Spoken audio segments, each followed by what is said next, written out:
The interrogation chamber exists in perpetual twilight, a deliberate architectural choice designed to disorient and unsettle. Red-tinged lumens cast long shadows across walls, stained by generations of confessions extracted through pain and persuasion. The air carries the metallic tang of old blood mixed with the acrid bite of industrial cleansers that can never fully erase what transpires in this place. Servo skulls drift through the gloom like macabre witnesses, their recording equipment whirring softly as they document every scream, every plea, every moment of resistance that crumbles into cooperation. The young man strapped to the interrogation throne has stopped screaming. His voice gave out hours ago, reduced now to ragged whispers that barely carry across the stone floor. Burns mark his flesh where the neural lash has kissed skin, each strike calibrated to maximize agony without causing unconsciousness. The explicator standing beside the throne holds the lash with practiced ease, his movements economical and precise. There is no rage in his work, no passion or hatred. This is instruction in its purest form, a lesson written in nerve endings and shattered will. 20 meters away, behind reinforced armor glass, a dozen other aspirants watch in silence. They are young, most barely past their 17th year, pulled from across the Imperium through methods as varied as the worlds they represent. Some come from noble families who offered their children to the Inquisition as tithe and honor. Others emerge from the underhives of Forge worlds or the scholar progenium academies that shape orphans into servants of the Emperor. A few arrive from stranger circumstances still, plucked from battlefields or disaster sites after demonstrating qualities that caught an Inquisitor's attention: resilience, perception, or the kind of ruthlessness that serves humanity's protection better than mercy ever could. Among the observers stands Veridius Kaine, his pale blue eyes fixed on the interrogation with an intensity that borders on hunger. At 19, he is among the oldest of this cohort, recruited from a minor administratum family on a hive world where efficiency and obedience form the bedrock of existence. His childhood consisted of endless data processing, reviewing shipping manifests and resource allocations with the precision expected of those who serve the Imperium's bureaucratic machinery. That life ended the day an Inquisitor arrived to investigate discrepancies in tithe records, discrepancies Veridius himself had identified and reported through proper channels, despite knowing it would mean death for hundreds of officials, including 3 of his own relatives. The Inquisitor, a stern woman named Hectalis, had interviewed the young clerk personally. She asked him how he felt about condemning his family. His answer, delivered without hesitation or emotion, had secured his recruitment. The Emperor's justice transcends blood ties. Those who steal from the Imperium steal from humanity itself. What I feel is irrelevant beside that truth. Hectalis had smiled, a cold expression that never reached her augmetic eyes, and offered him a choice between continuing his tedious existence or serving something greater. 3 days later, Veridius stood aboard an inquisitorial black ship, bound for the fortress monastery, where aspirants learn whether they possess the strength to become something more than human weakness allows.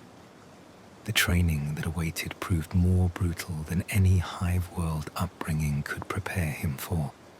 Physical conditioning pushed bodies to their breaking points and beyond, rebuilding flesh and bone into instruments capable of enduring what kills ordinary humans. Combat instruction ranged from close-quarters killing with blade and improvised weapons to long-range marksmanship and tactical coordination. Psychological conditioning proved even more rigorous. Endless exercises designed to strip away natural empathy and replace it with controlled detachment. Aspirants learn to recognize manipulation in themselves and others, to identify the subtle signs of corruption or heresy, and to understand that mercy often serves evil more faithfully than cruelty ever could. But the true education occurs in chambers like this one, where aspirants witness what the Inquisition actually does. The man in the throne is not an enemy of the Imperium, not in any traditional sense. He is an aspirant like themselves, chosen for this particular lesson because he failed a test 3 days prior. The nature of his failure is irrelevant to his current situation. What matters is that his classmates understand what failure means, what awaits those who prove too weak or too hesitant to do what must be done. The explicator, a lean man whose augmetic jaw clicks softly when he speaks, addresses the observers through vox amplifiers built into the chamber walls. Information is extracted through understanding and application of pain. Physical agony creates psychological vulnerability. The subject enters a state where resistance becomes impossible, where the desire to end suffering overrides all other considerations, including loyalty, faith, or self-preservation. Your role is not to indulge in cruelty, but to achieve results through measured application of appropriate techniques. He demonstrates these techniques methodically, neural lashes that ignite nerve clusters without causing permanent damage, psychotropic compounds that amplify fear responses or induce fugue states where truth and fiction blur into confession. Psychic probing for those aspirants who show signs of witch sight, a dangerous but invaluable tool when wielded properly. Between applications, he allows the subject periods of rest just long enough for hope to resurface before crushing it again beneath renewed torment. This cycle, hope and despair in measured doses, proves more effective than constant agony in breaking even the most determined minds. Veridius watches it all with clinical interest. He notes the timing between applications, the way the explicator reads subtle changes in the subject's breathing and muscle tension to gauge proximity to complete psychological collapse.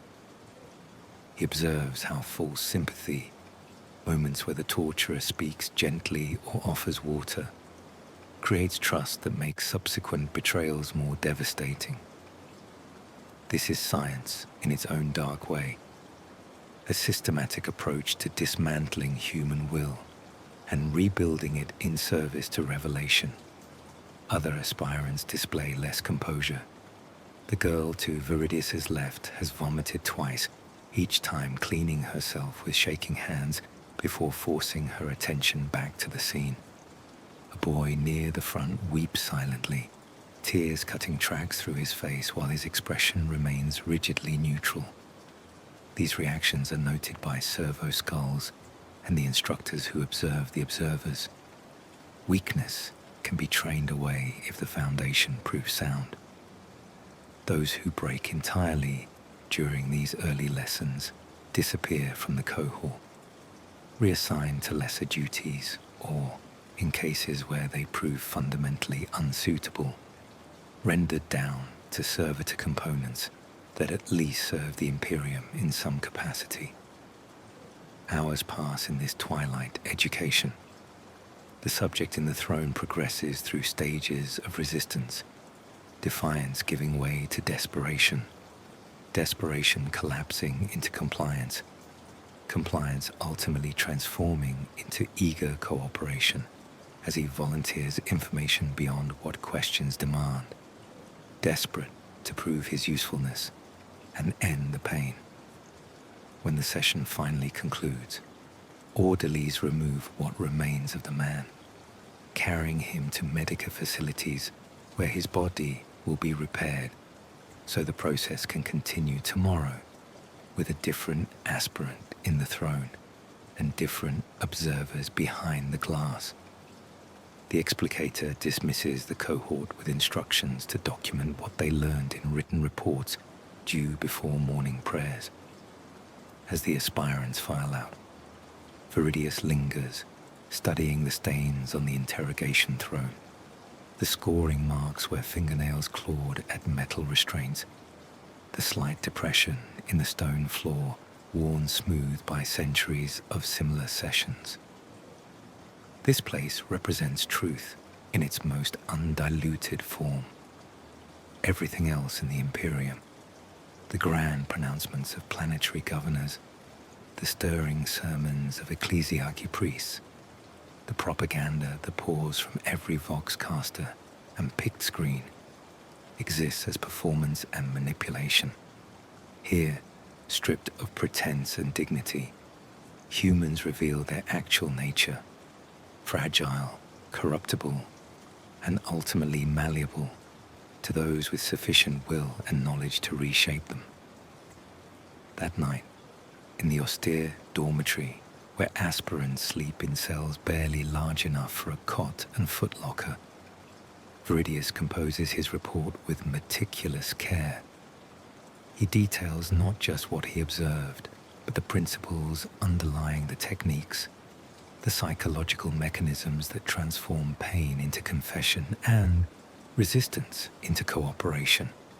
His analysis extends beyond the immediate lesson to consider broader applications, how these methods might be adapted for field interrogations where time and resources prove limited, or modified for subjects with augmetic pain regulators or psychic training that complicates standard approaches. His report, like all such documents, goes into permanent records reviewed by senior inquisitors, evaluating each aspirant's progress and suitability. Those who show particular aptitude for specific aspects of the work receive specialized training in subsequent years. Some prove natural investigators, capable of perceiving patterns in seemingly unrelated data. Others demonstrate combat prowess that marks them for tactical roles. Still, others reveal the cold precision necessary for administrative duties that keep the Inquisition functioning across thousands of worlds. Veridius's talents lean toward interrogation and psychological analysis. He understands manipulation intuitively, recognizing the levers that move human behavior and the pressure points where applied force produces desired results. This aptitude does not emerge from sadism or a taste for cruelty.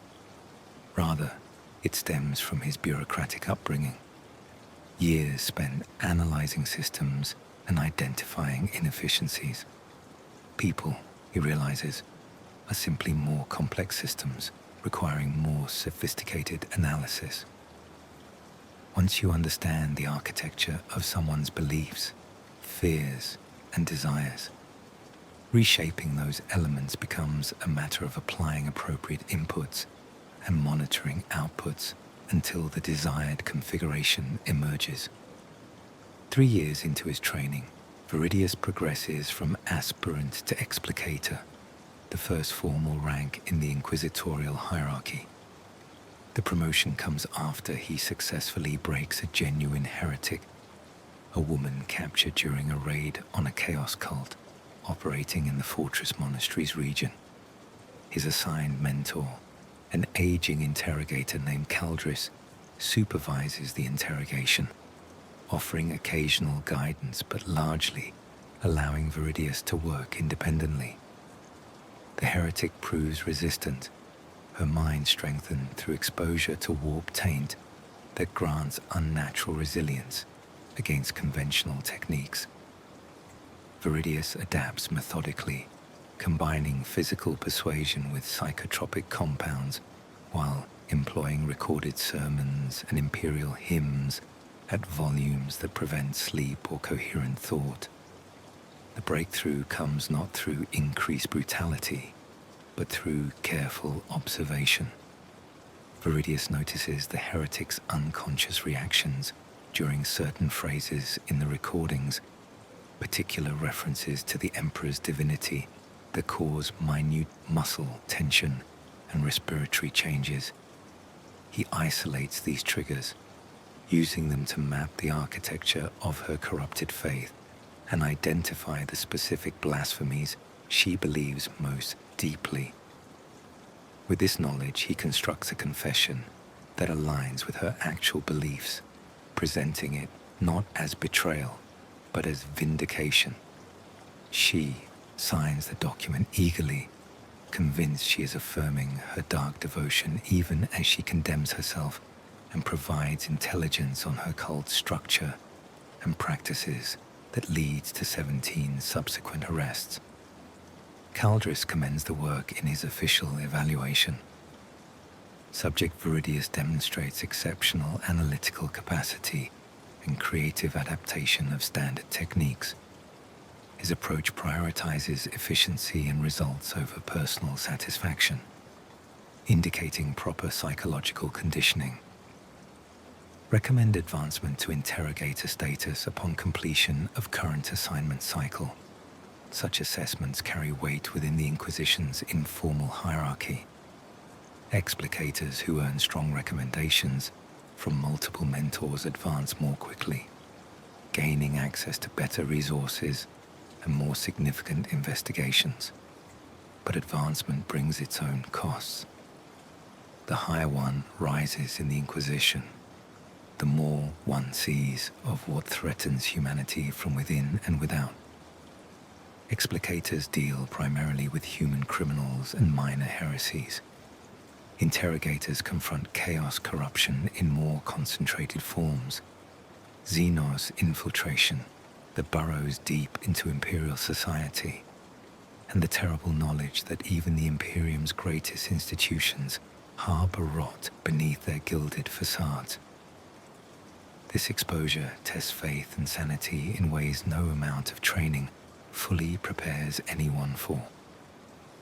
Some interrogators emerge from decades of service even more rigidly devoted to Puritan ideals, clinging to doctrinal certainty as a bulwark against the horrors they witness.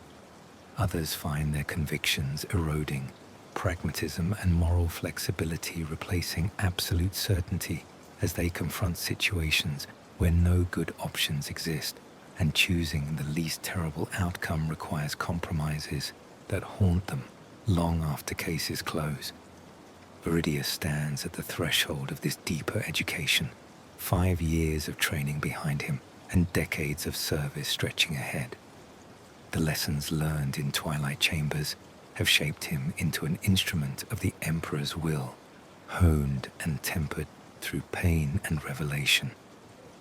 What remains to be seen is whether that instrument will maintain its edge through the trials ahead, or whether the very sharpness that makes him effective will eventually cut through the foundations of what he believes, leaving him adrift in a galaxy where truth proves more malleable than doctrine acknowledges, and the line between heretic and inquisitor grows thinner with each compromise.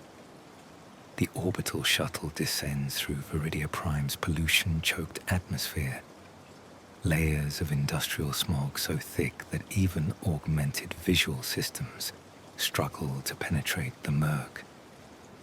The hive world below produces war material for 3 neighboring sectors, its manufactorums operating without pause in service to the imperial war machine. 30 billion souls labor in conditions that would shock citizens of more developed worlds, but shock and outrage are luxuries the Imperium cannot afford. Production quotas must be met. Tithe obligations must be fulfilled. The comfort or suffering of individuals factors into these calculations only as variables affecting output efficiency. Interrogator Veridius Kaine, now 24 and bearing the formal seal that marks his elevation from explicator, sits in the shuttle's passenger compartment reviewing data slates containing everything known about their destination.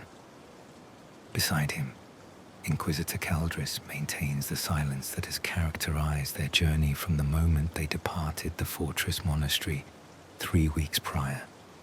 The old man's weathered face, half hidden behind a rebreather unit necessary due to lung damage from decades of exposure to toxic environments, reveals nothing of his thoughts. His augmetic eyes click softly as they process information feeds streaming through his optical implants, reviewing reports and intelligence assessments compiled by local arbits and administratum officials. Their investigation targets a suspected heretical cult operating within Hive Tertius, one of Veridia Prime's 17 primary population centers. Initial reports came from an administratum clerk who noticed irregularities in death records. Too many workers dying in specific sectors of the Underhive, their bodies displaying evidence of ritual mutilation, inconsistent with standard gang violence or industrial accidents. The clerk, demonstrating the kind of diligence that keeps the Imperium functioning despite its vast bureaucratic inertia, forwarded her concerns through proper channels. Most such reports lead nowhere, false patterns emerging from insufficient data or paranoia outweighing evidence. But this clerk included tissue samples from 6 victims, all showing identical scarification patterns that laboratory analysis linked to symbols associated with chaos worship. That evidence triggered automatic protocols that brought the matter to inquisitorial attention. Caldris, whose jurisdiction includes this sector and whose current caseload allowed for personal investigation, requested an interrogator for field support. His selection of Veridius reflects both approval of the young man's progress and recognition that certain investigations provide education unavailable in controlled environments. Heresy, in the abstract, studied through texts and documented cases, differs fundamentally from heresy confronted directly, where the stench of corruption mingles with human desperation, and the consequences of failure extend beyond personal survival to encompass millions of innocent lives. The shuttle touches down in Hive Tertius's upper spire, a landing platform restricted to official traffic and those wealthy enough to bypass normal population controls. Arbite's officers in full armor await their arrival, along with a nervous administratum official whose augmetic implants mark him as a senior data processor. The official, a thin man named Hereticus, whose every movement suggests barely controlled anxiety, provides initial briefing as they traverse corridors toward the Arbite's precinct fortress that will serve as their base of operations. The death toll now exceeds 200 confirmed victims across a 6-month period, Veridius explains, his words tumbling over each other in haste to convey information. Distribution patterns suggest coordinated activity rather than random violence. Victims come primarily from manufacturing sectors 7 through 12 in the mid-hive industrial zones. All display similar mutilation, symbols carved in the flesh post-mortem, according to forensic analysis. Local Arbite's patrols have increased presence in affected areas, but report no unusual activity and no leads toward identifying perpetrators. Caldris listens without interruption, his augmetic eyes recording everything for later review. Veridius notes details the official's verbal report omits, the way his hands shake despite obvious efforts at control, the slight tremor in his voice when mentioning specific sectors, the unconscious glances toward shadows as though expecting threats to emerge from darkness. Fear permeates this man, not just of the Inquisition's presence, but of something else, something he has seen or suspects, but dares not articulate without certainty. The Arbite's precinct fortress occupies an entire level of the upper hive, its walls reinforced against the kind of mass riots that periodically sweep through Veridia Prime when food shipments delay or production quotas increase beyond what the population can sustain. Inside, hundreds of officers maintain order through overwhelming force and absolute intolerance for dissent. The precinct commander, a scarred woman named Jessadine, whose augmetic arm ends in a power maul rather than a hand, provides access to evidence lockers and interrogation facilities while maintaining careful distance from the inquisitorial team.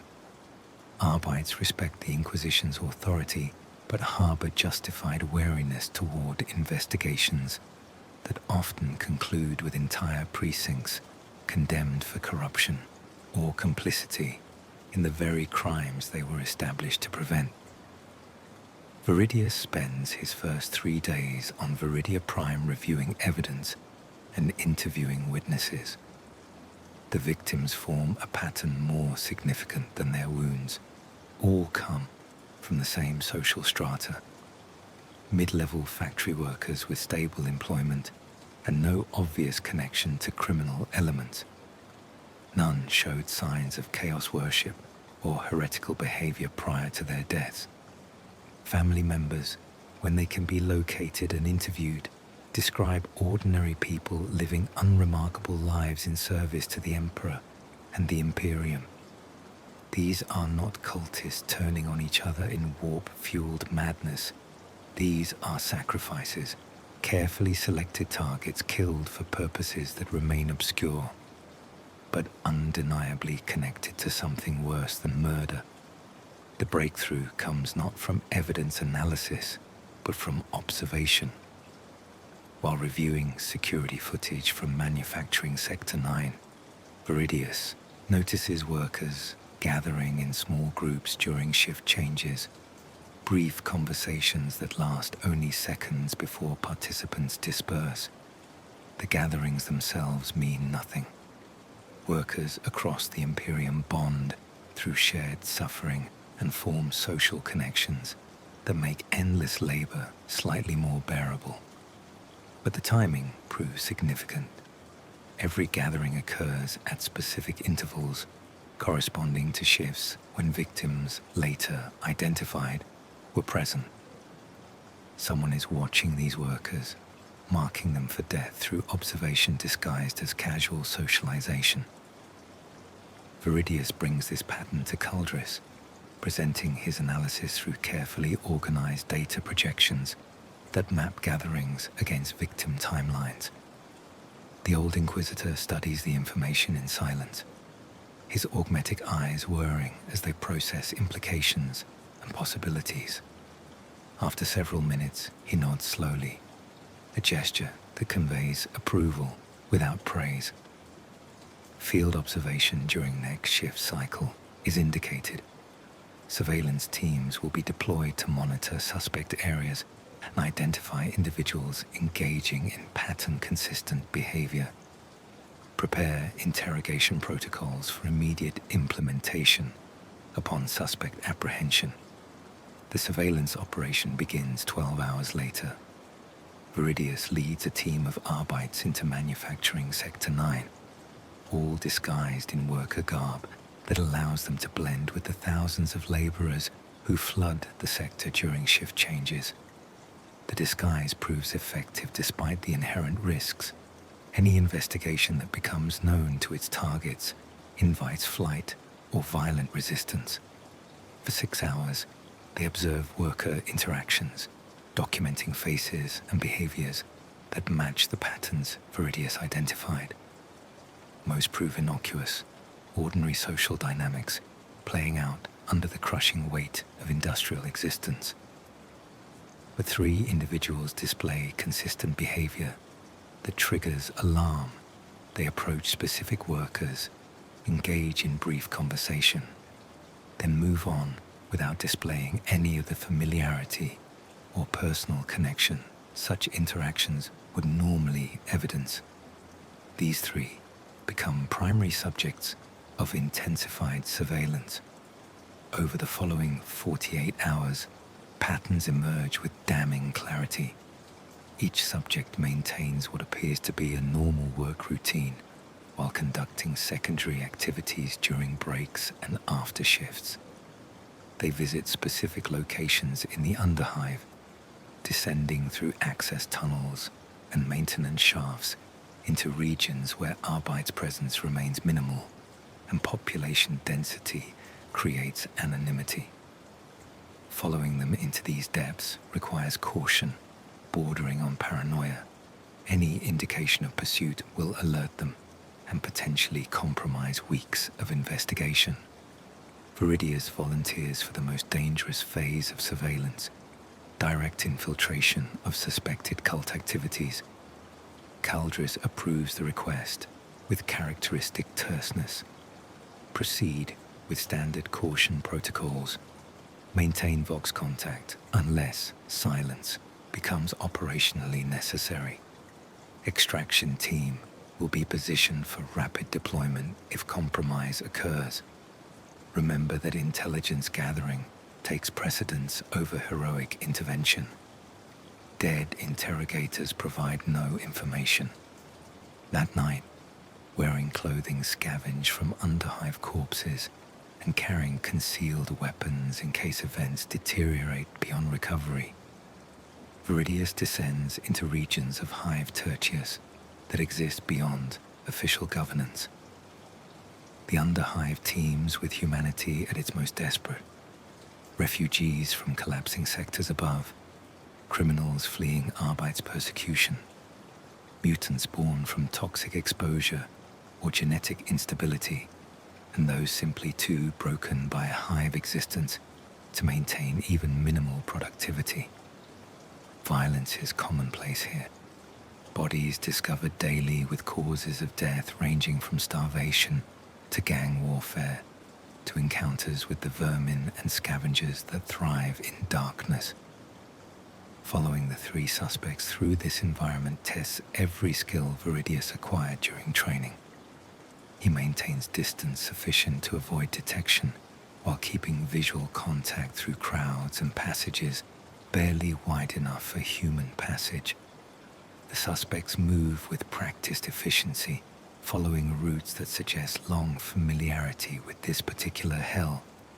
After 40 minutes of descent, they enter a sealed section accessible only through a maintenance hatch that requires specific override codes to open, codes they possess and employ without hesitation. Beyond the hatch, the environment changes dramatically. Gone are the cramped passages and toxic pools of underhive existence.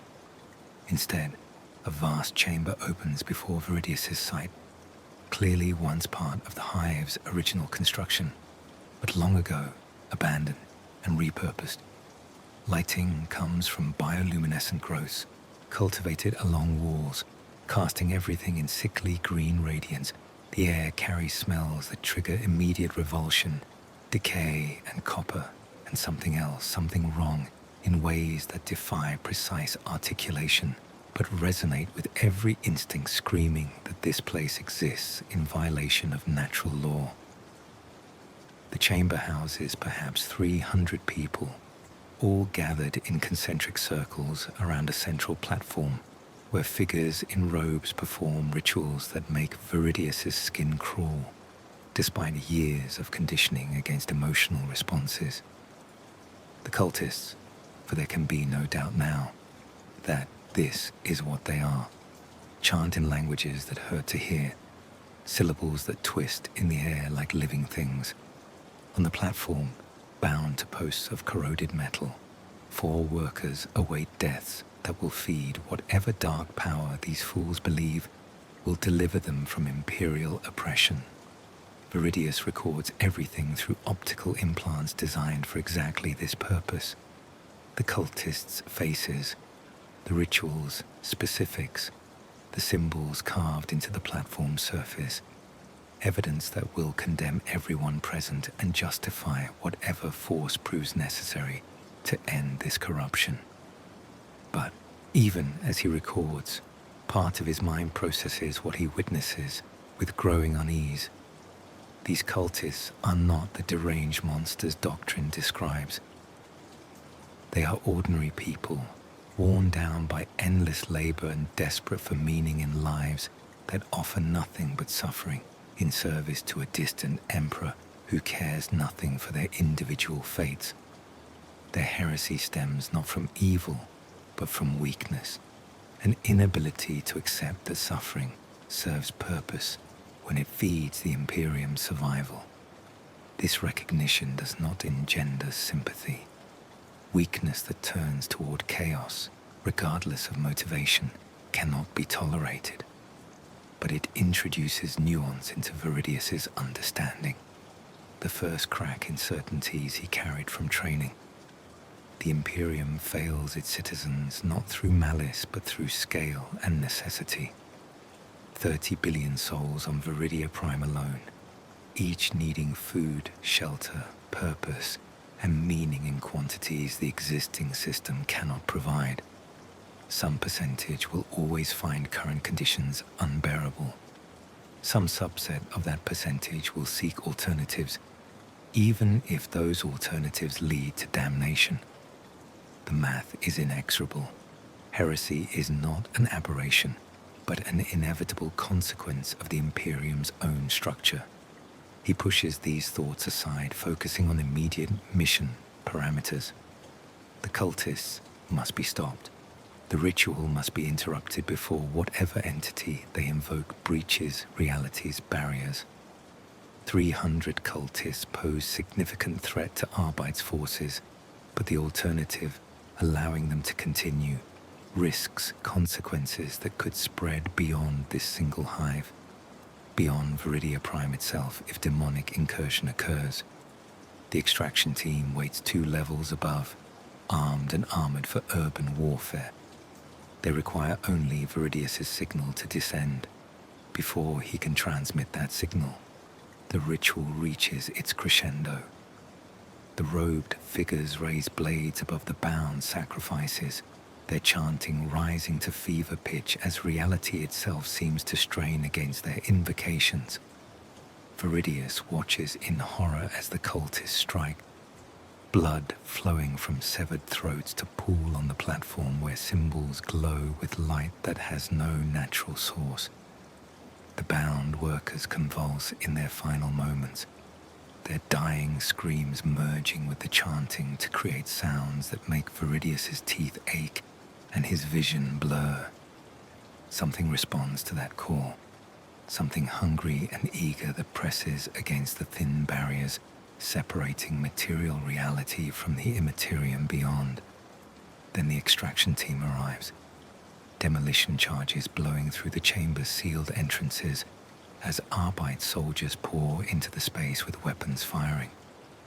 The intervention comes too late to save the sacrifices, but in time to prevent completion of whatever the cultists intended. Caught between ongoing ritual and sudden assault, the cultists panic, some fleeing toward exits that no longer exist, while others rush the Arbite's line in suicidal charges that accomplish nothing beyond adding their corpses to the growing pile. Veridius, revealing himself now that combat has been joined, targets the robed figures on the platform, bolt pistol rounds punching through corrupted flesh and ending their ritual permanently. The fight lasts perhaps 10 minutes, though time distorts in such chaos, making precise measurement impossible. When silence finally returns, broken only by groans from wounded Arbites and the drip of fluids from hundreds of corpses, the chamber's floor runs red with blood that steams in the cold under-hive air. Veridius stands amid the carnage, his weapon still raised, searching for any threats that might emerge from shadows or hidden passages. But the cultists are broken, those few who survived the initial assault now fleeing into the underhive's depths, where they will be hunted down over the following days. Caldris arrives with the second wave of reinforcements, his augmetic eyes scanning the scene with mechanical precision. He approaches the platform where ritual implements lie scattered among the dead, studying symbols and artifacts with the careful attention of a scholar, cataloguing specimens. After several minutes of examination, he turns to Veridius with an expression that might be approval or concern, difficult to determine given how augmetics limit facial movement. "You interrupted the ritual before completion," Culdris states, matter-of-fact observation rather than praise. "The sacrifices died, but the entity they invoked found no anchor to manifest. This qualifies as acceptable outcome given circumstances. Casualties among Arbite's forces were light considering cult numbers and defensive advantages. Your surveillance work provided intelligence that made successful intervention possible." He pauses, augmetic eyes clicking as they refocus on Veridius. "How do you assess your performance during this operation?" The question carries weight beyond surface inquiry. Culdris tests Veridius's capacity for honest self-evaluation, a critical skill for inquisitorial operatives who must constantly assess their own judgment and recognize when prejudice or emotion compromises effectiveness. Veridius considers his response carefully before speaking. Surveillance proceeded according to established protocols and achieved primary objective of confirming cult existence and location. Initial penetration of cult facility was accomplished without detection. Evidence gathering was successful and will support prosecution of surviving cultists. However, tactical response timing proved suboptimal. "I should have signaled extraction team immediately upon confirming ritual preparations rather than waiting to document complete proceedings. The delay, though measured in minutes, allowed ritual to progress to sacrifice stage, when earlier intervention might have preserved the workers' lives." Culdris nods slowly, acknowledging the self-criticism without offering absolution or condemnation. A valid assessment that identifies genuine tactical error while recognizing competing priorities of evidence gathering versus immediate intervention. Such conflicts define much of inquisitorial work. Gathering complete intelligence increases effectiveness of future operations, but may cost lives in present circumstances. Conversely, acting on incomplete information prevents immediate harm, but leaves larger threats unaddressed and investigation incomplete. No perfect answer exists to this dilemma. Each situation requires judgment balanced against probable outcomes and acceptable risks. He gestures toward the chamber's exits where Arbite's teams now systematically search for survivors and additional evidence. "Come, there is work yet to be done before this investigation concludes. The cult's leadership must be identified and eliminated. Their recruitment methods must be understood to prevent recurrence, and we must determine whether this represents isolated heresy or connects to larger patterns of corruption within Veridia Prime's population." The investigation continues for another 3 weeks. Surviving cultists, once broken through interrogation, provide intelligence that leads to arrests across multiple hive sectors. Pattern analysis reveals the cult had been operating for nearly 5 years, slowly growing as economic conditions deteriorated and workers found imperial promises of spiritual fulfillment inadequate substitute for material suffering. The cult leaders, a mixture of former ecclesiarchy lay preachers and workers whose exposure to minor warp phenomena awakened dangerous curiosities, are executed publicly after trials that serve more as theatre than actual jurisprudence, their guilt being already established beyond any possible doubt. Veridius observes these executions from a vantage point that allows him to see both the condemned and the crowds that gather to witness imperial justice. The expressions in those crowds trouble him in ways he struggles to articulate. There is fear, certainly, appropriate response to seeing what awaits heretics. But there is also something else, a kind of desperate numbness, faces that register the executions with the same blank acceptance they might display toward machinery malfunctions or quota increases. These people are broken not by corruption, but by the grinding weight of existence in the Imperium's service. The cult offered them hope of something better, however false and damning that hope proved to be. With that hope extinguished, they returned to lives of endless labor with nothing changed except awareness that even seeking alternatives leads only to death. This recognition introduces doubt that Veridius cannot entirely suppress. The Imperium's survival requires sacrifice. He understands this truth completely. But how many souls can be ground down in service to survival before the entire structure becomes a horror equal to anything chaos offers? How many Veridia primes exist across the galaxy, churning out material while consuming human lives like fuel? And if the Imperium offers its citizens nothing beyond suffering and the promise of spiritual salvation after death, how can it be surprised when some percentage rejects that bargain in favor of immediate deliverance, regardless of the price?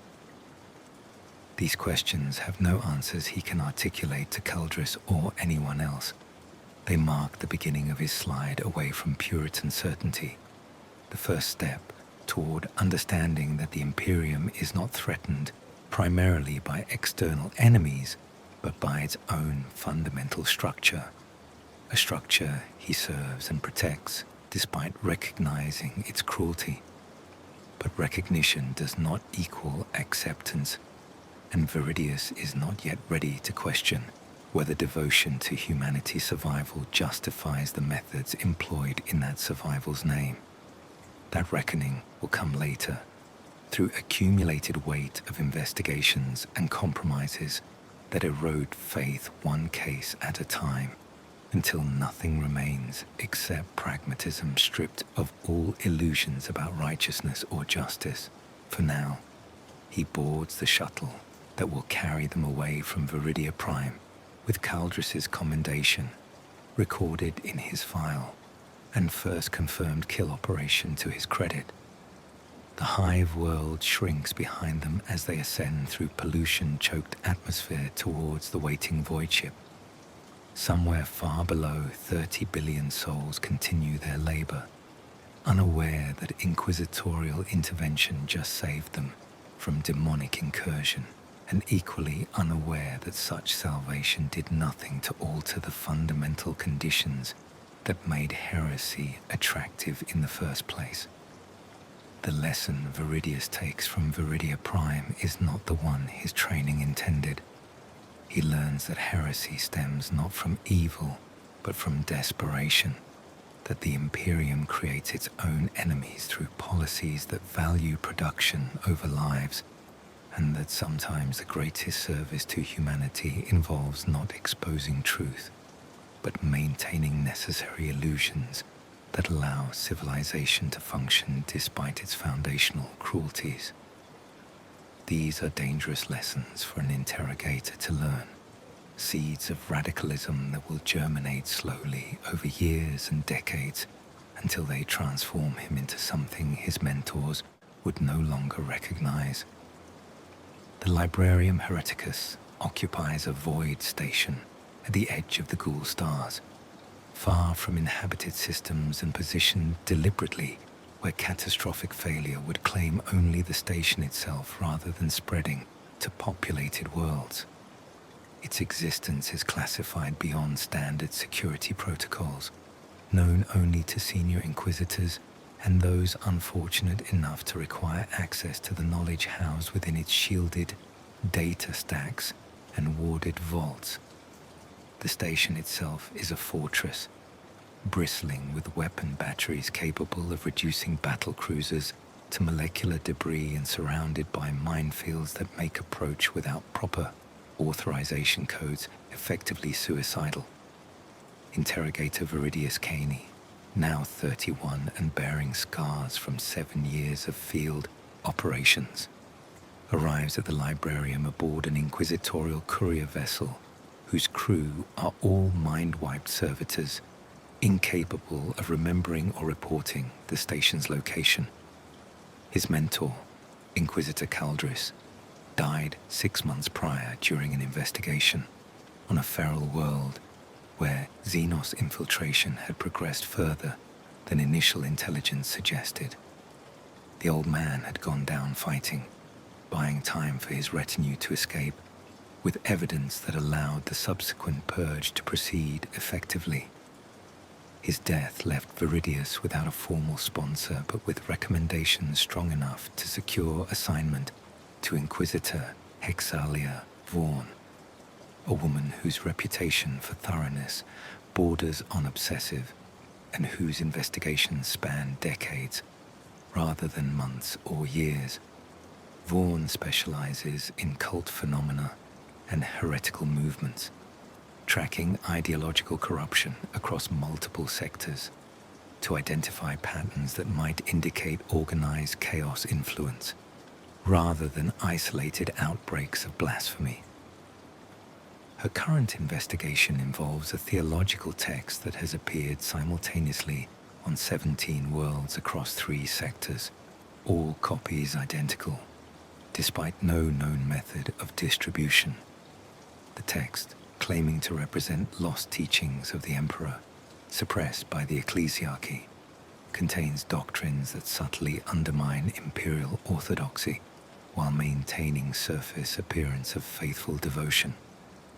Vaughn suspects chaos corruption hidden within the text's seemingly benign philosophy, but proving that suspicion requires analysis beyond her personal expertise.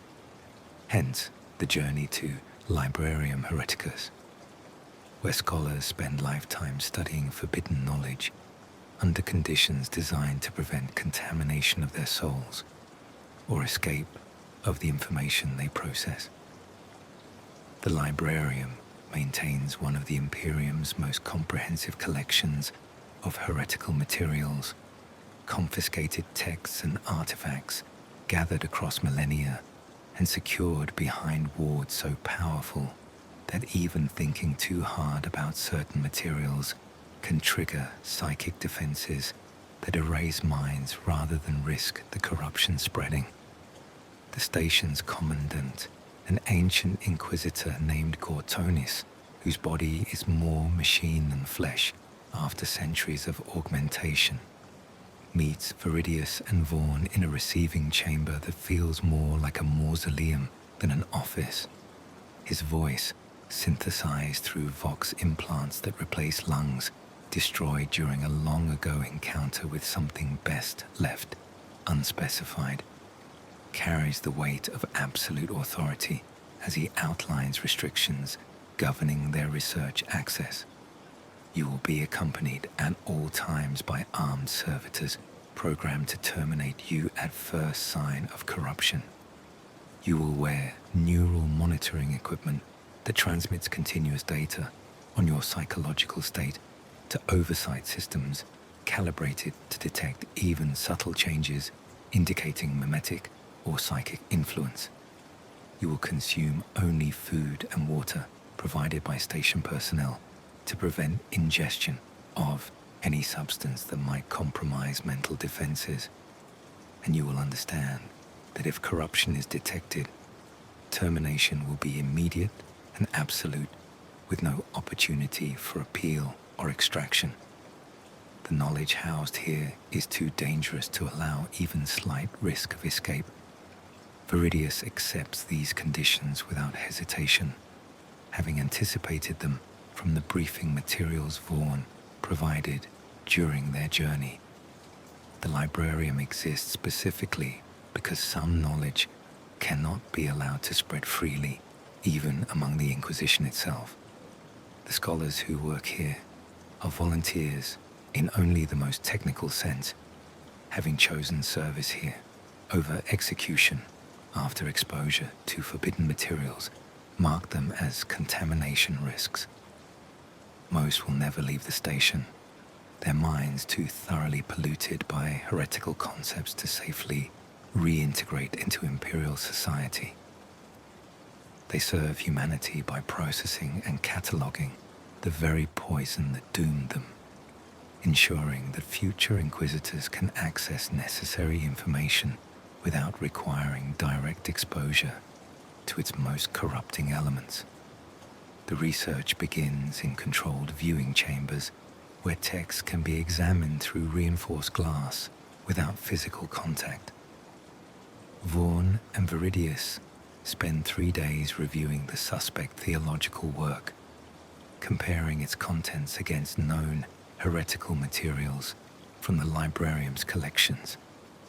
The text is sophisticated in its deception, weaving orthodox imperial theology with subtle corruptions so carefully integrated that casual readers would never detect the poison embedded within superficially faithful passages. It argues that the Emperor intended humanity to transcend its physical limitations through spiritual evolution, a concept not inherently heretical, but deployed here in ways that create openings for chaos influenced by encouraging practices that weaken barriers between material reality and the immaterium. The breakthrough comes when Veridius notices linguistic patterns in the text construction, specific word choices and grammatical structures that appear in no High Gothic dialect but match patterns found in recovered word-bearers' texts from the Horus Heresy era. The connection is not definitive proof, but provides investigative direction. The librarium contains extensive archives on the word-bearers' legion and their theological innovations, materials captured during the heresy and its aftermath. Accessing these archives requires additional authorization and carries enhanced risks of corruption, given the concentrated evil contained within word-bearers' writings.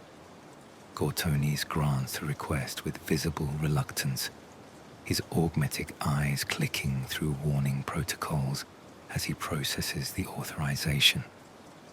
Word-bearers' materials are among the most dangerous in our collection. Their corruption operates primarily through ideological persuasion rather than obvious warp taint, making it particularly insidious for readers with theological training or strong religious convictions. You will be limited to 4-hour exposure periods with mandatory 24-hour breaks between sessions to allow psychological monitoring to detect any developing corruption.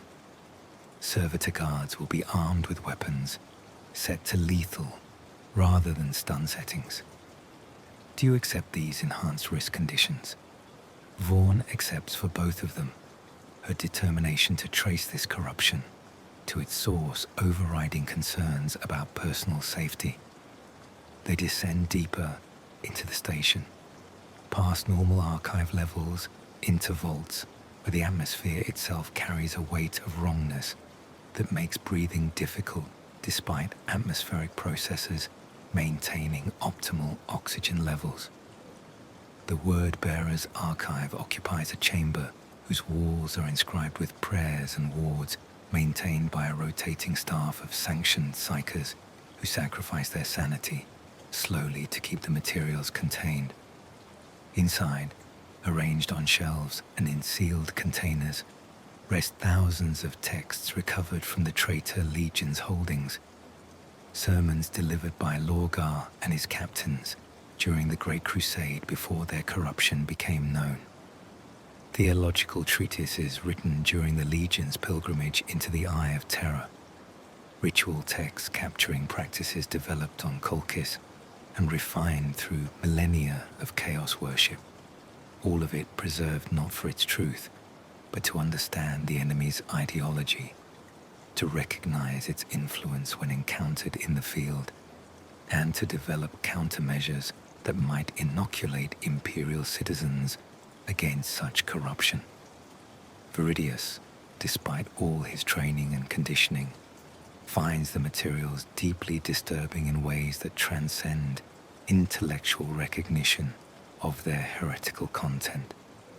The word-bearers write with passion and conviction that mirrors the most devoted imperial theologians, their arguments structured with logical rigor that makes their conclusions seem almost inevitable, given their premises. They speak of the Emperor's divinity, a belief he himself rejected during his lifetime, but one that forms bedrock of current imperial faith. They argue that the Emperor's Great Crusade represented not atheistic rationalism, but deliberate denial of humanity's spiritual nature, a denial that weakened the species and left it vulnerable to the very threats the Emperor claimed to oppose. These arguments, though obviously heretical in their conclusions, rest on foundations uncomfortably close to orthodox belief. The imperial cult teaches that the Emperor is divine, that faith in him offers protection against chaos, that spiritual devotion strengthens humanity against corruption. The word-bearers taught similar doctrines 10,000 years ago, before their corruption became complete. The difference lies not in theological framework, but in the entities they ultimately worship. The Imperium worships the Emperor. The word-bearers worship the Chaos Gods. But the mechanisms of faith, the psychological processes and social structures built around worship, remain remarkably similar. This recognition proves more disturbing than any demonic manifestation or obvious corruption could be. If the Imperium's dominant theology mirrors structures developed by the arch-traitor Lorgar, what does that say about the imperial cult's validity? Is current faith simply a redirected version of word-bearers' heresy, sanitized through replacement of chaos gods, with the Emperor but retaining the fundamental architecture Lorgar constructed?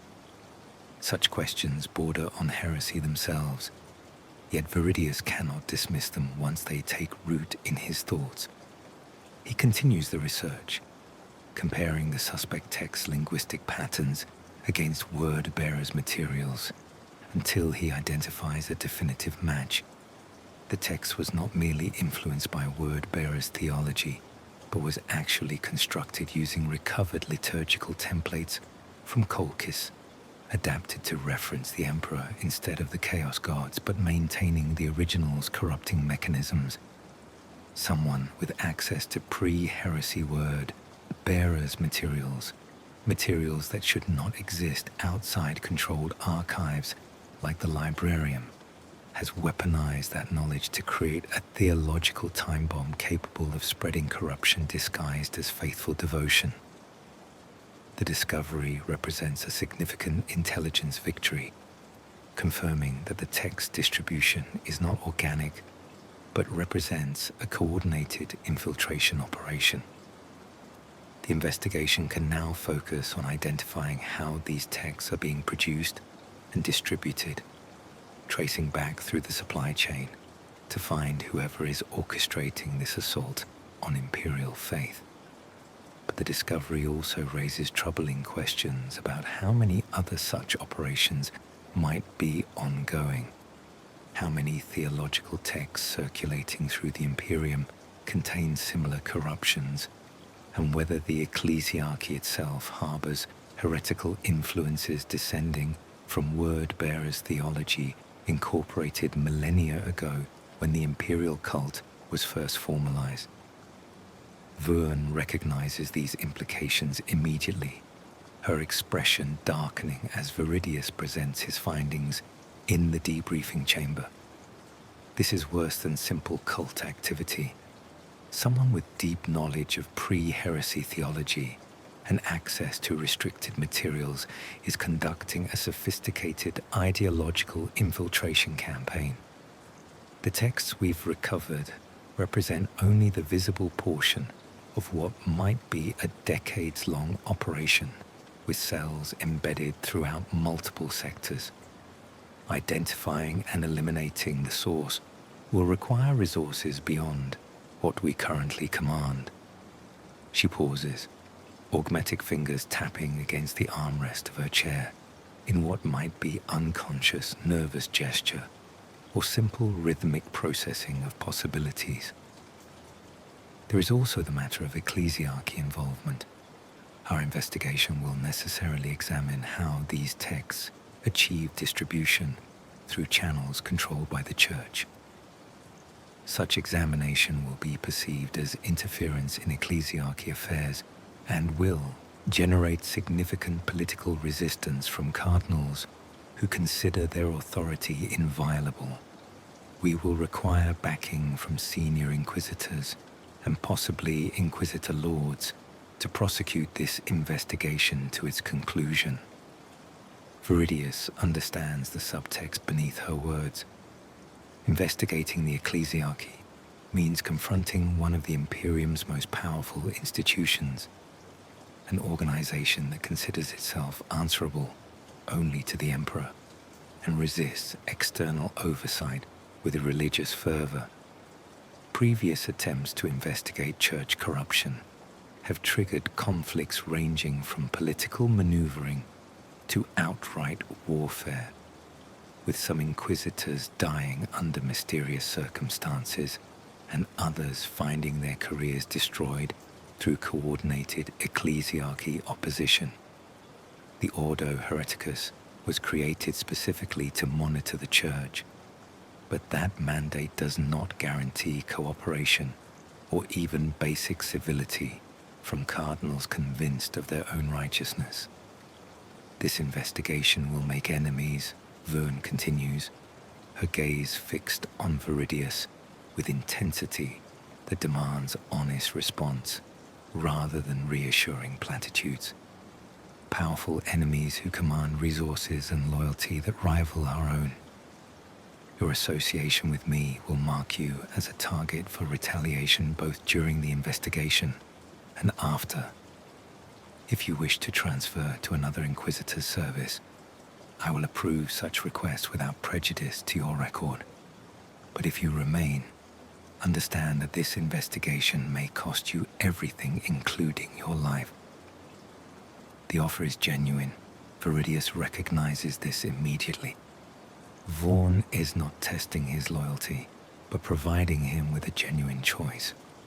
One of the few true choices available to inquisitorial operatives whose lives normally unfold according to mission requirements and duty parameters. He could transfer to less dangerous service, continue building his career without the risks inherent in confronting the ecclesiarchy. Many interrogators would accept such opportunity gratefully, recognizing that survival often depends on choosing battles carefully and avoiding conflicts where political complications outweigh operational necessities. But accepting the transfer would mean abandoning this investigation, leaving the threat unaddressed and potentially allowing corruption to spread further, while whoever orchestrates the operation remains free to continue their work. The Imperium faces countless threats, but ideological corruption may prove more dangerous than any military assault because it operates invisibly, turning loyal citizens into unwitting heretics through gradual erosion of true faith. If this threat goes unanswered, if political considerations trump operational necessity, then what purpose does the Inquisition serve beyond its own institutional preservation? I will remain, Veridius states, his voice carrying certainty he genuinely feels despite recognizing the danger his choice entails. This threat requires confrontation regardless of consequences. If my service costs my life, that cost is acceptable provided the investigation achieves its objectives. Vuan nods slowly, something that might be approval flickering across her augmented features. Then we proceed together into whatever awaits. May the Emperor grant us the strength to endure what we will witness, and the wisdom to distinguish between heresy that must be purged and orthodoxy that merely makes us uncomfortable. They depart the Librarium Hereticus 3 days later, carrying encrypted data archives containing everything the station scholars could provide about Word-bearer's theological corruption and its modern derivatives. Behind them, the station returns to its eternal vigil, its scholars resuming their dangerous study of knowledge that could destroy civilization if it ever escaped containment. Veridius wonders, not for the first time, whether such knowledge should exist at all, whether the Imperium would not be safer if these materials were simply destroyed rather than preserved for hypothetical future reference. But he recognizes the fallacy in that thinking. Knowledge, once created, cannot be truly destroyed, only suppressed and forgotten until circumstances allow its rediscovery. The Word-bearers developed their theology through decades of study and experience.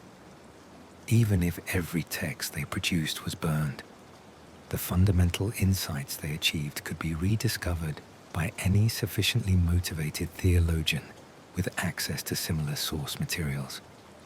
Better to maintain controlled archives where the corruption can be studied and understood than to allow it to emerge spontaneously in contexts where no countermeasures exist. This recognition, like so many others accumulated through years of service, represents another step away from Puritan certainty toward the pragmatic flexibility that defines radical thought. The universe is not simple, evil is not always obvious, and sometimes protecting humanity requires preserving the very things orthodox doctrine demands be destroyed. These truths will reshape Veridius's understanding of his duty over the coming years, transforming him from zealous enforcer of absolute standards into something more dangerous and more necessary, an inquisitor who recognizes that serving humanity sometimes requires compromising the values that supposedly define what humanity represents.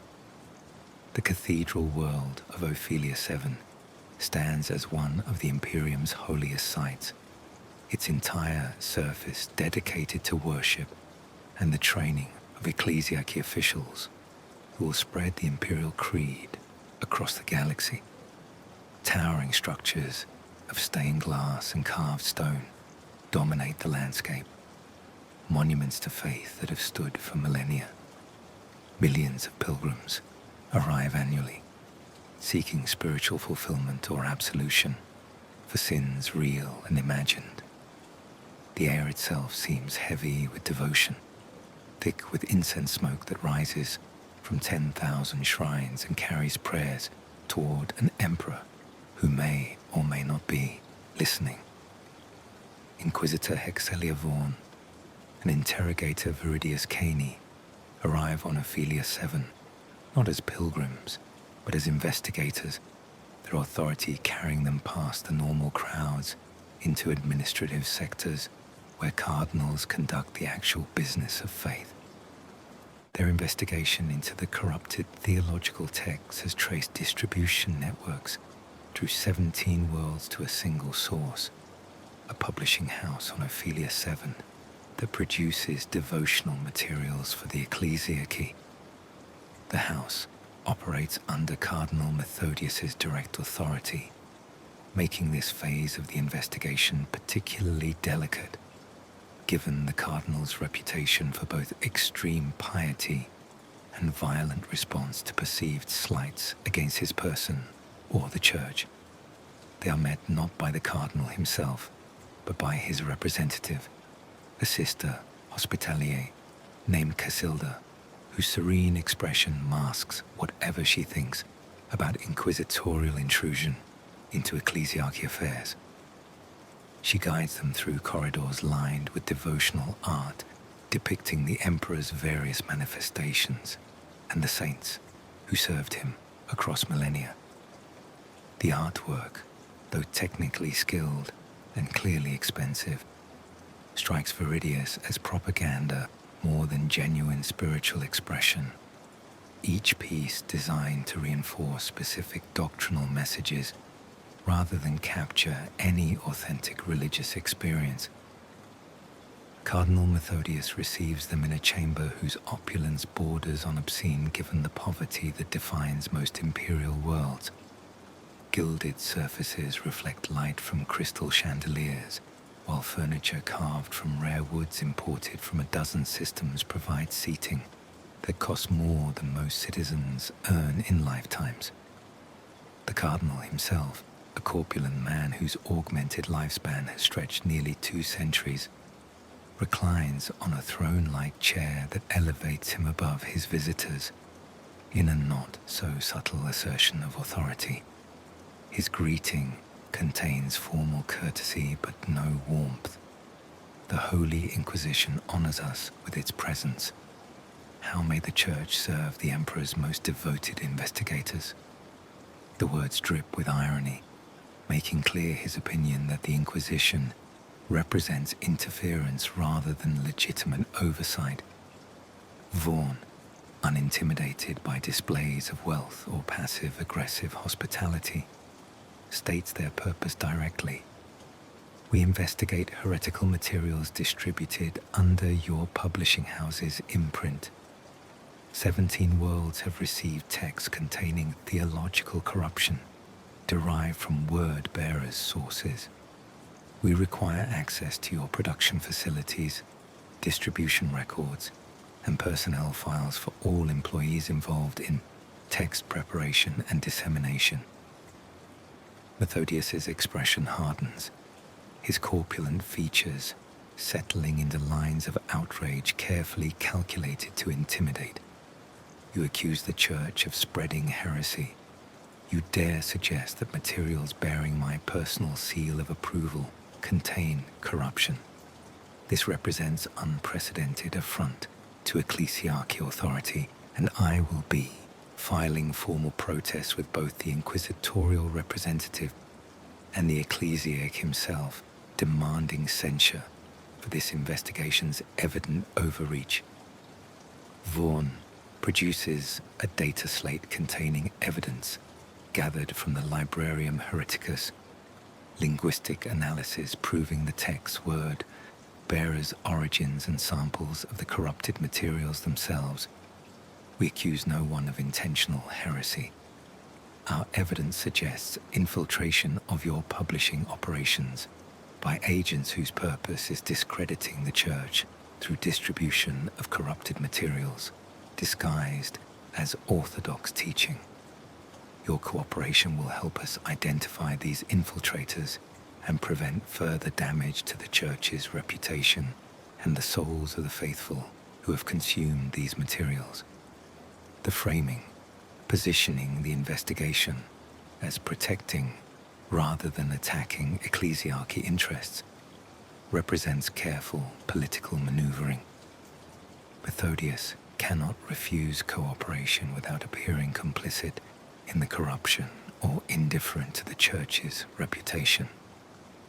After several moments of visible internal struggle, he concedes with obvious reluctance. Very well. You will have supervised access to the facilities and records you require.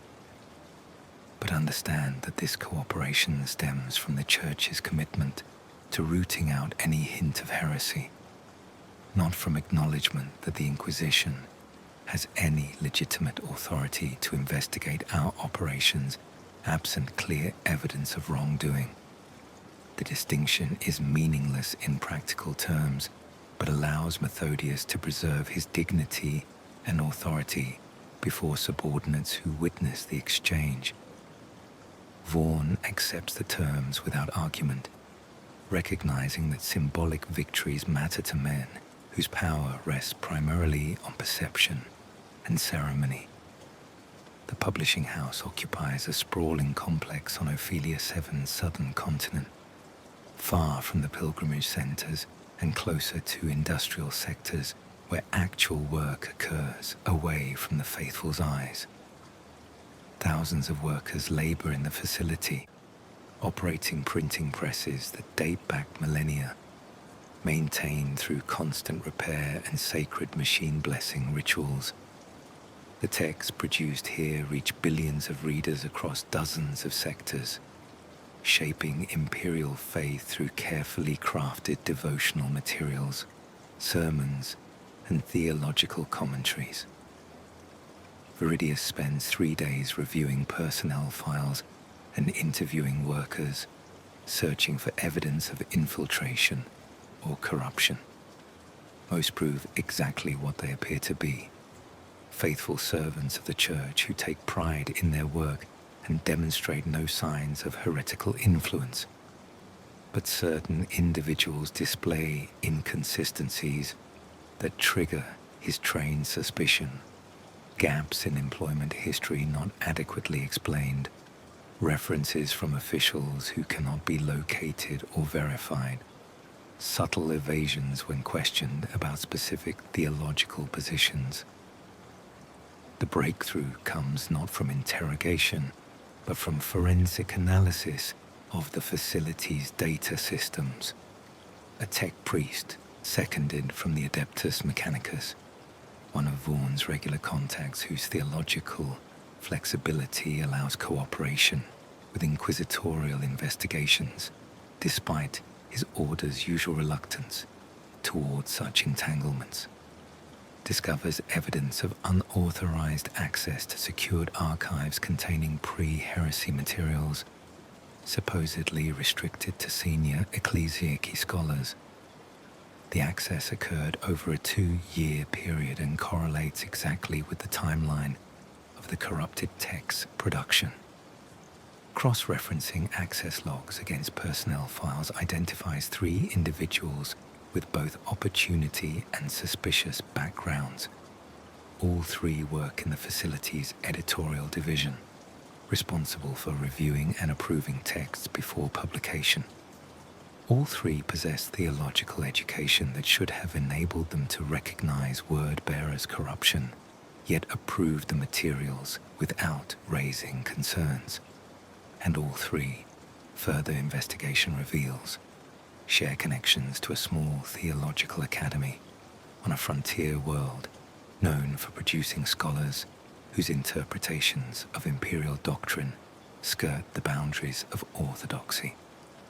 Vaughn orders the 3 arrested and brought to secure facilities for interrogation. The arrests occur simultaneously in the early morning hours, coordinated by Arbeits teams who secure the suspects before they can flee or destroy evidence.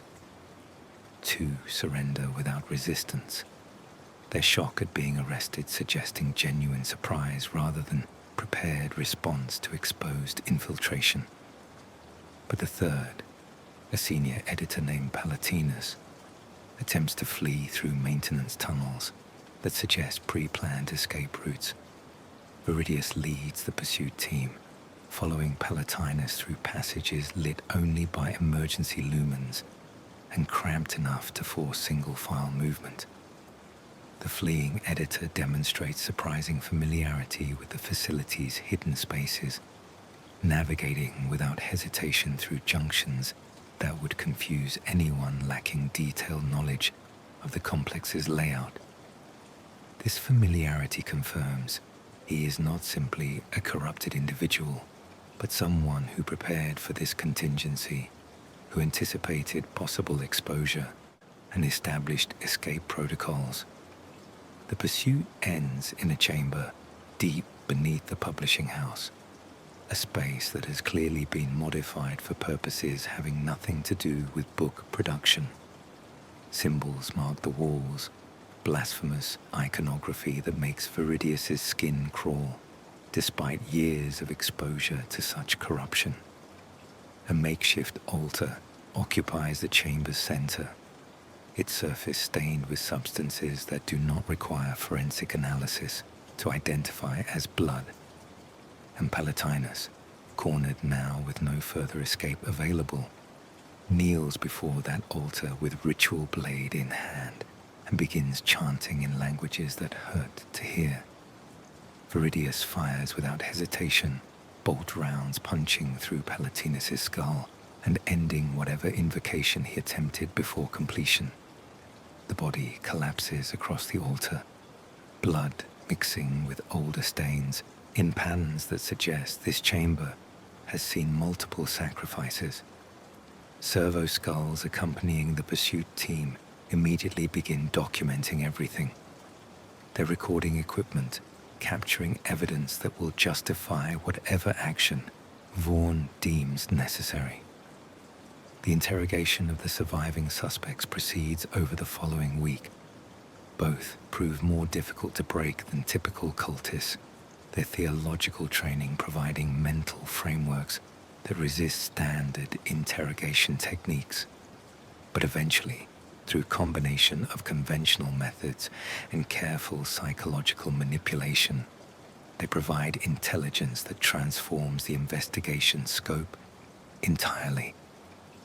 The corruption originated not from external infiltration, but from within the ecclesiarchy itself, a cabal of senior theologians disillusioned with what they perceive as the imperial cult's stagnation and convinced that humanity requires spiritual evolution beyond current orthodoxy, developed a long-term plan to introduce theological innovations disguised as recovered ancient teachings. They drew on word-bearers' materials, not out of chaos worship, but because Lorgar's theological frameworks offered sophisticated arguments for faith's transformative power.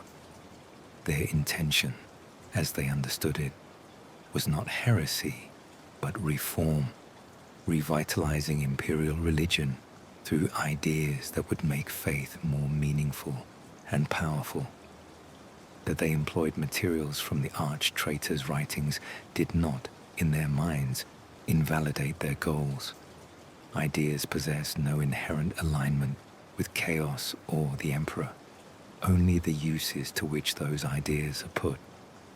If word-bearers' theology could be stripped of its explicitly chaos-worshipping elements and redirected toward genuine emperor veneration, might it not serve humanity better than the rigid orthodoxy that currently dominates the imperial cult?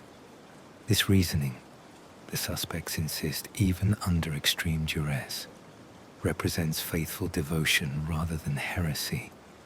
They sought to serve the emperor by making faith more than empty ritual, to give believers genuine spiritual experiences rather than rote obedience to incomprehensible doctrines. That the Inquisition considers this heresy merely demonstrates the Imperium's fear of change and unwillingness to adapt, even when adaptation might strengthen humanity against its true enemies. Veridius finds himself deeply troubled by these confessions. The suspect's logic, though heretical in its methods, reflects concerns he has witnessed across multiple investigations. The imperial cult does often feel hollow, its rituals performed without understanding, and its doctrines accepted without genuine belief. Most imperial citizens worship the emperor not from authentic faith, but from fear of consequences should they fail to demonstrate appropriate devotion. Is faith maintained through terror truly faith at all? And if not, does humanity's spiritual condition actually provide any defense against chaos corruption?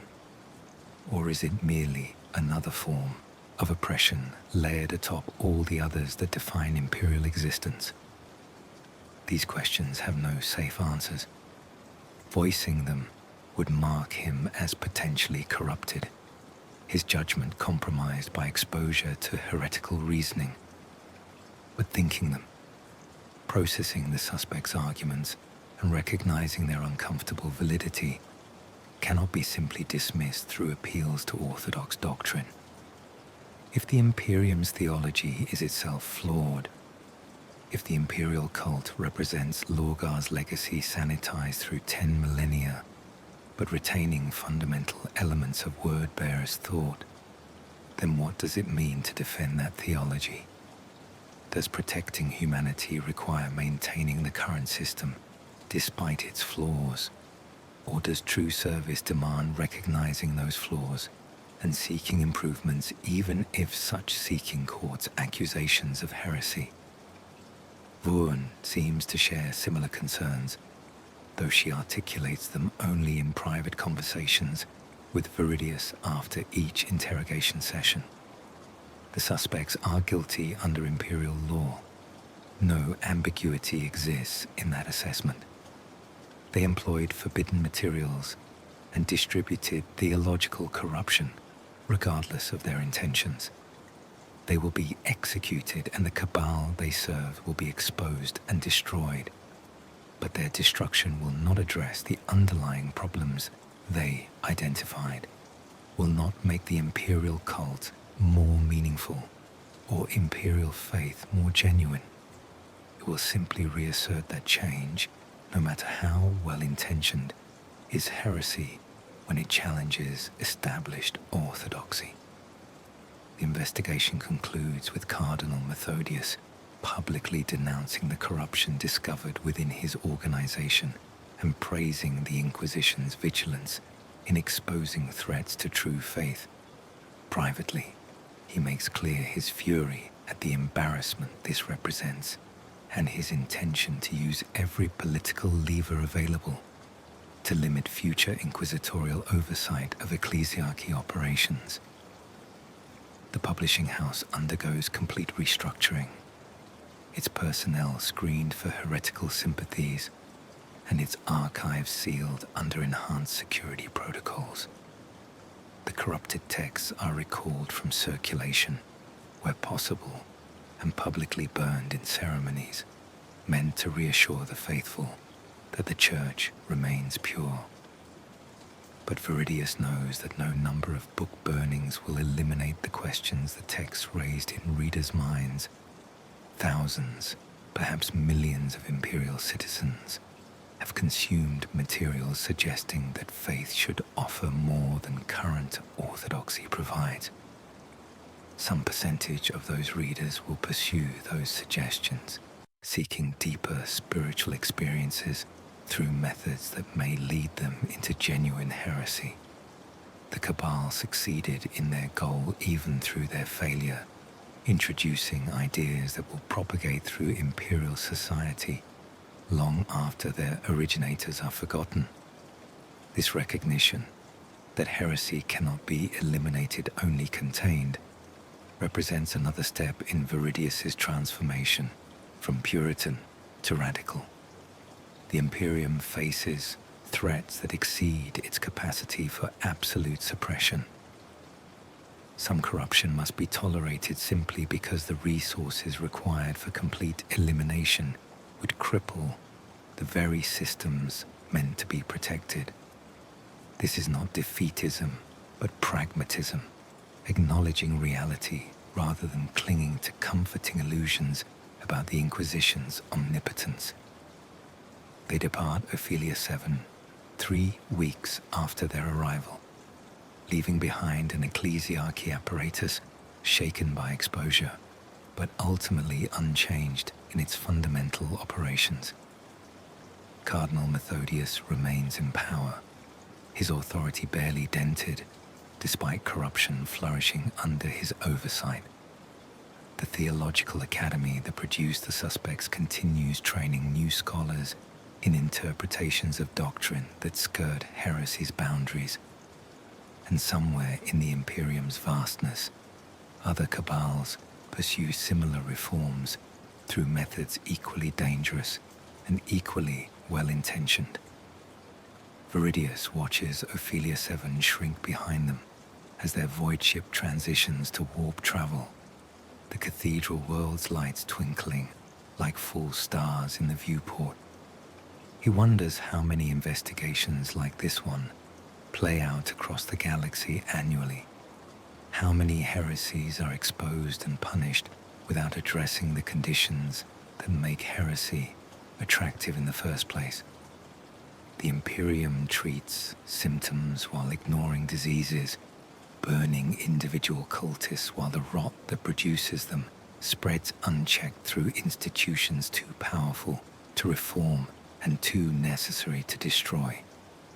This is the Imperium he serves, not the glorious vision of humanity united under the Emperor's banner, but a crumbling edifice held together through violence and lies, consuming its own citizens in desperate attempt to delay inevitable collapse.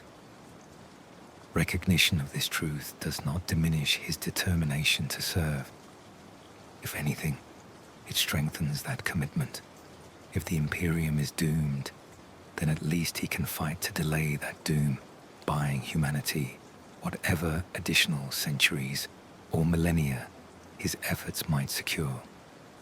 That some battles prove unwinnable does not excuse refusal to fight them, but it does change how he approaches those battles, stripping away illusions about righteous victory and replacing them with calculations of acceptable losses and strategic retreats.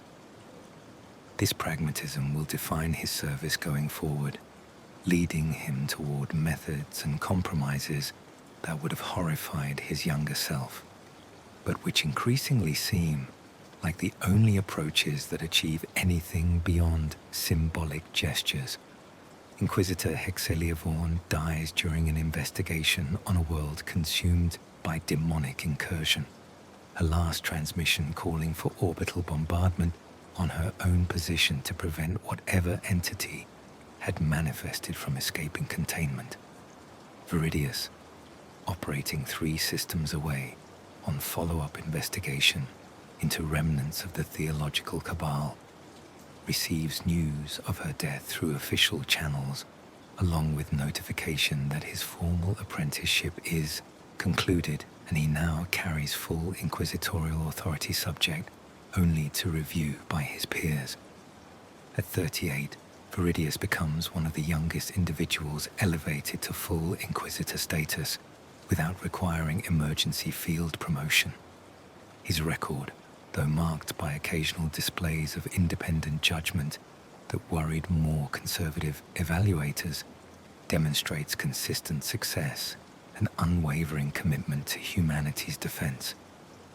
The inquisitorial conclave for his sector approves his elevation with only 2 dissenting votes, both from Puritans who considered his methods too flexible, and his willingness to question orthodoxy a potential warning sign of future corruption. The elevation comes with assignment to the Ordo Hereticus formally, though his investigations will range across all categories of threat as circumstance demands. He inherits portions of Vaughn's agent network, those operatives willing to transfer loyalty to her former student, and gains access to resources and authorities that were theoretical during his apprenticeship, but now become practical tools he can deploy without seeking approval from superiors who no longer exist in his operational chain. His first major investigation as a full inquisitor involves a noble house on a feudal world where reports suggest dabbling in sorcery to maintain power against rival houses. The mission seems straightforward initially, typical of investigations that occupy most inquisitors' careers, but complications emerge immediately upon arrival when Veridius discovers the noble house in question maintains alliance with an Adeptus Astartes chapter that recruits from the world's warrior aristocracy. The Crimson Scythes chapter, a relatively young founding with only 4 centuries of service, dispatches a representative to meet with Veridius shortly after his arrival. The Space Marine, a veteran sergeant named Mordain, whose armor bears battle honors from campaigns across 3 sectors, makes clear that the chapter considers any accusations against House Valdremore to be matters requiring chapter involvement given their recruitment relationship. We would not presume to interfere with inquisitorial authority, Mordain states with careful diplomatic phrasing that barely conceals the threat beneath formal courtesy. but House Valdremor has provided the Crimson Sides with generations of worthy recruits. If investigation reveals criminal activity, the chapter requests opportunity to address internal discipline before external sanctions are considered. The request, though framed politely, represents direct challenge to Veridius's authority. Space Marine chapters, especially younger ones still establishing their reputations, guard their honor zealously and resist any suggestion that their recruiting worlds harbor corruption. Mordain is essentially demanding that if Veridius finds evidence of wrongdoing, he allow the chapter to handle punishment internally rather than face public exposure that might damage the sides standing within the broader Adeptus Astartes. Veridius could refuse this request, asserting absolute inquisitorial authority and proceeding without regard for chapter sensitivities. Such approach would be entirely within his rights and consistent with how many inquisitors handle similar situations, but it would also guarantee conflict with the Crimson Sides, potentially escalating to violence if the chapter decides its honor matters more than cooperation with the Inquisition. While Veridius carries authority that theoretically overrides chapter objections, practical reality involves armed Astartes who could kill him long before reinforcements arrive. More troubling than the immediate threat is the broader context. If House Valdremor does practice sorcery, they presumably do so with knowledge and possibly training from sources outside the feudal world's limited resources. Such sources almost certainly involve chaos corruption, given that genuine sorcerous power flows from the warp. But if House Valdremor has been corrupted, and they provide recruits to the Crimson Sides, does that corruption extend to the chapter itself? Are the Astartes defending their recruiting house because they share its taint? Or are they simply unaware that their source of new battle brothers has been compromised? These calculations race through Veridius's mind as he formulates response to Mordain's request. The safest approach would be withdrawing and calling for Grey Knight support, specialists in corruption who could assess both the house and the chapter for taint. But such escalation would take months to arrange and might provoke the Crimson Sides into precipitous action if they perceive themselves under investigation. The most effective approach requires temporary alliance with Mordain, using chapter resources to investigate the house while simultaneously evaluating whether the Astartes themselves show signs of corruption. I accept your offer of cooperation. Veridius responds carefully, choosing words that commit him to nothing beyond current circumstances. My investigation will proceed with chapter observers present to ensure findings are documented transparently. If evidence reveals heresy, appropriate sanctions will be determined based on scope and severity of offenses discovered. Mordain accepts these terms with visible relief, clearly expecting harsher response. Over the following days, Veridius conducts investigation with Mordain and 2 other Crimson Scythes accompanying him, their presence simultaneously providing protection and creating constraint on his methods. He cannot employ interrogation techniques that might offend Astartes' sensibilities, cannot make accusations without evidence strong enough to convince the Space Marines, and must constantly balance investigative necessity against political realities of working alongside warriors who could end his life with casual ease. The investigation reveals House Valdremor does indeed practice sorcery, but not through chaos worship. Their abilities stem from psychic gifts that manifest in certain bloodlines, mutations tolerated on this feudal world because they provide tangible advantages in battle and governance. The current Lord, Valdremor, a man named Hector, whose psychic abilities allow him to influence minds and perceptions, has used these gifts to maintain his house's dominance against rivals and to ensure only the strongest warriors join the Crimson Scythe's recruitment trials. This presents Veridius with a complex judgment call. Psychic mutations, unless sanctioned through proper imperial channels, technically constitute heretical deviation from human standard. But Lord Hector's abilities show no signs of chaos corruption, his powers manifestations of genetics rather than warp pacts.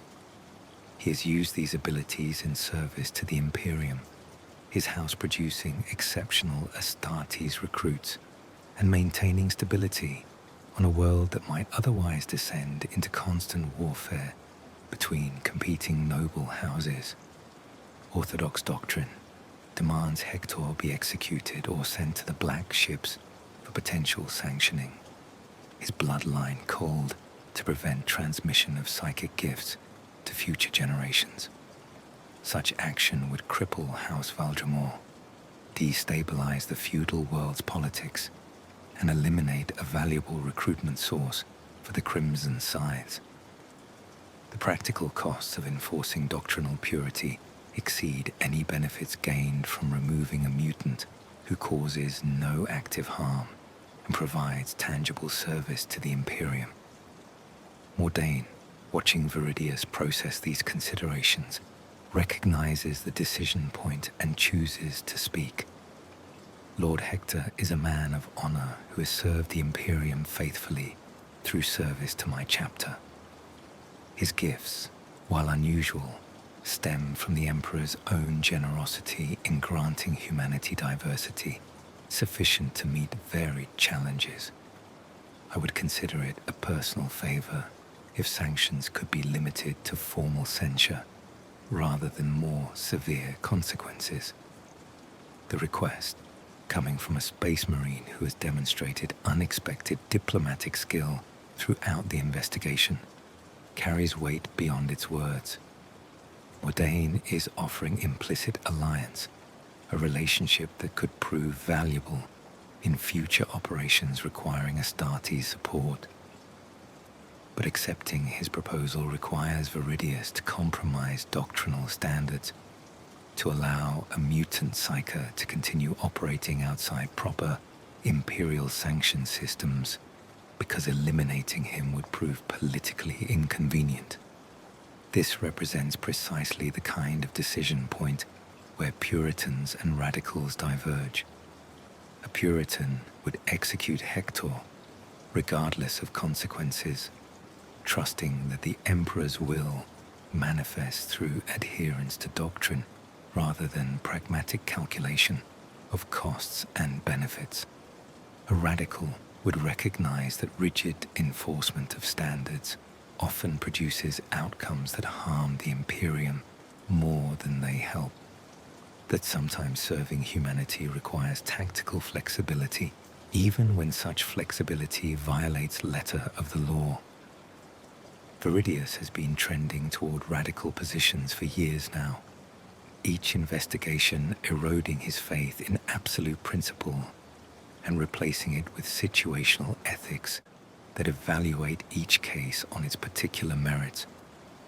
This investigation simply makes explicit what has been gradually developing, the recognition that he cannot serve humanity effectively while maintaining doctrinal purity.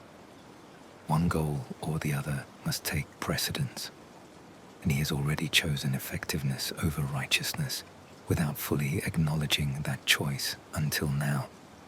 Lord Hector will submit to formal testing by sanctioned psychers who will evaluate his abilities and determine appropriate classification within imperial systems, Veridius announces, his voice carrying authority that admits no argument. If testing confirms his powers derive from genetics rather than warp corruption, and if his loyalty to the Imperium is verified, he will receive limited sanction, allowing continued use of abilities in service to House Valdremer and the Crimson Scythe's recruitment operations.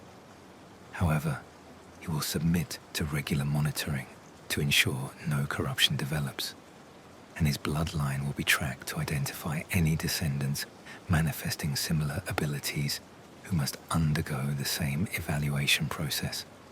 The solution splits the difference between orthodox enforcement and complete compromise.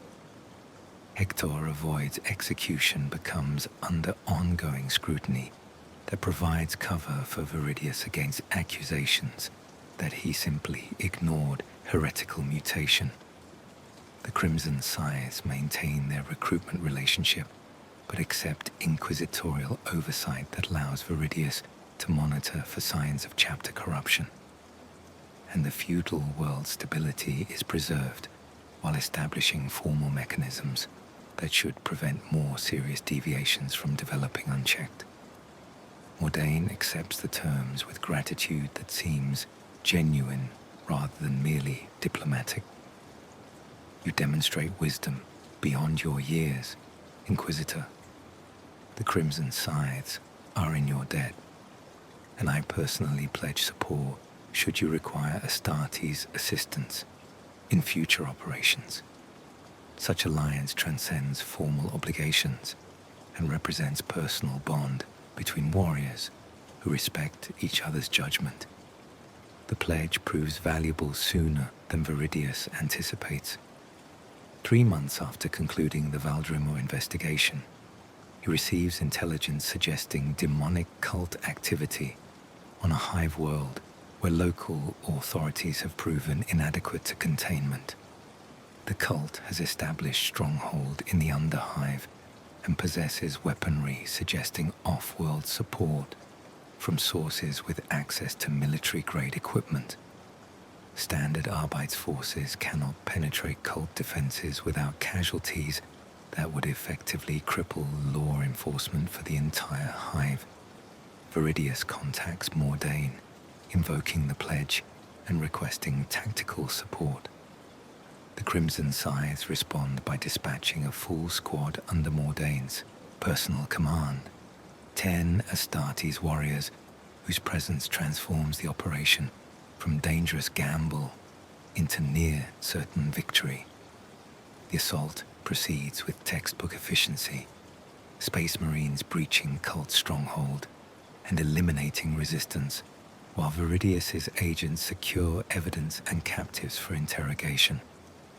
The operation's success, achieved through cooperation between Inquisition and Astartes, rather than traditional requisition protocols that would have taken weeks to process, validates Veridius's decision to compromise with Mordain on the Valdremer matter, but it also reinforces his drift toward radical methods, demonstrating that effectiveness often requires building personal relationships that bypass official channels and making deals that technically violate doctrinal standards but produce results that serve humanity's protection more effectively than rigid adherence to procedure.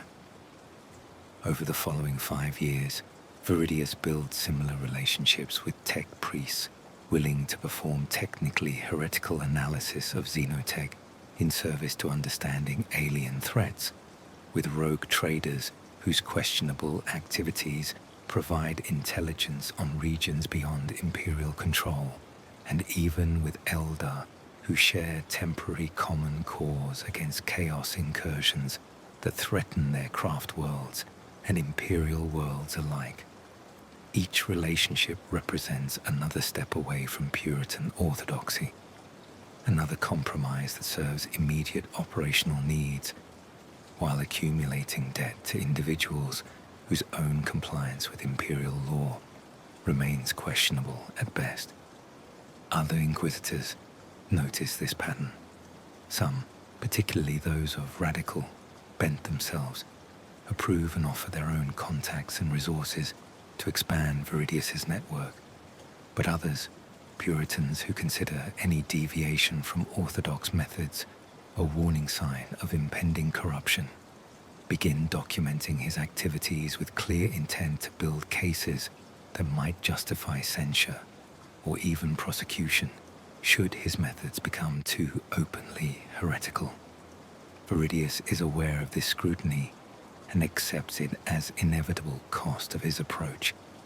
He cannot please everyone, cannot serve humanity effectively while maintaining relationships with more conservative colleagues who would prefer he follow procedures that consistently produce inferior results.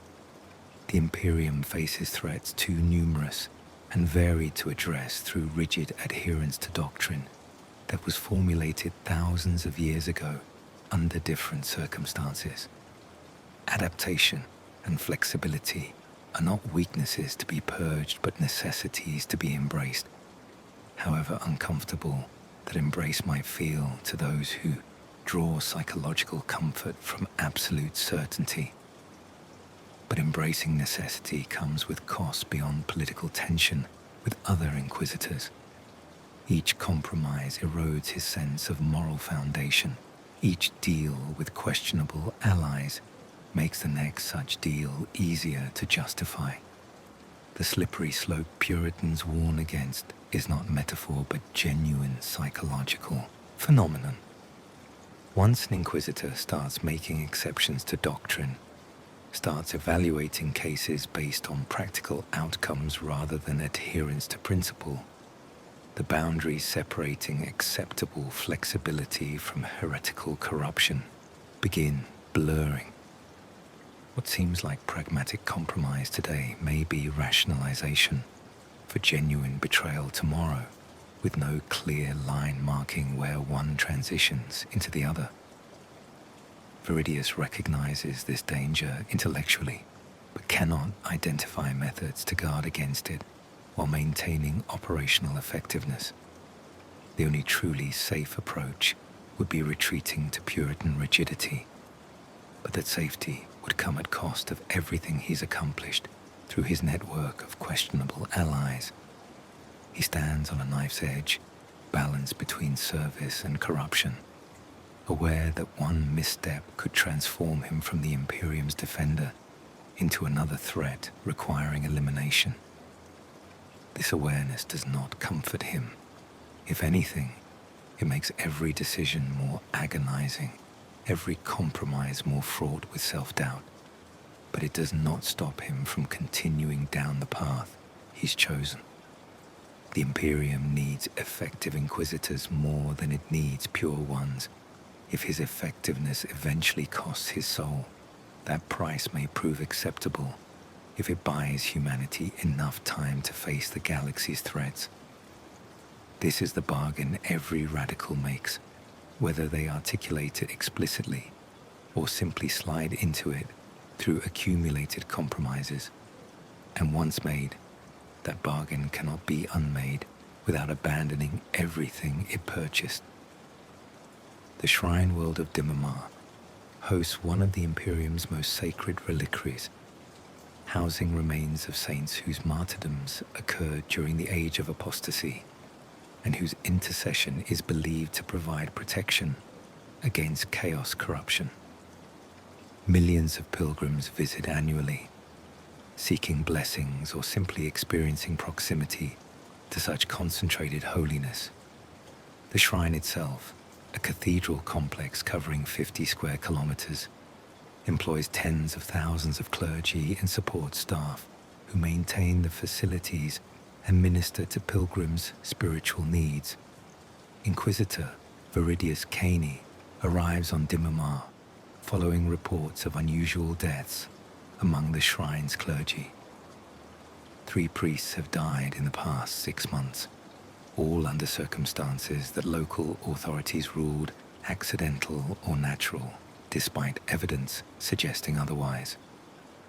The local Arbeits commander, a woman named Jessadine, who Veridius recognizes from a previous investigation on Veridia Prime, filed the reports that triggered inquisitorial attention after her attempts to investigate were blocked by shrine administration. citing ecclesiastical immunity from secular law enforcement. The deaths themselves present disturbing patterns.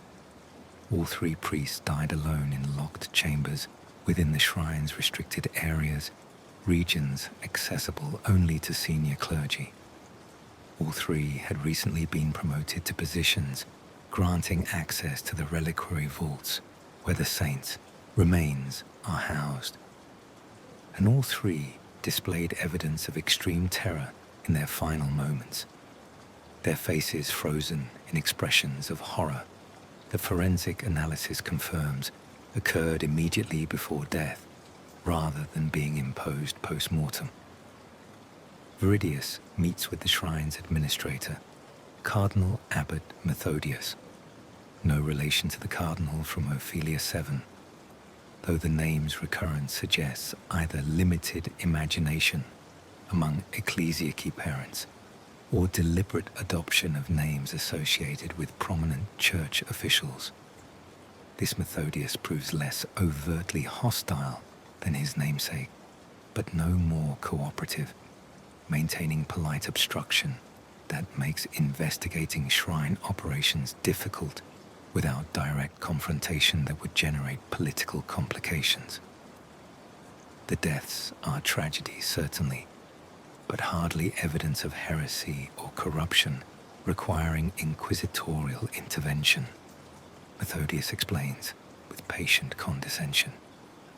These were elderly men whose health had been declining for years, that they died in service to the emperor and the saints they tended represents fitting ends to lives dedicated to holy work. I fail to understand why the Inquisition considers natural deaths worthy of investigation when so many genuine threats demand attention. Veridius produces forensic reports that document the priests' terror and the inconsistencies in official explanations for their deaths. Cardinal Abbot, these men died in fear of something. The question is whether that something represents threat to the shrine and everyone within it. Or, if you would prefer, I conduct investigation, assuming shrine administration has something to hide and is deliberately obstructing legitimate inquisitorial authority. The threat, while carefully phrased, carries unmistakable weight. Methodius's expression tightens, recognizing the continued obstruction will force Veridius to employ methods that will be far less discreet and far more damaging to the shrine's reputation. After several moments of visible internal struggle, he concedes. Very well, Inquisitor. You will have access to relevant areas and personnel, though I must insist that shrine operations continue normally during your investigation to avoid disrupting pilgrim services. The faithful come to Dimamar seeking solace and connection to the Emperor through his saints. Any investigation must proceed with minimal visibility to prevent generating panic or undermining the comfort these holy grounds provide. Veridius accepts these restrictions, recognizing that they serve legitimate concerns about maintaining public order rather than simply protecting shrine secrets. He begins investigation by examining the locations where the priest died, each a small chamber within the reliquary vault complex where clergy perform maintenance duties and conduct private devotions before specific saint relics. The chambers themselves reveal little of obvious significance. They are austere spaces containing only basic furnishings and devotional materials appropriate to their purpose. But close examination reveals something unusual: scorch marks on walls and floors that match no known weapon or tool. The marks form patterns that suggest deliberate arrangement rather than random damage, though their meaning remains obscure without broader context. Veridius requests access to the reliquary vaults themselves, the chambers where saints' remains are preserved in crystal sarcophagi and displayed for veneration. Methodius personally accompanies him into the vaults, clearly unwilling to allow unsupervised inquisitorial access to the shrine's most sacred treasures. The vaults stretch for hundreds of meters, each containing multiple sarcophagi, arranged according to complex theological categorization that Methodius explains with evident pride in the shrine's organizational sophistication. The relics themselves are breathtaking in their morbidity. Skeletal remains preserved with such care that individual bones still bear evidence of the injuries that caused death. Organs suspended in stasis fields that prevent decay while allowing them to be viewed from all angles. In some cases, entire bodies preserved intact despite millennia of age, their flesh mummified but recognizable as having once been human. These are the saints, men and women, who died in service to the Emperor, whose suffering and sacrifice earned them eternal veneration. But as Veridius examines the relics more closely, certain details trouble him. Some of the remains show evidence of torture that far exceeds what official martyrdom accounts describe. Burns that could only have been inflicted through sustained application of extreme heat. Broken bones that healed and were broken again multiple times, suggesting extended periods of suffering rather than swift martyrdom. And in some cases, evidence of surgical intervention using tools and techniques that should not have existed during the periods when these saints supposedly lived. He voices these concerns to Methodius carefully, framing them as requests for clarification rather than accusations. The Cardinal Abbot's response comes without hesitation, clearly addressing questions he's fielded before. The records of martyrdom compiled during the Age of Apostasy were often incomplete or embellished through centuries of retelling. Modern forensic analysis sometimes reveals discrepancies between traditional accounts and physical evidence. Such discrepancies do not invalidate the saints' holiness or their value as objects of veneration. The suffering they endured, however it occurred, was offered in service to the Emperor and redeemed through his divine grace. The explanation is theologically sound and historically plausible.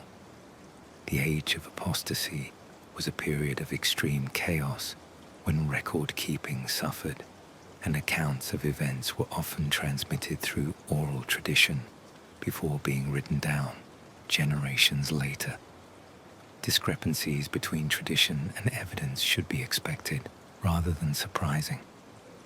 But something in Methodius's delivery, the rehearsed quality of his response and the slight tension in his posture, suggests he's not entirely comfortable with the explanation he's providing.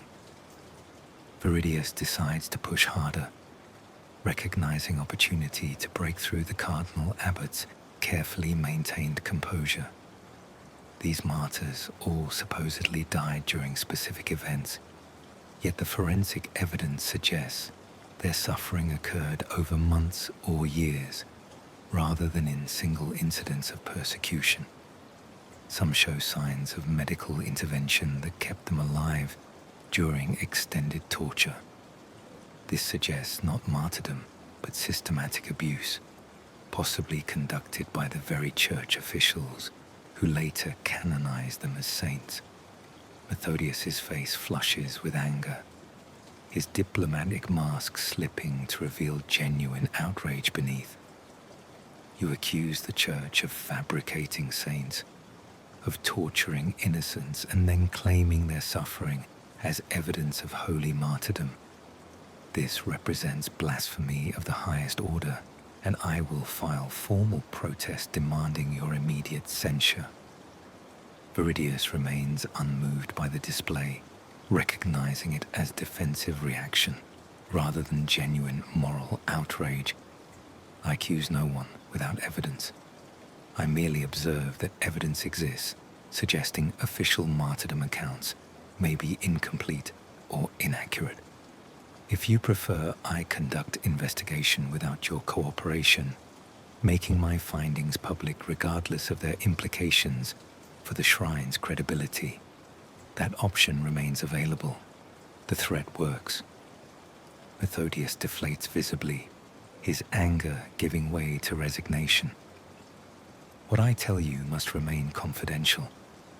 The shrine's spiritual value to billions of faithful exceeds any concern for historical accuracy. If your investigation undermines belief in our saints, the damage will extend far beyond Immermar.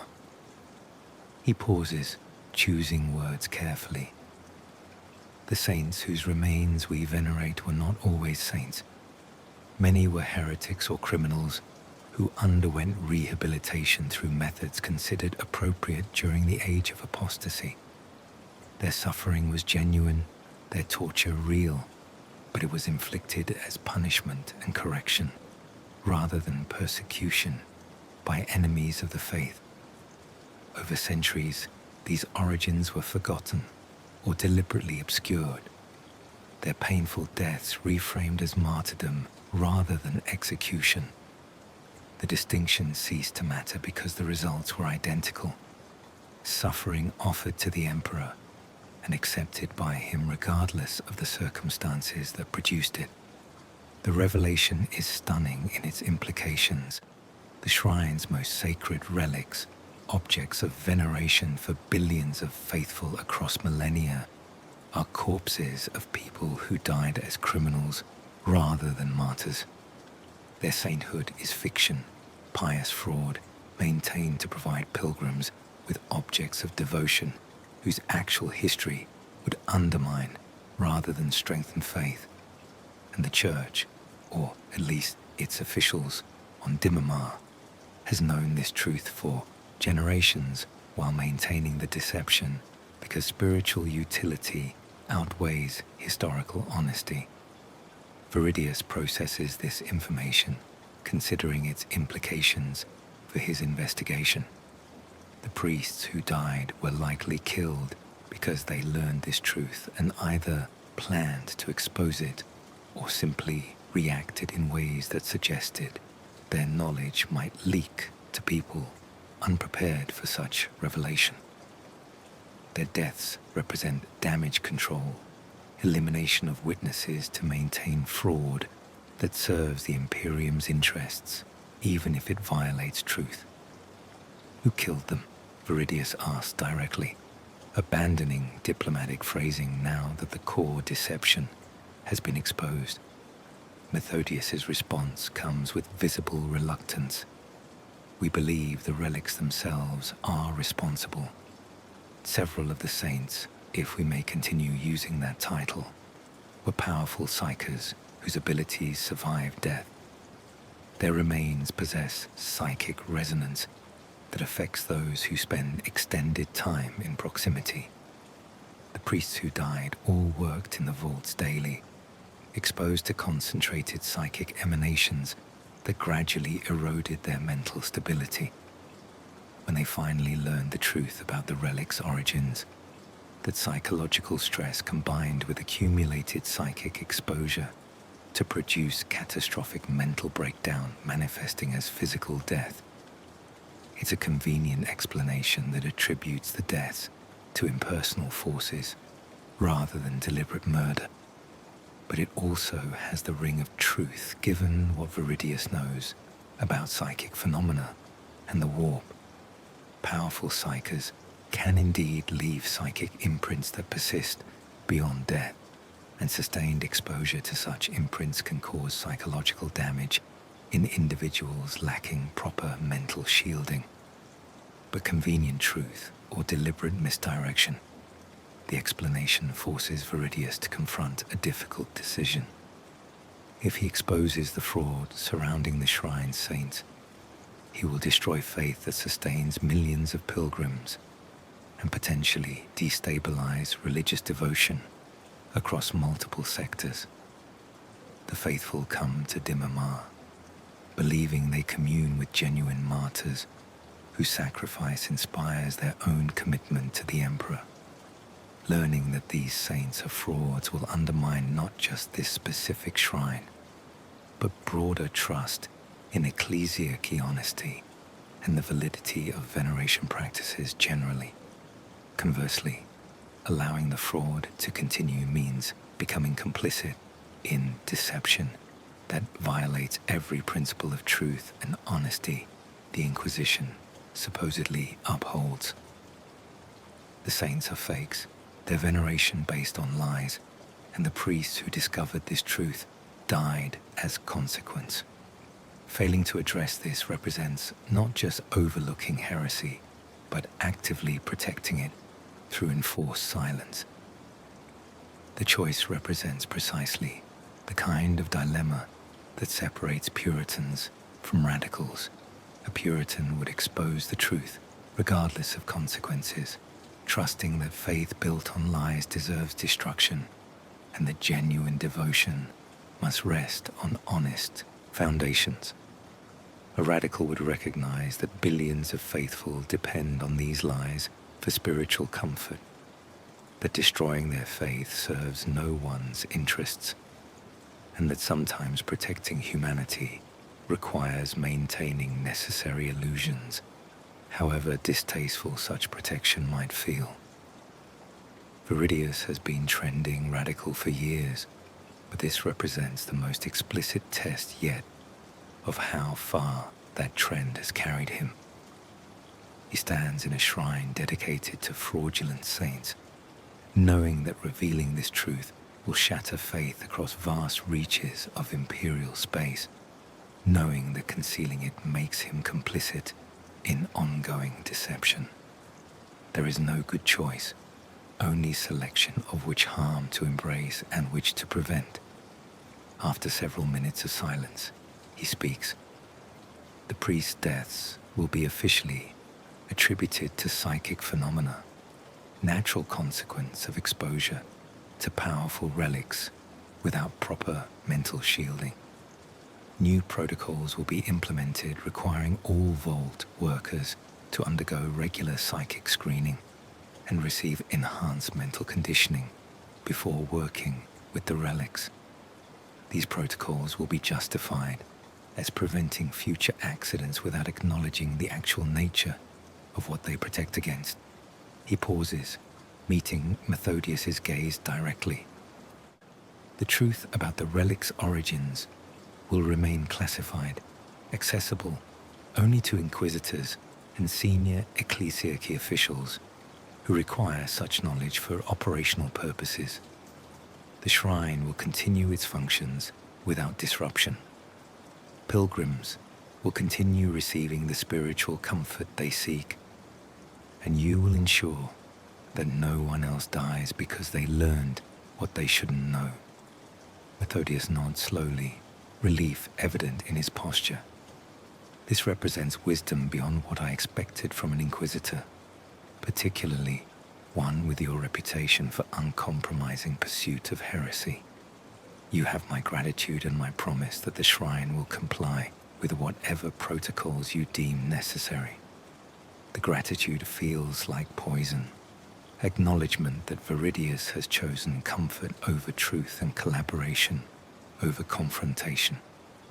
But the alternative, exposing the fraud and watching billions lose faith in the institutions that structure their spiritual lives, seems worse. At least this choice preserves some utility from the deception, allowing the shrine to continue providing pilgrims with experiences that genuinely strengthen their devotion, even if the objects of that devotion are not what believers imagine them to be. He departs Dimamar 3 days later after implementing the new protocols and ensuring Methodius understands that any future deaths will trigger investigation far less forgiving than this one. The shrine recedes behind their void ship as they transition to warp travel, its cathedrals and reliquaries continuing to draw pilgrims seeking connection to saints who never actually existed as such. the weight of his compromise sits heavily on Veridius's conscience. He protected a lie because the truth would cause more harm than the deception. He became complicit in fraud because exposing it served no purpose beyond satisfying his own sense of righteousness. Every principle his training instilled has been compromised. Every absolute standard revealed as negotiable. When practical considerations demand flexibility, this is what it means to be a radical, he realizes with uncomfortable clarity. Not embracing heresy, but recognizing that serving humanity sometimes requires actions that doctrine condemns. Not seeking corruption, but accepting that absolute purity is incompatible with operational effectiveness. The Puritans are wrong, not in their principles, but in believing those principles can be maintained while actually defending the Imperium against threats that care nothing for doctrinal niceties. But if the Puritans are wrong, does that make the radicals right?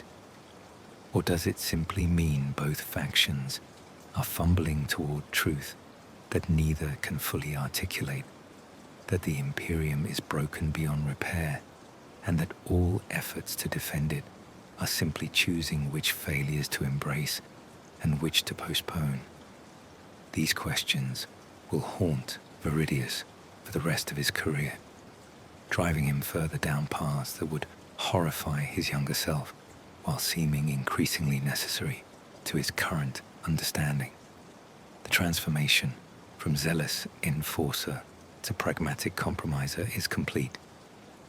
What remains is discovering how far that pragmatism can stretch before it becomes indistinguishable from the corruption it supposedly opposes.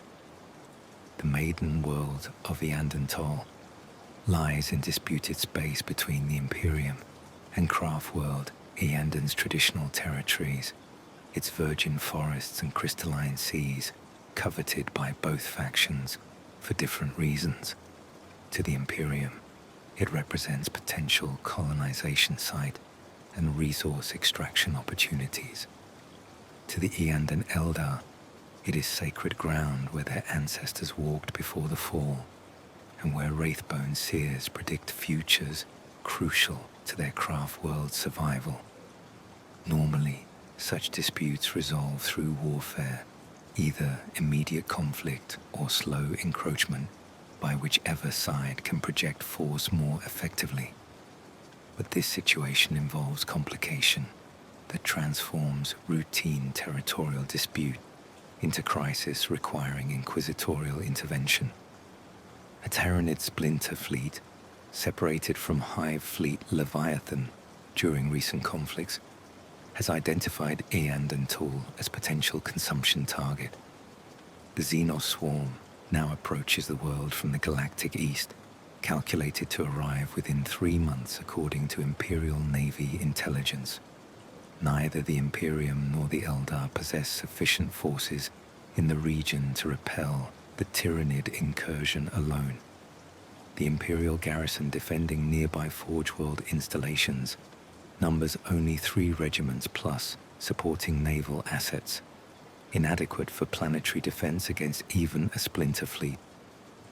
Eandan, still recovering from near destruction during previous Tyranid invasion. The cost, millions of Eldar lives, cannot spare the warriors necessary to defend the maiden world without leaving the craft world itself vulnerable to opportunistic attacks. The logical solution, temporary alliance between Imperial and Eldar forces to repel common enemy. Founders on doctrinal and practical obstacles. Imperial doctrine treats all xenos as enemies to be destroyed, or at minimum tolerated only under duress. Cooperating with Eldar even against mutual threat requires authorization from senior Imperial authorities who might take months to render judgment, by which point the Tyranids will have consumed Eandantol and potentially established beachhead that threatens both Imperial and Eldar territories. Inquisitor Veridius Kaine, receives this situation as briefing from Lord Militant Kratos, commander of Imperial forces in the region, 3 weeks after the Tyranid splinter fleet's course was confirmed. Kratos, a veteran of 6 decades service who rose through ranks from common soldier to high command, presents the tactical realities with brutal honesty. "We cannot hold Iandentol alone," he states flatly, "even if we stripped other garrison posts, which would leave Forge Worlds vulnerable to orc raids or chaos incursions. We lack numerical strength to repel Tyranid assault. The xenos swarm will overwhelm our positions and consume the planet's biomass, growing stronger before moving on to attack Imperial-controlled systems." He pauses, meeting Veridius's gaze directly. The Eldar have proposed joint defense pact.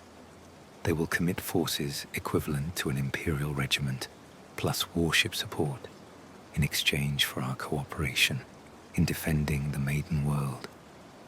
After the Tyranids are repelled, both sides will withdraw, and the world's ultimate disposition will be negotiated through proper diplomatic channels. This represents unprecedented opportunity for cooperation that could save the lives of thousands of Imperial soldiers and preserve valuable territory from Tyranid consumption. The proposal is pragmatic and, from strictly military perspective, sensible, but it requires inquisitorial approval to proceed because it involves formal cooperation with xenos rather than simple tolerance of their presence. Kratos cannot authorize such cooperation on his own authority without risking censure, or worse, if other Imperial officials decide the arrangement violates doctrinal prohibitions against consorting with aliens. Veridius recognizes the political trap inherent in this request. If he approves cooperation and the operation succeeds, he will share credit for pragmatic solution that saved Imperial lives and territory. But if he approves cooperation and the operation fails, or if the Eldar betray the alliance once Tyranids are defeated, he will bear responsibility for trusting Xenos allies who prove unreliable. Conversely, if he refuses cooperation and Imperial forces attempt solo defense that fails catastrophically, he will face accusations of doctrinal rigidity that cost lives and territory through refusal to accept necessary compromises.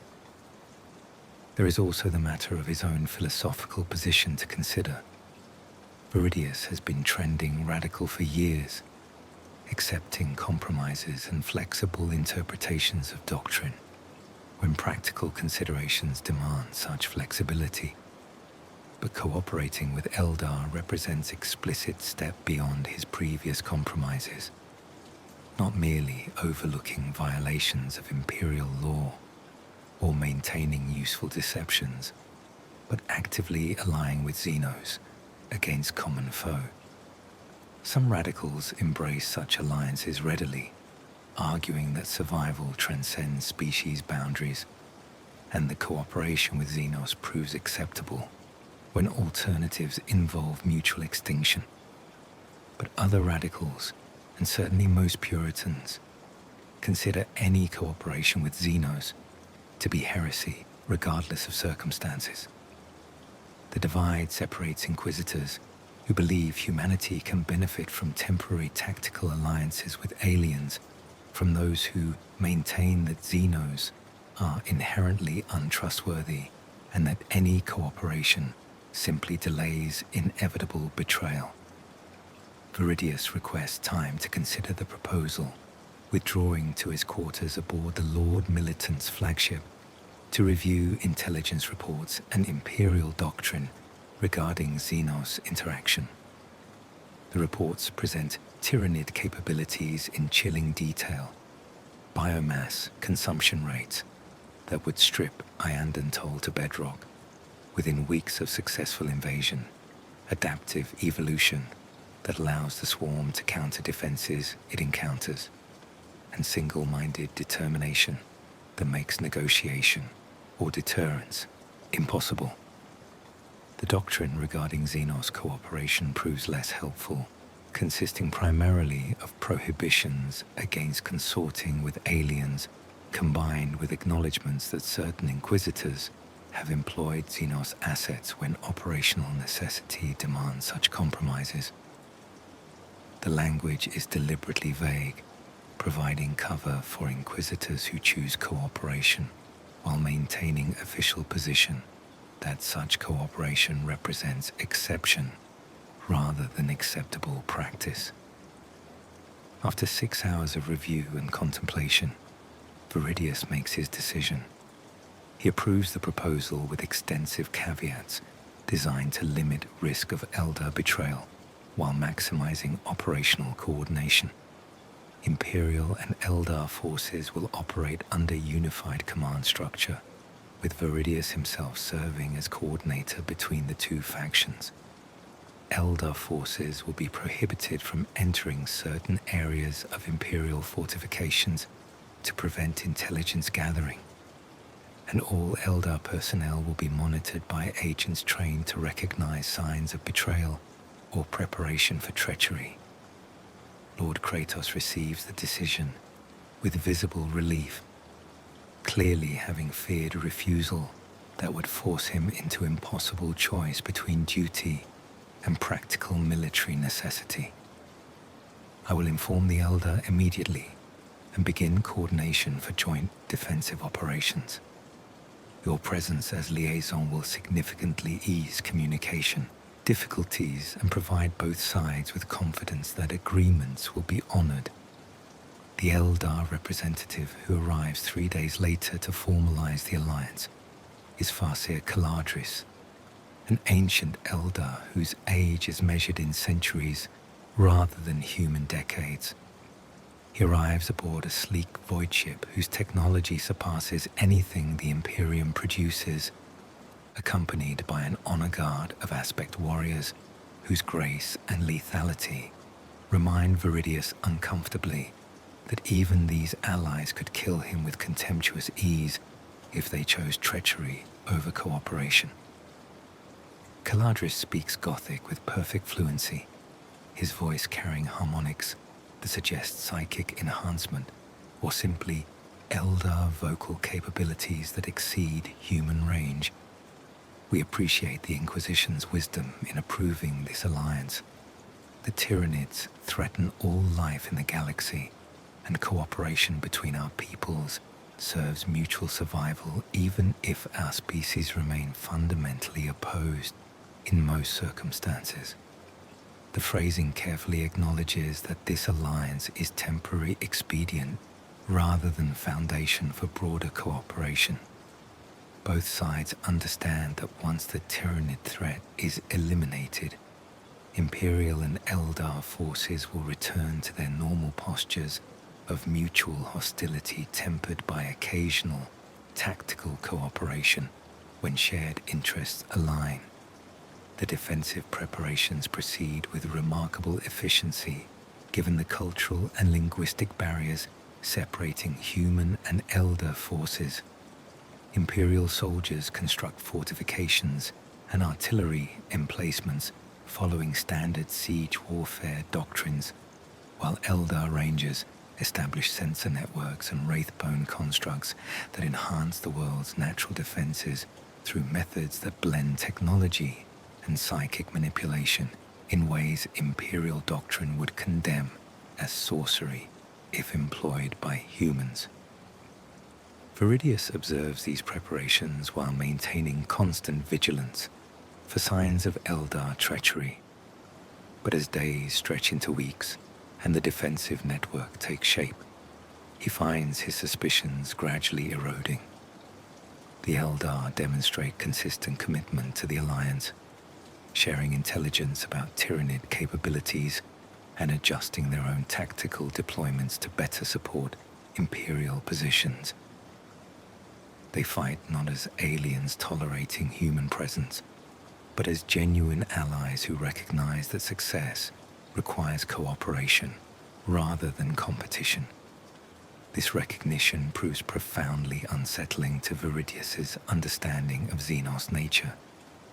Imperial doctrine teaches that aliens are inherently treacherous, that their cooperation masks ulterior motives, and that any alliance with the xenos will ultimately betray human interests. But Caladris and his warriors display none of the characteristics doctrine attributes to Eldar.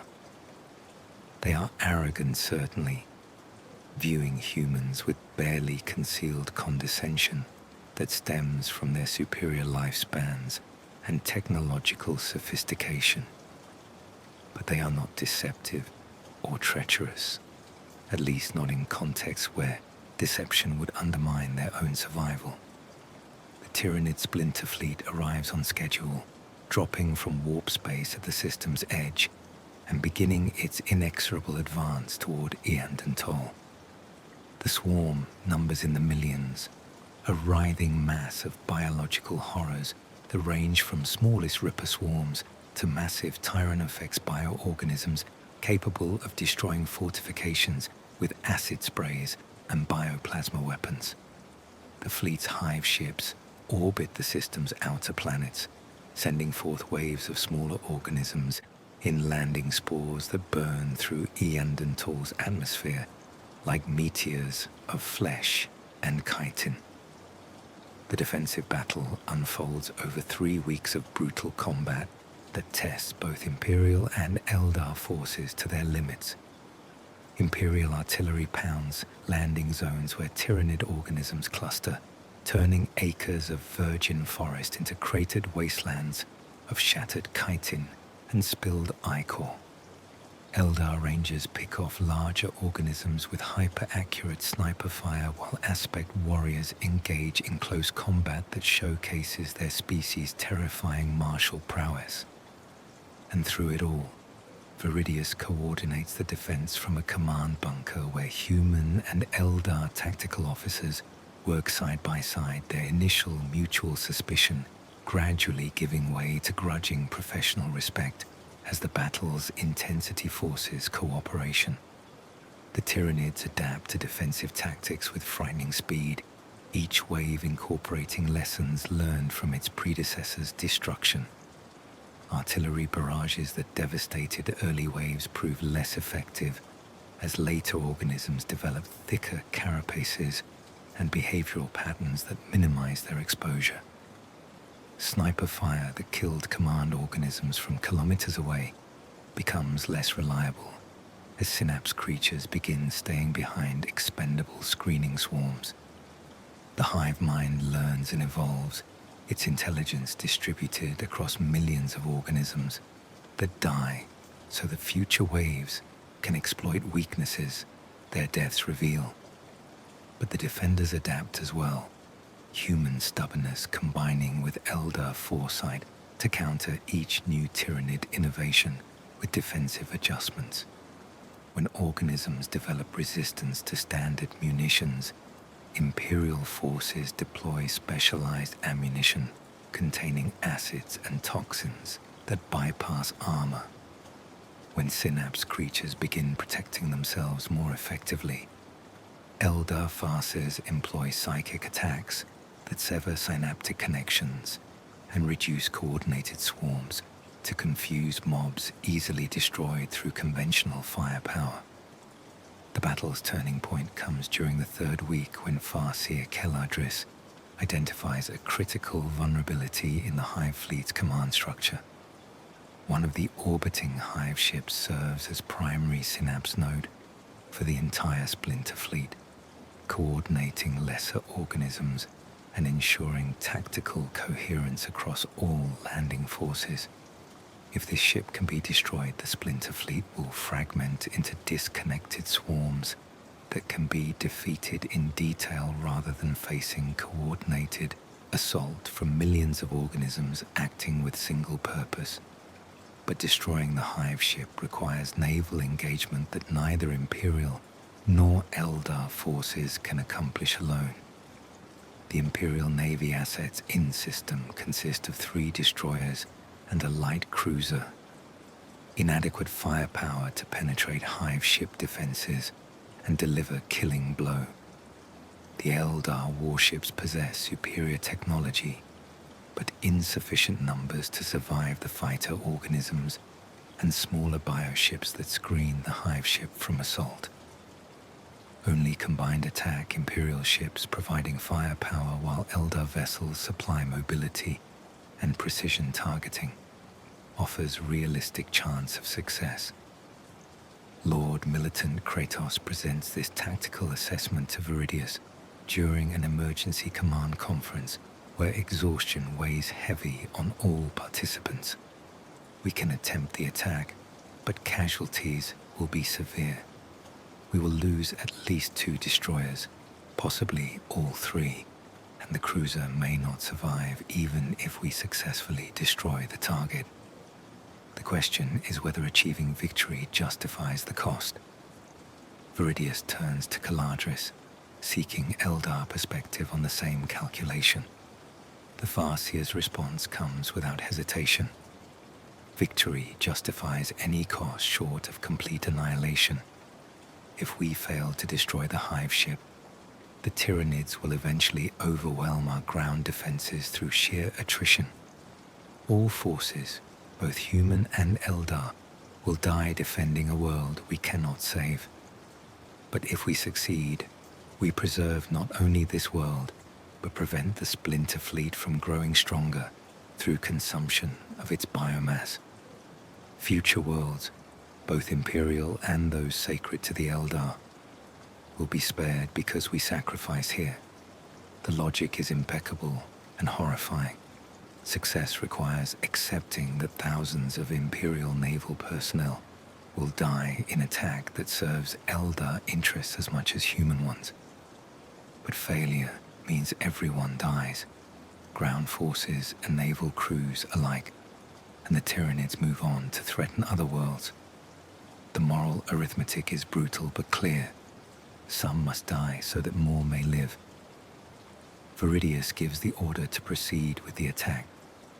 The combined fleet launches 12 hours later, Imperial destroyers and the cruiser forming protective screen around Eldar warships whose superior speed and maneuverability allow them to penetrate hive ship defenses. The battle unfolds exactly as predicted, Imperial ships dying as they draw fire, while Eldar vessels deliver precisely targeted strikes that breach hive ship armor and detonate internal structures. The hive ship's death throes are spectacular, its massive bulk rupturing as secondary explosions tear through biodecks and propulsion chambers. Millions of organisms within the ship die instantly, their biomass vented into space as the structure collapses. And across Eandantol's surface, the Tyranid assault falters as coordinating intelligence vanishes and individual organisms revert to instinctive behaviors that make them far easier to destroy. The victory comes at precisely the predicted cost. 2 Imperial destroyers are lost with all hands, while the third limps back to dock with its hull breached in a dozen locations and half its crew dead from explosive decompression. The cruiser survives but requires months of repairs before it can return to active service.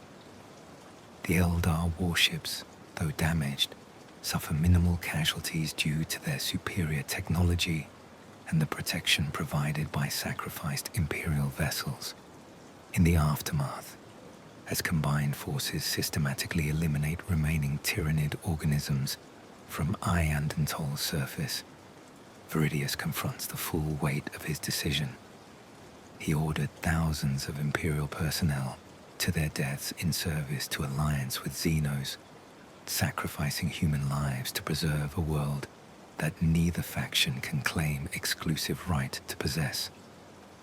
By any orthodox standard, this represents heresy, prioritizing cooperation with aliens over preservation of human life. But by pragmatic standard of outcomes achieved, the decision proves justified. The splinter fleet is destroyed, preventing it from consuming Eandantol.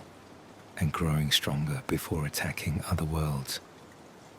Both Imperial and Eldar territories are more secure because the Tyranid threat has been eliminated, and the Alliance, though temporary and specific to these circumstances, demonstrates that cooperation with xenos can produce results that neither side could achieve independently. Caladris acknowledges this reality during their final meeting before the Eldar forces withdraw from the system. You have shown wisdom unusual among your species, Inquisitor. Most humans would have refused alliance out of blind hatred for all xenos, condemning both our peoples to defeat that might have been avoided through cooperation. The galaxy would benefit if more of your kind recognized that survival sometimes requires transcending primitive tribalism. The words carry obvious condescension, but also genuine respect. Veridius accepts them without offense, recognizing that from the Eldar's perspective, humanity is indeed primitive and tribal, clinging to doctrines that prioritize ideological purity over practical survival. But he also recognizes that those doctrines exist for reasons beyond simple prejudice.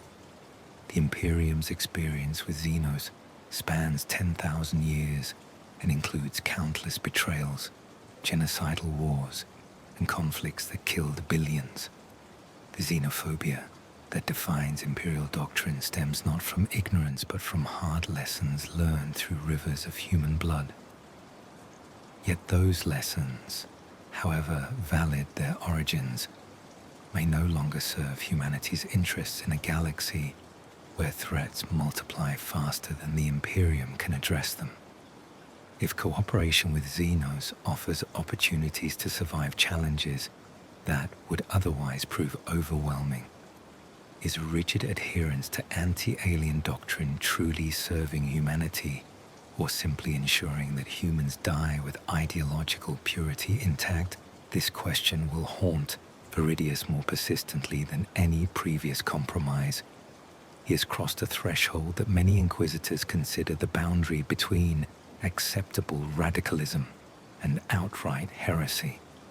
He cooperated with xenos not through coercion or necessity of immediate survival, but through calculated judgment. That alliance served humanity's long-term interests better than doctrinal rigidity. This is not pragmatism anymore, but genuine philosophical shift. Rejection of human supremacy doctrine in favor of species-neutral calculation of costs and benefits. Some Inquisitors will condemn this choice absolutely, considering it proof of corruption, requiring his censure or execution. Others will approve, recognizing that the Imperium's survival may depend on exactly such flexibility. But all will acknowledge that Veridius has marked himself as radical, beyond any ability to reclaim Puritan credentials, that he has chosen effectiveness over orthodoxy in ways that cannot be undone or explained away as temporary expedient. The transformation that began years ago with subtle compromises is now complete. Veridius is no longer the zealous explicator who watched interrogations with cold approval, no longer the rigid interrogator who believed absolute standards could be maintained through sufficient will. He is a radical Inquisitor who recognizes that serving humanity sometimes requires betraying the doctrines that supposedly define what humanity represents, who understands that survival and righteousness may be fundamentally incompatible in a galaxy as hostile as this one. What remains is discovering whether his choices have served humanity or simply made him another threat the Imperium must eventually eliminate. And that discovery will come soon enough, in ways that will test everything he believes about duty, service, and the price of power wielded without moral certainty. Chapter 8. The Inquisitor's Inquisitor. News of Veridius's alliance with the Eldar spreads through inquisitorial networks with predictable velocity. Within weeks, reports reach conclaves across 3 sectors detailing the cooperation, the sacrificed Imperial vessels, and the successful joint defense against the Tyrannid splinter fleet. Reactions divide along expected factional lines. Radical Inquisitors praise the pragmatism and operational success. Puritan Inquisitors demand investigation into possible xenos corruption and censure for unacceptable deviation from Imperial doctrine. The investigation arrives 6 months later in the form of Inquisitor Lord Gortonis Valdane, a Puritan of such rigid orthodoxy that even other Puritans consider him extreme. Valdane has served the Inquisition for 3 centuries, his lifespan extended through juvenat treatments and extensive augmentation that have left him more machine than man. His record includes 17 censures of fellow Inquisitors for excessive radicalism and 4 executions of Inquisitors who crossed into outright heresy. He arrives in Veridius's operational region aboard a battle cruiser, accompanied by a retinue that includes 2 full squads of stormtroopers, a sanctioned psyker of considerable power, and an Ordo Hereticus interrogator known for breaking even the most resistant subjects. The summons comes through official channels, formal notice that Veridius must report to Valdane for inquiry into his conduct during the Toll operation. The language is carefully neutral, neither explicitly accusing nor exonerating, but the implications are clear.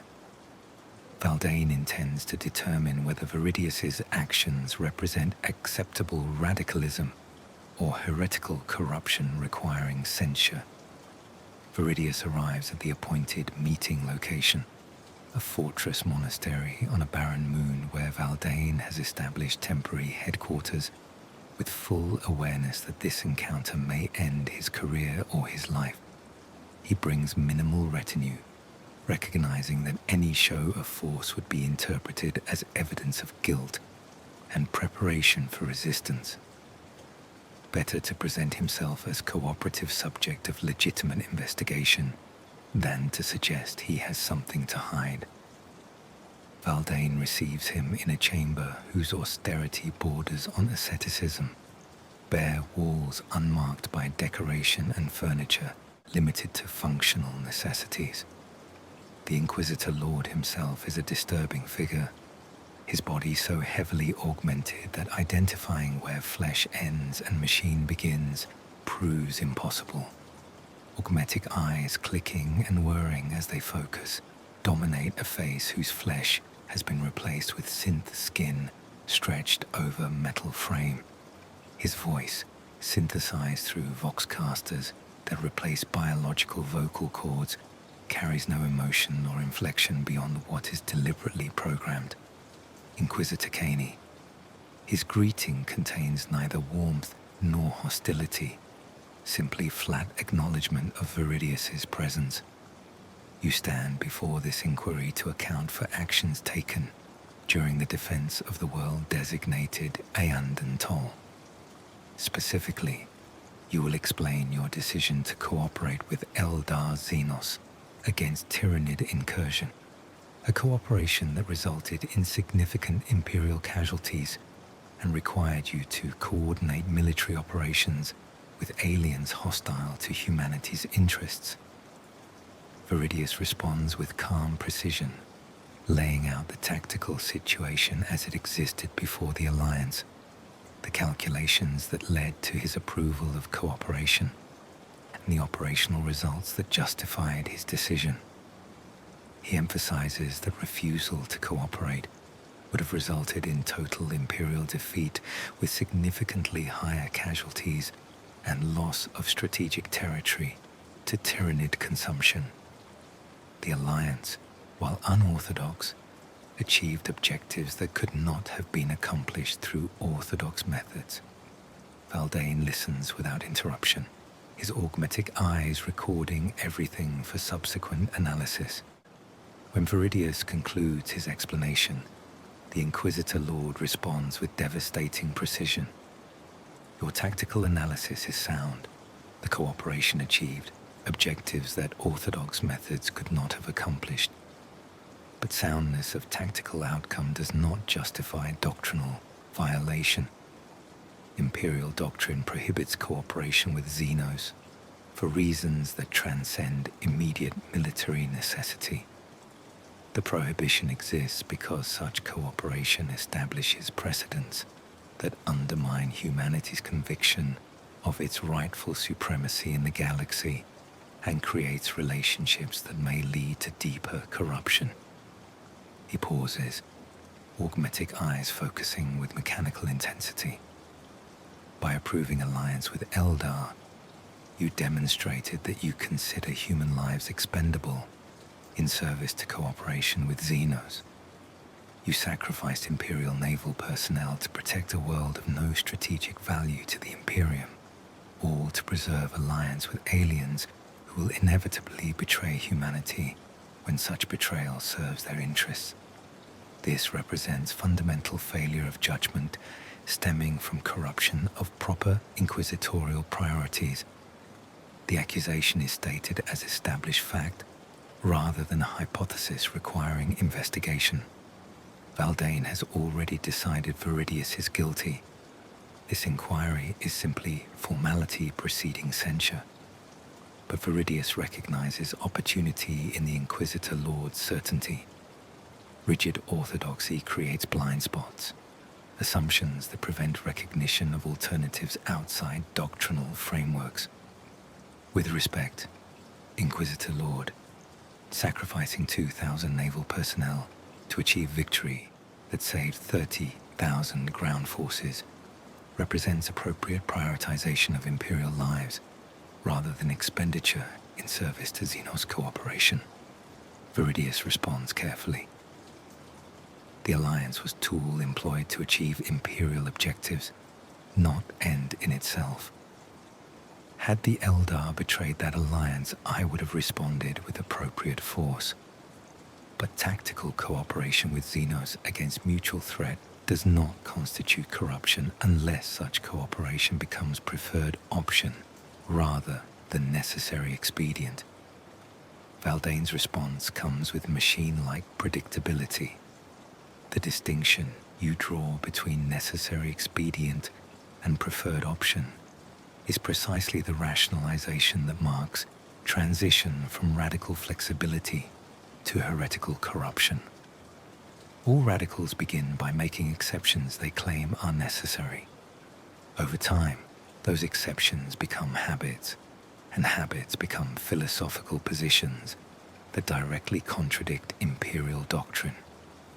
You stand before this inquiry because your trajectory suggests you have already crossed that boundary, that you now genuinely believe cooperation with xenos represents acceptable practice rather than regrettable necessity. He produces a data slate containing documentation of Veridius's other compromises over the years. The tech priest who analyzed xenotech in violation of Mechanicus prohibitions. The rogue trader whose illegal activities you overlooked in exchange for intelligence. The psycho noble you allowed to continue practicing unsanctioned abilities. And most damning, the shrine on Dimmermar, where you concealed fraud rather than exposing truth. That would have served Emperor's interests regardless of social disruption. Each of these incidents individually might represent acceptable radical flexibility, Valdain continues, but their accumulation reveals pattern of consistent prioritization of practical outcomes over doctrinal compliance. You have become an inquisitor who serves his own judgment of humanity's interests rather than the Emperor's clearly stated will as expressed through imperial doctrine. This makes you unreliable at best and actively dangerous at worst. The case is comprehensive and, from orthodox perspective, damning. Veridius cannot deny the facts Valdain presents because they are accurate. He has made those compromises, each time choosing effectiveness over purity. The only defense available is asserting that those compromises served humanity better than rigid orthodoxy would have, and such assertion simply confirms Valdain's accusation that he prioritizes personal judgment over doctrine. But as Veridius considers his response, he recognizes something crucial. Valdain's accusation rests on assumption that imperial doctrine, as currently formulated, represents the Emperor's will accurately and completely. If that assumption is questioned, if doctrine is recognized as human interpretation of the Emperor's intentions rather than divine revelation itself, then the entire framework of Valdain's case collapses. This represents dangerous ground, arguing for doctrinal revision from position of someone under investigation for doctrinal violations, invites accusations of heresy, far more serious than any tactical cooperation with the xenos. But Veridius has already crossed threshold where caution might preserve his position. Valdain intends to censure or execute him regardless of his defense. The only remaining question is whether that censure will include broader condemnation of radical approaches generally, or be limited to his specific actions. Inquisitor Lord Valdain, I will not insult your intelligence or waste your time with denials of actions you have documented accurately. Veridius states with deliberate formality, I have made the compromises you describe, each time choosing outcomes that served humanity's survival over strict adherence to doctrinal standards. I maintain that these choices were correct and that I would make them again under similar circumstances. He pauses, meeting Valdain's augmented gaze directly. But I also recognize that my judgment may be flawed, that the compromises I consider necessary may in fact represent corruption I cannot perceive due to gradual erosion of my moral foundation.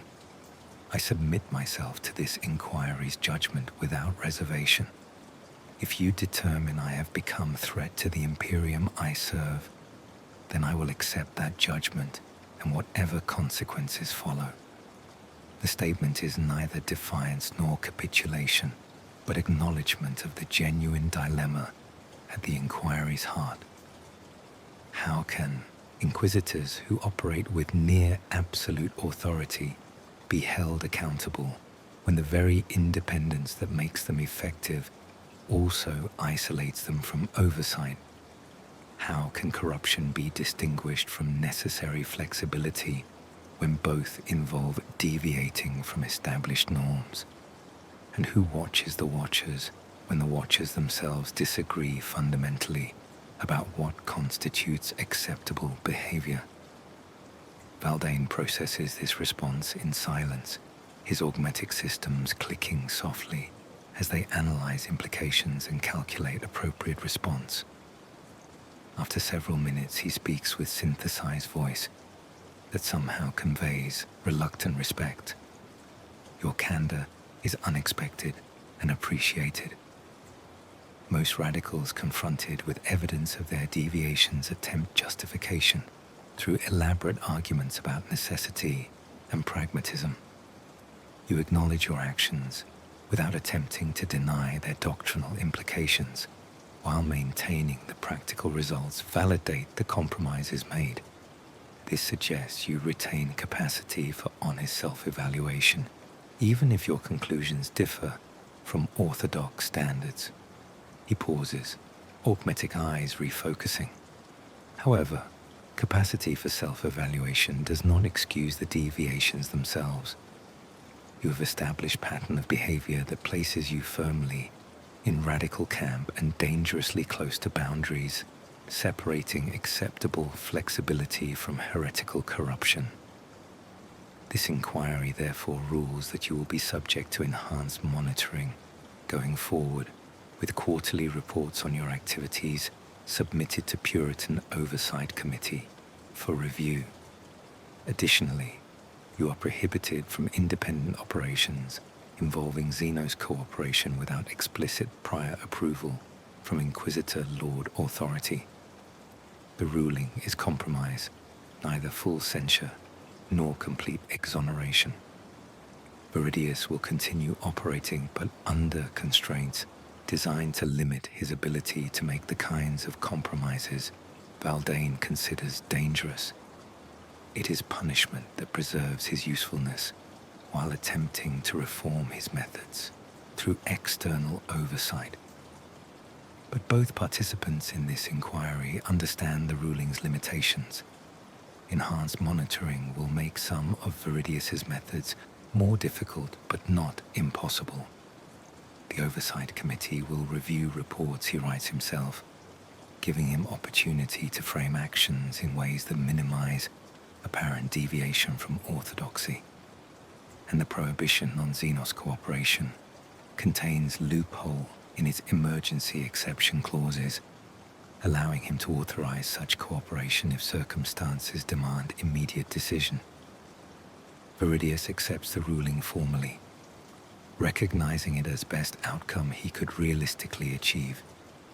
He departs Valdain's fortress with reputation damaged but operational authority intact, marked now as radical, whose methods warrant scrutiny, but who has not yet crossed into outright heresy. The encounter leaves him profoundly unsettled, despite the relatively favorable outcome.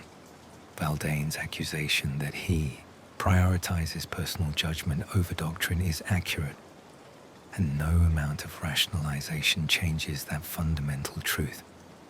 He has become an inquisitor who trusts his own assessment of situations more than he trusts imperial orthodoxy, who believes his years of experience and accumulated compromises have taught him truths that rigid doctrine cannot accommodate.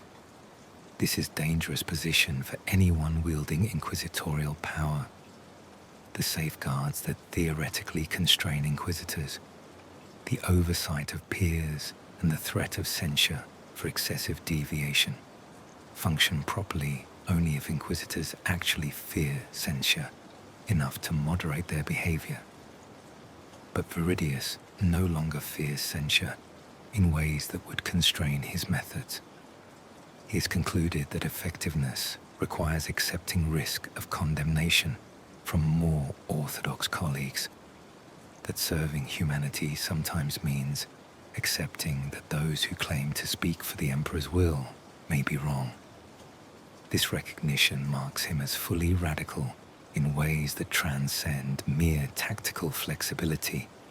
He has rejected not just specific doctrinal prohibitions, but the underlying premise that doctrine represents certain knowledge of the Emperor's will. He has become his own authority, answerable theoretically to the Inquisition's hierarchy, but practically operating according to his own moral calculus. The danger is not that this position will lead him into obvious heresy. Veridius remains committed to humanity's protection and genuinely believes his methods serve that goal more effectively than orthodox approaches.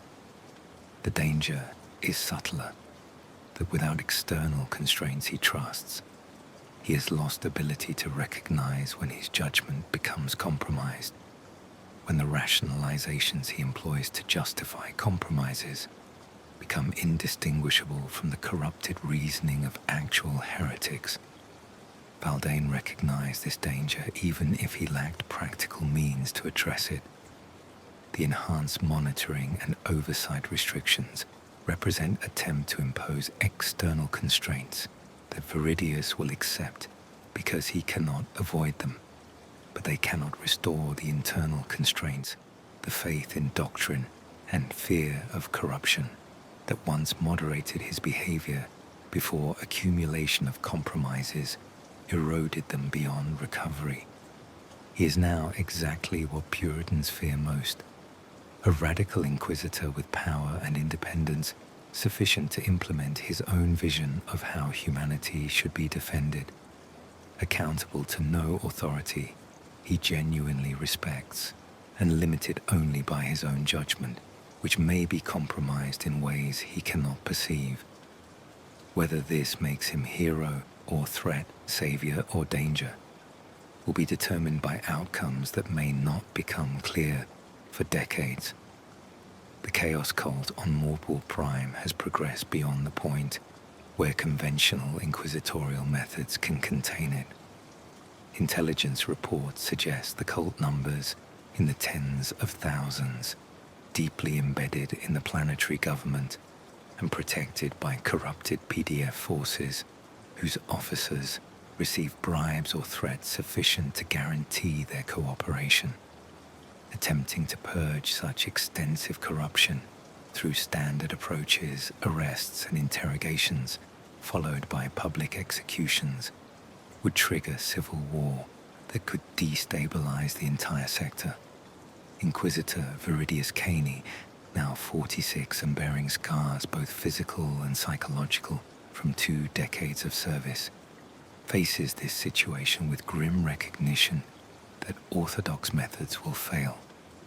The cult must be destroyed swiftly and completely, its leadership eliminated before they can activate whatever warp ritual they've been preparing.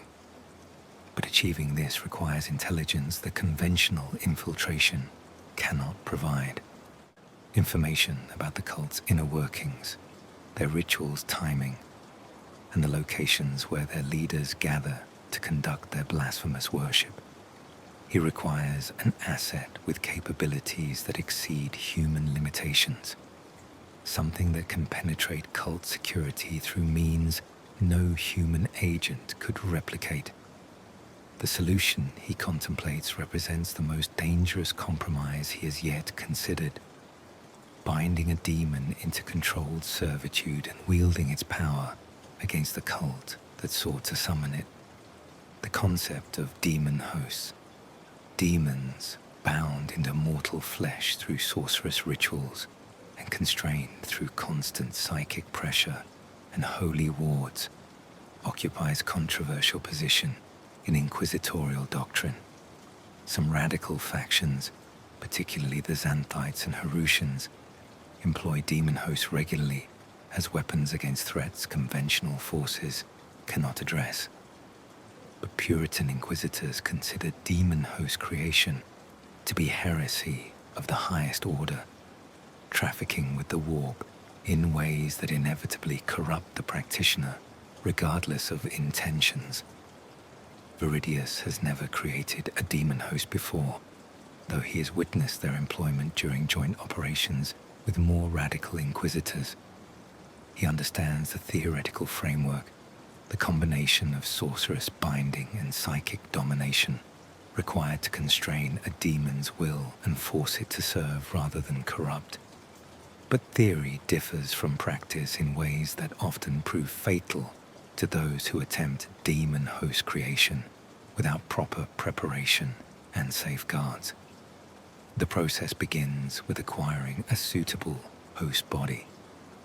Demon host creation requires living flesh, but employing unwilling subjects represents evil that Veridius cannot rationalize even through most flexible interpretation of necessary compromise. Instead, he seeks volunteers from among condemned criminals whose deaths are already decreed, but who might redeem themselves through final service to the Imperium.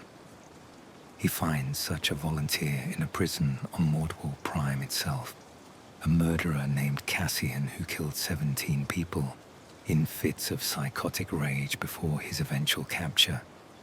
Cassian's crimes warrant execution, but his psychotic episodes stem from unsanctioned psychic abilities that manifest as uncontrolled telepathic broadcasts of his violent impulses.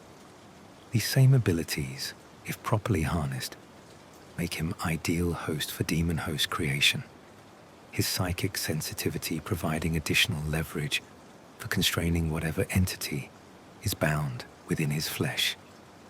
The proposal Veridius presents is straightforward. Cassian will serve as host for a demon that Veridius will bind and control. In exchange, Cassian's consciousness will be preserved in some form rather than simply obliterated by execution, and his service will be counted as atonement for his crimes. The alternative is immediate execution with no possibility of redemption. Cassian accepts after 3 days of consideration, his acceptance motivated more by fear of death than by genuine desire for atonement. But motivation matters less than consent, and consent is given freely even if circumstances that produce it are coercive. This ethical hair-splitting allows Veridius to proceed while maintaining fiction that he has not crossed into absolute evil. The ritual itself occurs in a sanctified chamber deep within an inquisitorial fortress, protected by wards maintained by sanctioned psychers who have volunteered for this dangerous duty, despite understanding the risks. The process requires summoning a demon from the warp and trapping it within Cassian's prepared flesh before it can escape or corrupt those present. Timing must be precise. Wards must hold against the entity's thrashing attempts to break free, and Veridius's will must prove strong enough to dominate a being whose existence transcends mortal limitations.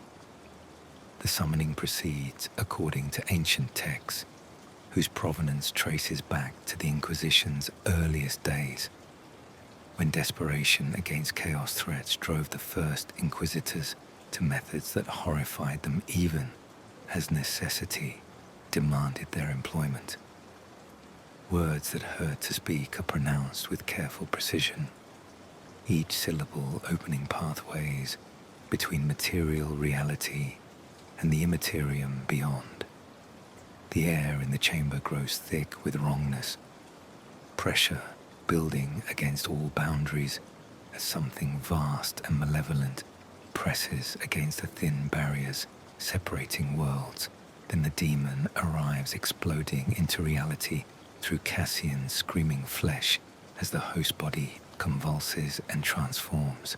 Bones crack and reform, skin splits to reveal new organs that should not exist in material space, and consciousness that is neither Cassian nor the demon, but some horrible fusion of both howls with rage and agony as bindings snap into place, psychic chains forged from Veridius's will and reinforced by the sanctioned psycher's combined strength. The struggle lasts for hours that feel like years, reality itself distorting as the daemon tests every weakness in its bindings, while Veridius and his psychers maintain containment through sheer desperate determination. Several times the wards nearly fail, their luminous barriers flickering as the entity within thrashes against constraints. One psycher dies, his mind consumed by backlash when the daemon briefly touches his consciousness. Another goes mad, requiring immediate termination to prevent him from breaking the ritual circle in his delirium. But eventually, through combination of skill, preparation, and sheer stubborn refusal to fail, the binding holds.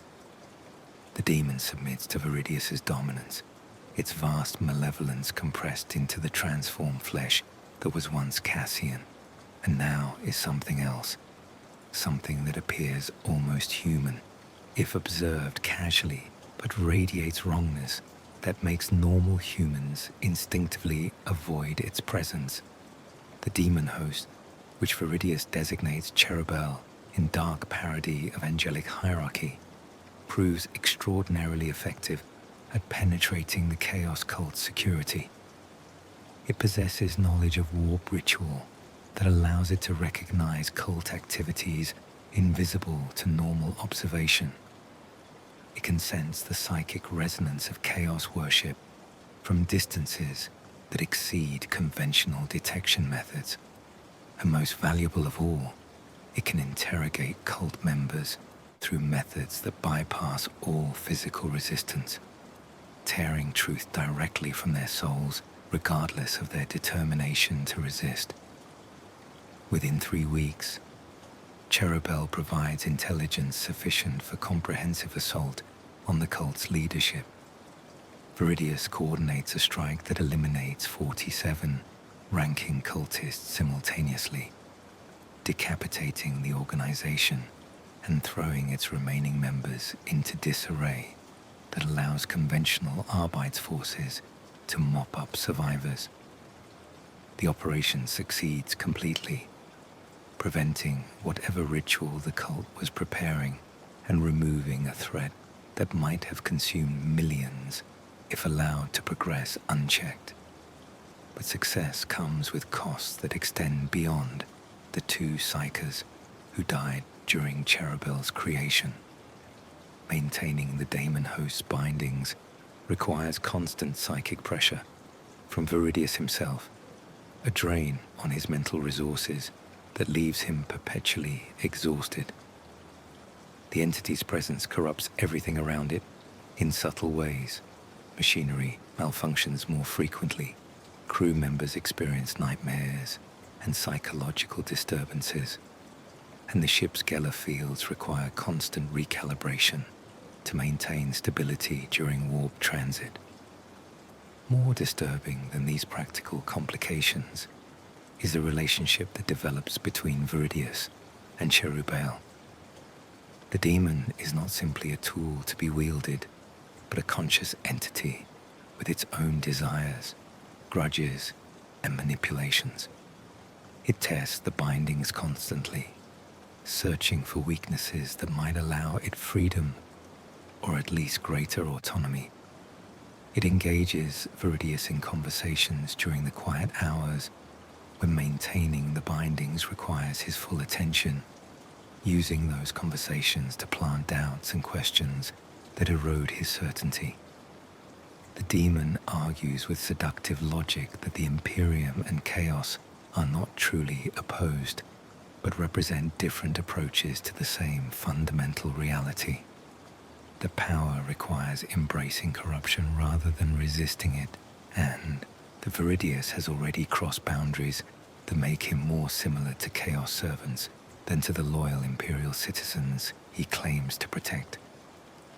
These arguments are deployed with intelligence that equals or exceeds Veridius's own, forcing him to construct counter-arguments and defenses that acknowledge uncomfortable truths about his own compromises. The most disturbing aspect of these conversations is that Cherubel's arguments are not entirely wrong. Veridius has accumulated compromises that place him far outside orthodox imperial doctrine. He cooperates with xenos, employs unsanctioned psychers, conceals truth when revealing it would cause disruption, and now binds demons to his service. The line separating his methods from those of chaos cultists has become thin to the point of near invisibility, but he maintains that distinction rests not in methods, but in purposes.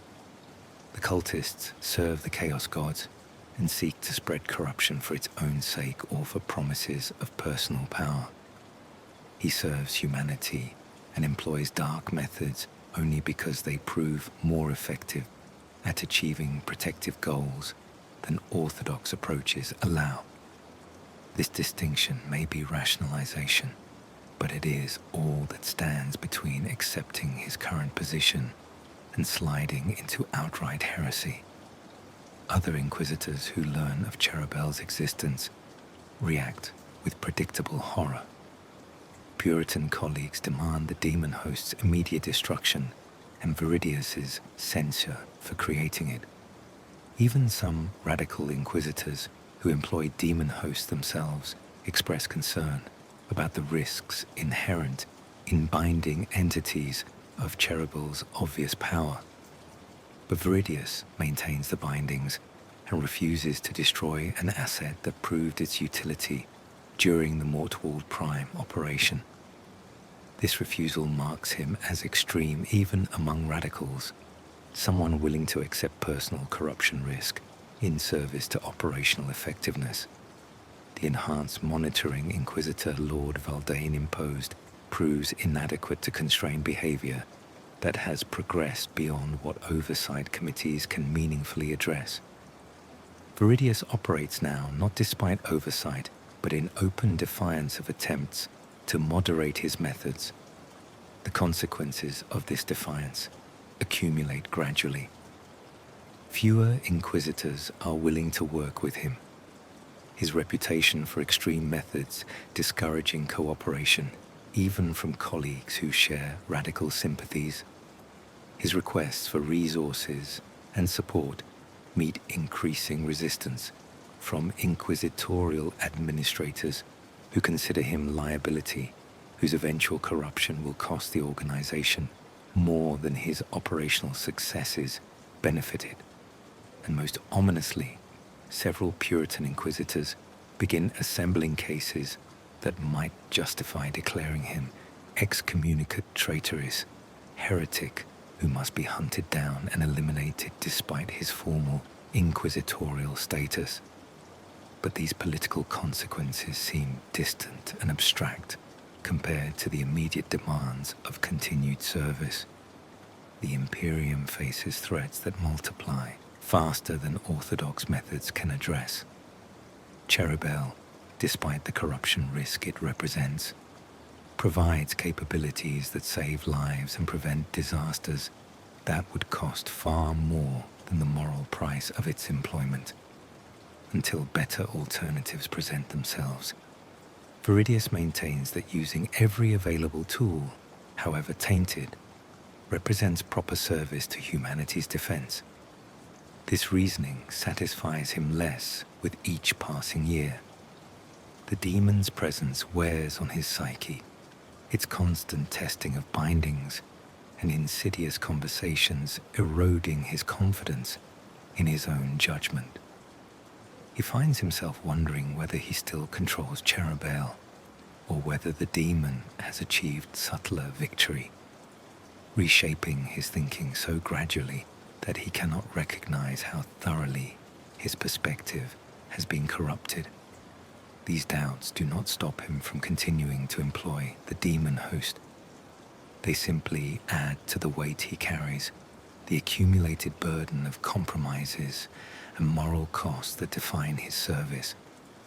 He has become what he hunts, a threat to the Imperium's doctrinal purity, whose only defense is that his threats serve protective purposes, while the enemies he fights seek only destruction.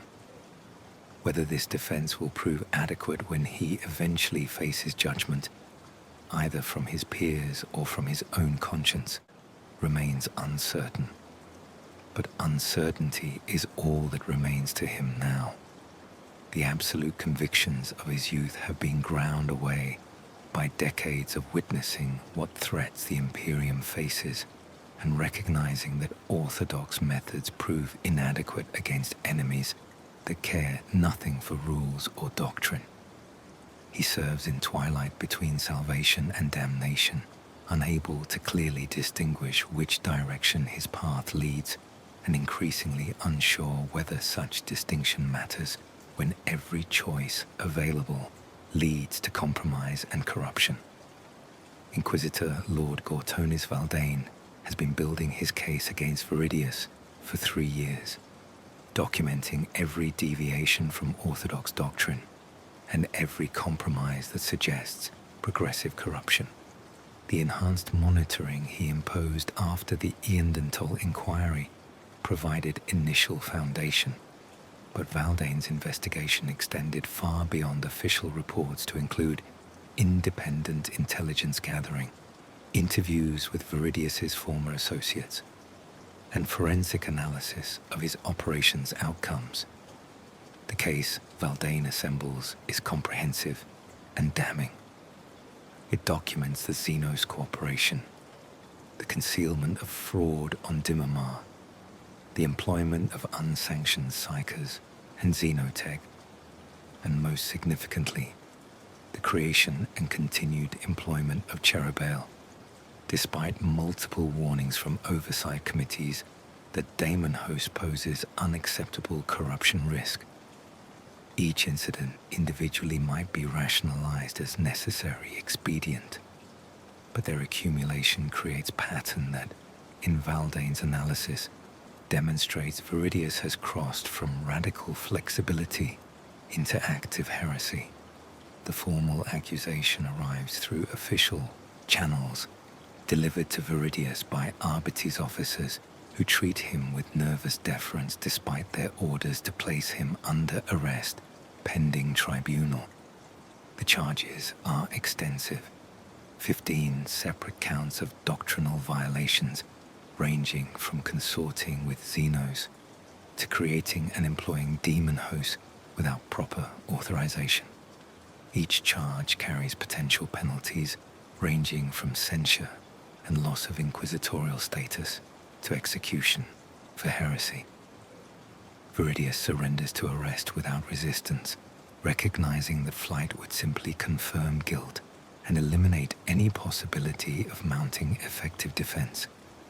He transfers Cherubel's bindings to a subordinate psyker he trusts, providing detailed instructions for maintaining containment during his absence.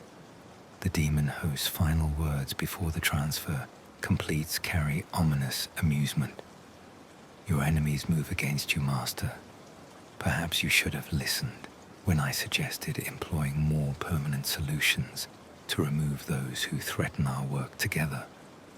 The suggestion that Veridius should have assassinated Valdane and other Puritan opponents before they could assemble cases against him represents exactly the kind of thinking that marks descent into chaos worshippers' mentality. The fact that Veridius momentarily considers the suggestion before dismissing it demonstrates how thoroughly his judgment has been compromised by association with the daemon. The tribunal convenes on a fortress world in neutral territory, presided over by 3 Inquisitor lords representing different philosophical factions. Valdane himself serves as primary prosecutor, presenting evidence with machine-like precision. 2 defenders are appointed to represent Veridius, both radical inquisitors who volunteered for the role, despite recognizing that defending such high-profile case will damage their own reputations. The proceedings unfold over 3 weeks, with Valdane methodically presenting each charge and supporting evidence, while Veridius's defenders attempt to contextualize his actions within legitimate radical tradition. The defense argues that every compromise Veridius made served humanity's protection, that his methods achieved results that orthodox approaches could not have accomplished, and that condemning him for effectiveness sends message to all inquisitors that operational success matters less than doctrinal purity. But Valdane counters each defense argument with surgical precision. Yes, Veridius achieved operational successes, but those successes came at cost of normalizing methods that, if widely adopted, would transform the Inquisition from the Emperor's shield into Chaos's instrument. The xenos cooperation established precedent that undermines humanity's rightful supremacy in the galaxy. The employment of unsanctioned psychers and xenotech created dependencies on resources that serve enemies' interests, and the daemonhost represents active trafficking, with the warp that, regardless of constraints supposedly limiting its corruption, inevitably damages the practitioner's soul and judgment. The prosecution's most effective moment comes when Valdane calls witnesses who served under Veridius during various operations. Several testify about psychological disturbances they experienced after extended exposure to Cherubel, nightmares and intrusive thoughts that persisted months after their service ended. One former acolyte, a young woman who showed promise before her assignment to Veridius's retinue, describes how proximity to the demon host gradually eroded her faith and left her questioning whether the Emperor truly warranted worship or was simply another manipulative entity seeking to exploit humanity. These testimonies accomplish what no amount of doctrinal argument could achieve. They demonstrate that Veridius's methods harm the very people he claims to protect. His operational successes are purchased not just through his own moral compromises, but through corruption that spreads to everyone who works with him. This makes him not simply misguided radical, but active threat whose continued service causes more damage than his achievements benefit the Imperium. Veridius, permitted to speak in his own defense during the tribunal's final phase, acknowledges the harms his methods have caused. He does not attempt to deny or minimize the psychological damage described by former subordinates, nor does he claim that operational successes justify all costs. Instead, he frames his defense around pragmatic necessity in a galaxy that offers no good choices. The Imperium faces threats that exceed our capacity to counter through orthodox methods, he states with calm that surprises even himself. Every day, worlds fall to xenos invasion or chaos corruption despite our best efforts. Trillions of humans live and die in conditions of such misery that a heresy becomes an attractive alternative to loyal suffering. The machine we serve is broken, perhaps irreparably, and continuing to operate as though it functions properly accomplishes nothing beyond ensuring our eventual defeat. He pauses, meeting the presiding Inquisitor Lord's gazes directly. I have made compromises that violate doctrine, because doctrine was formulated for Imperium that no longer exists, if it ever did. The Emperor's vision of unified humanity, spreading enlightenment across the stars, died 10,000 years ago. What remains is desperate struggle for survival against enemies that multiply faster than we can destroy them.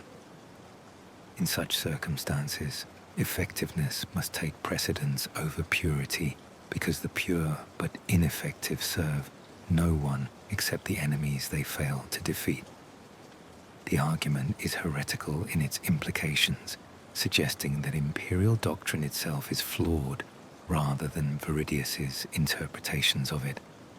But it represents his genuine belief, accumulated understanding from 2 decades of witnessing how the Imperium actually functions versus how doctrine claims it should function.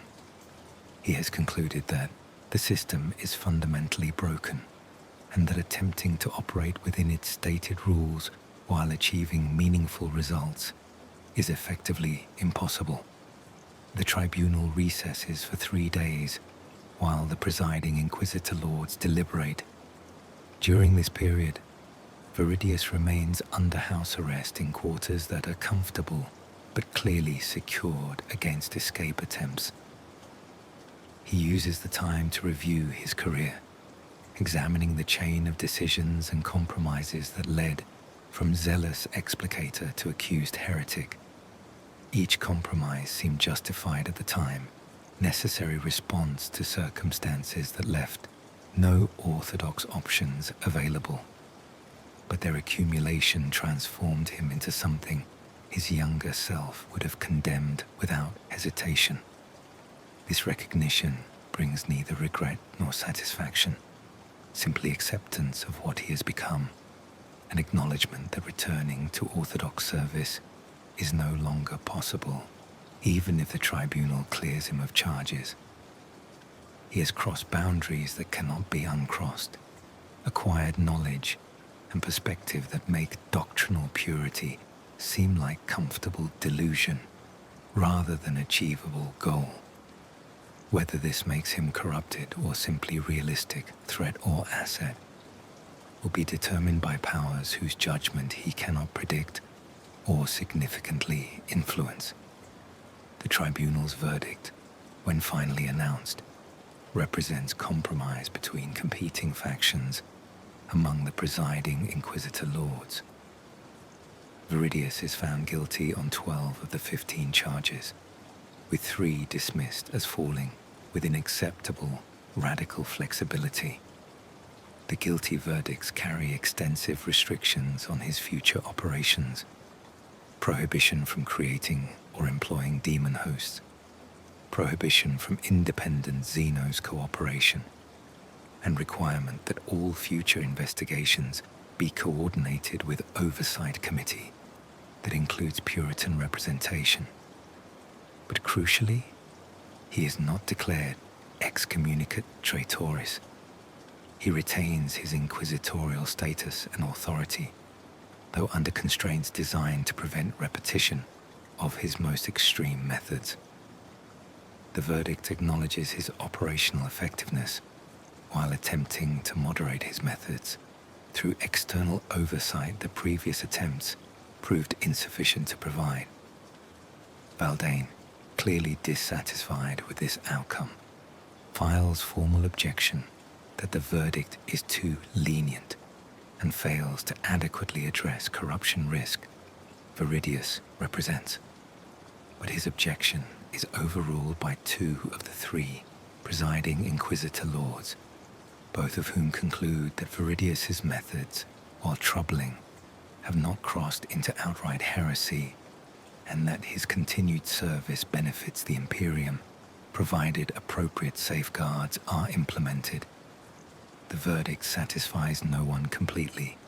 Puritans consider it dangerously lenient, effectively endorsing radical methods while imposing restrictions that will prove unenforceable. Radicals consider it excessively harsh, punishing effectiveness and establishing precedent that will discourage necessary flexibility. And Veridius himself recognizes it as temporary reprieve rather than genuine vindication, delaying rather than resolving the fundamental tensions between his operational approach and orthodox expectations. But temporary reprieve is sufficient for continued service, and continued service is all that matters to Veridius at this stage of his career.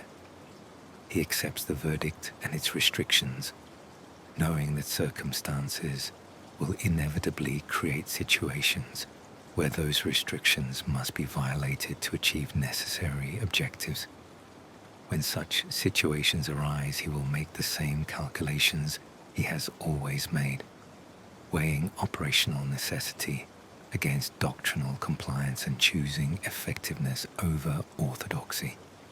This pattern will continue until someone or something forces final reckoning, either through more severe censure that ends his service permanently, or through corruption that transforms him from questionable asset into genuine threat. But for now, he remains Inquisitor, wielding power and independence sufficient to continue fighting humanity's enemies through methods that horrify the very institution he serves. 23 years after his elevation to full Inquisitor status, Veridius Kaine stands in the ruins of a cathedral on a world he has just condemned to exterminatus. The building, once magnificent structure, housing 10,000 faithful, is now shattered wreckage whose stones still smolder from the orbital bombardment that preceded the virus bombs currently spreading across the planet's surface. Within hours, every living organism on this world will be dead. 5 billion souls eliminated because corruption had progressed beyond any possibility of containment or cure. This is the 17th world Veridius has personally condemned to exterminatus during his career. Each judgment followed careful analysis confirming that no lesser response would prevent corruption's spread.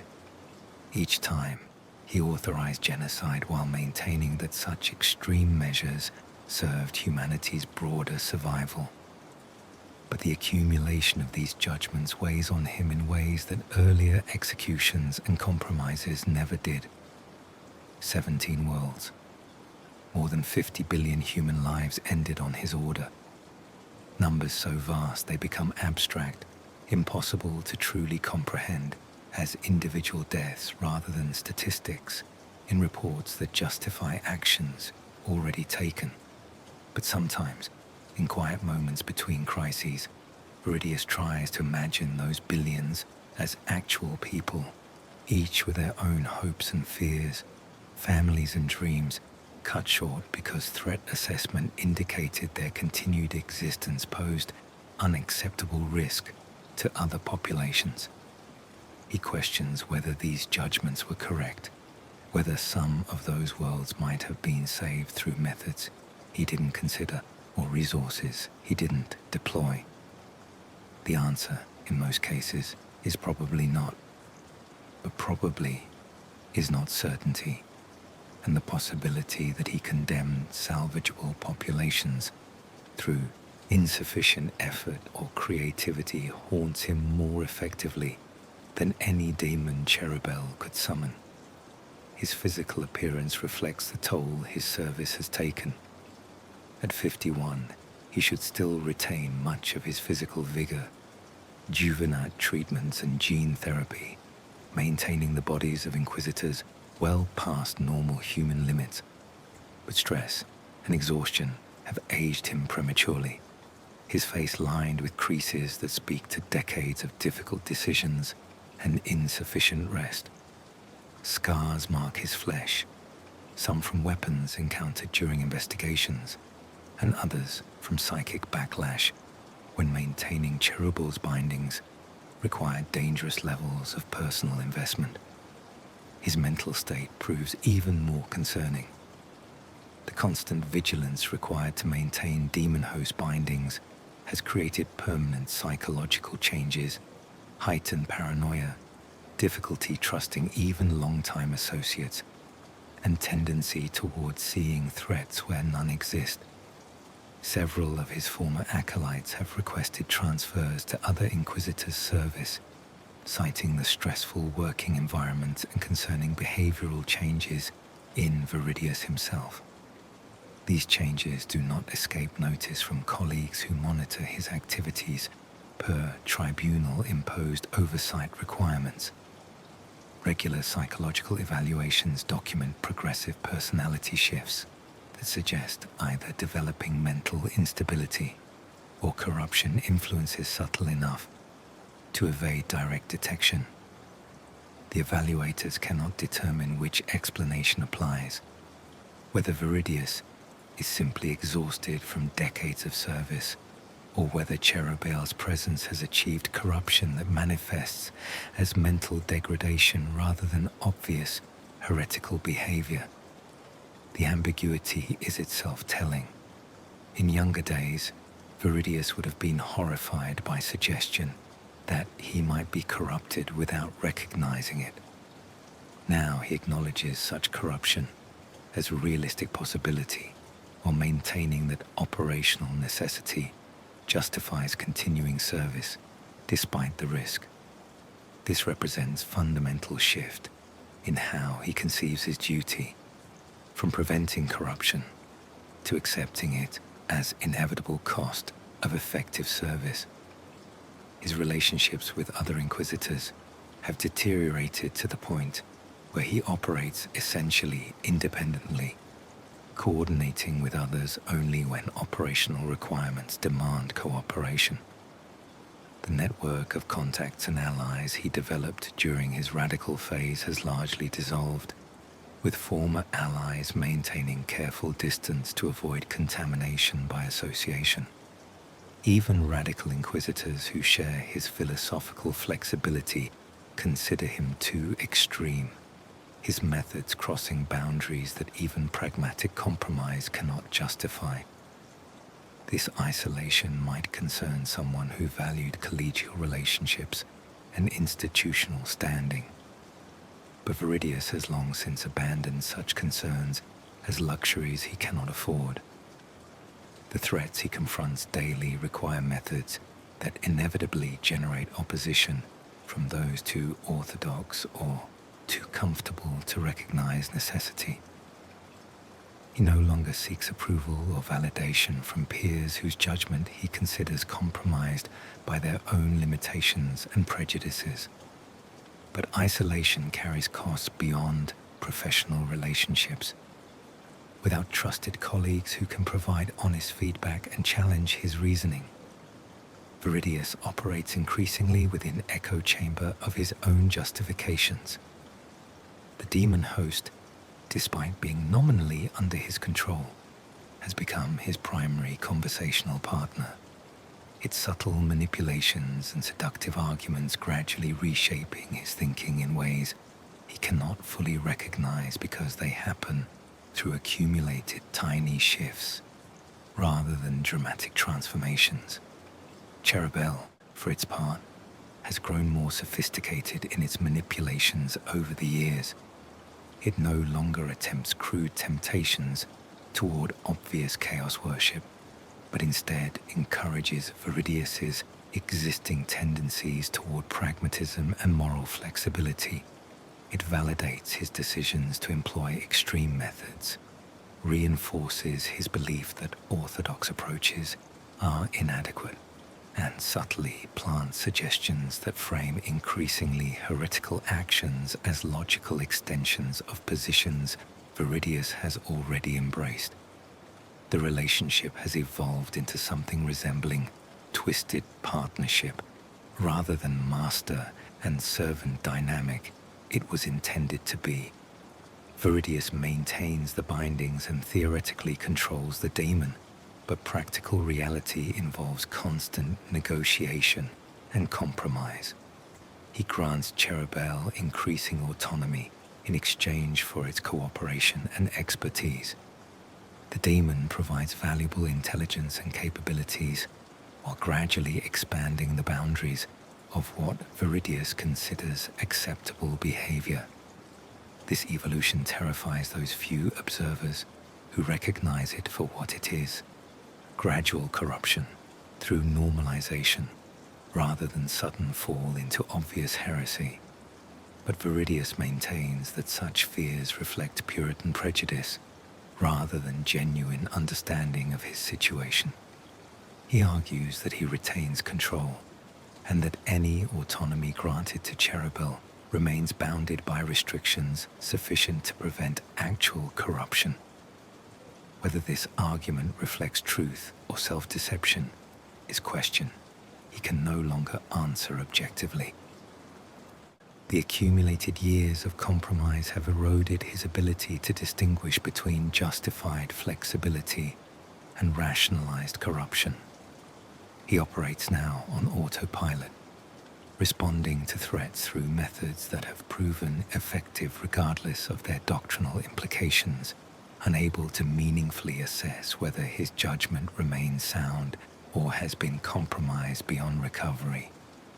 The condemned world's surface below his void ship becomes visible through viewport as virus bombs complete their work. Entire continents now lie silent, their populations transformed into liquefying organic matter that will soon be consumed by follow-up incendiary bombardment. The thoroughness is necessary to prevent any possibility of corruption surviving to spread elsewhere. But it also represents absolute finality that admits no possibility of error or reconsideration. Veridius watches the world burn with expression that reveals neither satisfaction nor remorse, simply exhausted acceptance of necessity. This is what service demands after enough years, not righteousness or horror, not faith in the Emperor's plan, or desperate hope that sacrifices serve some larger purpose. Simply recognition that the Imperium survives through accumulation of terrible decisions made by people who accept burden of making them, and that his role is making those decisions so that others can maintain illusions about moral purity and righteous purpose. Whether this makes him hero or monster, savior or threat, is question for others to judge. He has long since abandoned attempting such judgments himself, recognizing that he lacks objectivity necessary for honest self-assessment. He simply continues serving, employing methods that prove effective, while acknowledging that effectiveness measured in short term may disguise long-term corruption he cannot perceive. This represents perhaps the most dangerous position any Inquisitor can occupy, wielding vast power while acknowledging inability to assess whether that power's exercise serves or betrays the humanity he claims to protect. But the alternative, abandoning service because he cannot guarantee his own trustworthiness, seems equally unacceptable. The Imperium needs Inquisitors willing to make difficult decisions and employ extreme methods. If such Inquisitors inevitably become corrupted through their service, that corruption may be an acceptable price for continued protection against threats that would destroy humanity entirely if left unchecked. Or perhaps such reasoning is itself evidence of corruption he can no longer recognize. The uncertainty haunts him, but not enough to change his behavior. He will continue serving until someone stops him, or until the corruption he's accepted as necessary cost finally consumes what remains of his humanity. The investigation on Orpheus 7 begins as routine follow-up to intelligence suggesting minor cult activity. Within days of arrival, Veridius discovers something far more disturbing than anticipated. The cult is not minor, but extensive, penetrating every level of planetary governance and backed by resources suggesting off-world support from organized chaos forces. More troubling still, the cult's theology revolves around prophecies claiming that the Emperor himself is dead or dying, that the Astronomicon will soon fail, and that humanity's only hope for survival lies in accepting new gods who offer genuine power rather than false promises. These arguments prove disturbingly persuasive to populations suffering under standard imperial conditions of grinding poverty and endless labor. The cult offers immediate material benefits to converts, food and medicine stolen from imperial stockpiles but distributed to desperate populations who see tangible improvement in their lives. And it frames this charity as evidence that their new gods care more for humanity's welfare than the Emperor who demands endless sacrifice while providing nothing except promises of spiritual salvation after death. Veridius recognizes the sophistication of this approach immediately. This is not simple chaos worship, appealing to base desires for power or revenge. This is ideological warfare that targets the Imperium's fundamental weaknesses, the vast gulf between what it promises its citizens and what it actually delivers. The cult does not need to convince people that chaos is good, only that it provides better outcomes than loyalty to the Imperium. Given actual conditions most Imperial citizens endure, making that case requires little effort beyond highlighting obvious truths about exploitation and suffering that define Imperial existence. Confronting this cult through standard methods, arrests and executions, accompanied by a renewed emphasis on orthodox faith, will fail spectacularly. The populations who have embraced the cult did so not from weakness or corruption, but from rational assessment that it offered them better lives than imperial loyalty provided. Destroying the cult without addressing underlying conditions will simply create martyrs whose suffering validates the cult's criticisms of imperial governance. But addressing underlying conditions requires reforms beyond any Inquisitor's authority to implement.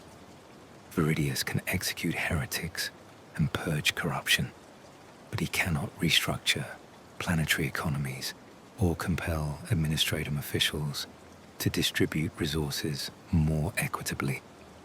The systemic problems that make chaos worship attractive are built into the Imperium's foundations, product of 10,000 years of institutional decay and priority misalignment between bureaucratic efficiency and actual human welfare. The recognition leads Veridius to contemplate his most dangerous compromise yet. What if the cult is right? Not about the chaos gods being worthy of worship, but about the Imperium being fundamentally broken beyond repair. What if humanity's survival requires not defending the current system, but allowing its collapse and replacement with something different? These are heretical thoughts that cross the boundary from radicalism into active treason, but they emerge from decades of witnessing how the Imperium actually functions, seeing firsthand the corruption, inefficiency, and casual cruelty that define its operations.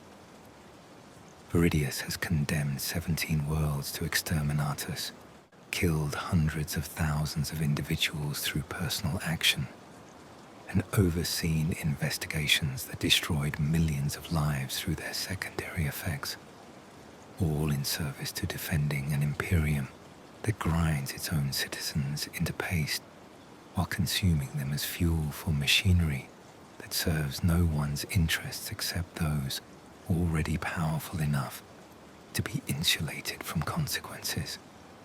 The alternative their cult offers is genuine evil, worship of entities that seek only to corrupt and destroy. But the Imperium itself approaches evil through accumulated weight of its own corruptions, even if those corruptions manifest as bureaucratic dysfunction and moral indifference rather than active malice. When two evils compete, can choosing the lesser evil be considered righteous? Or is such choice simply deciding which damnation to embrace? Veridius spends 3 days wrestling with these questions, while the cult's influence continues spreading across Orpheus VII. His subordinates expect orders for coordinated assault on cult strongholds, standard response to heretical infiltration. But he delays issuing those orders, paralyzed by crisis of faith that has been building for decades and finally crystallized through exposure to cult's arguments. Cherubel, sensing his master's crisis, offers its own perspective during one of their increasingly frequent conversations. You serve empire of corpses ruled by dead god whose will is interpreted by fools and enforced by fanatics. You have sacrificed everything, your morals, your relationships, your very sanity, in service to this rotting edifice. And for what? So that trillions can continue suffering in conditions that make damnation seem attractive by comparison. Perhaps it is time to acknowledge that some causes are not worth serving, that some fights are not worth winning. The demon's arguments carry seductive logic precisely because they reflect Veridius's own doubts. He has thought these thoughts countless times over the years, suppressing them through force of will and appeals to duty. But suppression is not resolution. An accumulated weight of decades finally breaks through whatever barriers prevented him from acknowledging what he's known for years, that the Imperium may not deserve the loyalty he's provided, that his service may be sustaining evil rather than preventing it. But even as he entertains these heretical considerations, part of his mind recognizes what is happening. This is precisely how corruption operates, not through obvious temptation to embrace evil, but through gradual erosion of confidence in opposing it. The cult's arguments work because they contain truth. The Imperium is broken and cruel. But acknowledging the truth does not make chaos worship the appropriate response. If anything, it demands renewed commitment to reforming the Imperium from within rather than allowing its replacement by something genuinely worse. This recognition pulls Veridius back from the precipice. He orders the assault on cult strongholds, coordinating with local arbites and deploying what remains of his own forces against identified targets. The operation proceeds with brutal efficiency, destroying cult infrastructure and eliminating its leadership before they can complete whatever ritual they were preparing. But in the operation's aftermath, Veridius does something unprecedented. He compiles a comprehensive report documenting not just the cult's activities, but the underlying conditions that made it attractive to local populations. He details the exploitation, the resource misallocation, and the complete failure of imperial governance to provide citizens with any reason for loyalty beyond fear of punishment for disloyalty. And he submits this report not just to inquisitorial authorities, but to the administratum officials responsible for Orpheus VII's governance, demanding reforms that address the problems he's identified. The response is predictable. Administrative officials thank him politely for his concern, while making clear they have neither authority nor intention to implement suggested reforms. The systems he criticizes are functioning exactly as designed, maximizing resource extraction while minimizing cost of governing populations whose welfare is irrelevant to operational parameters. Changing these systems would require authorization from levels of bureaucracy so remote from planetary conditions that appealing to them is effectively meaningless. Veridius expected this response, but submitting the report anyway represents form of protest, acknowledgement that he cannot continue simply purging symptoms while ignoring diseases that produce them. Whether this protest accomplishes anything beyond salving his own conscience remains uncertain. But it represents recognition that effective service requires more than tactical victories against immediate threats.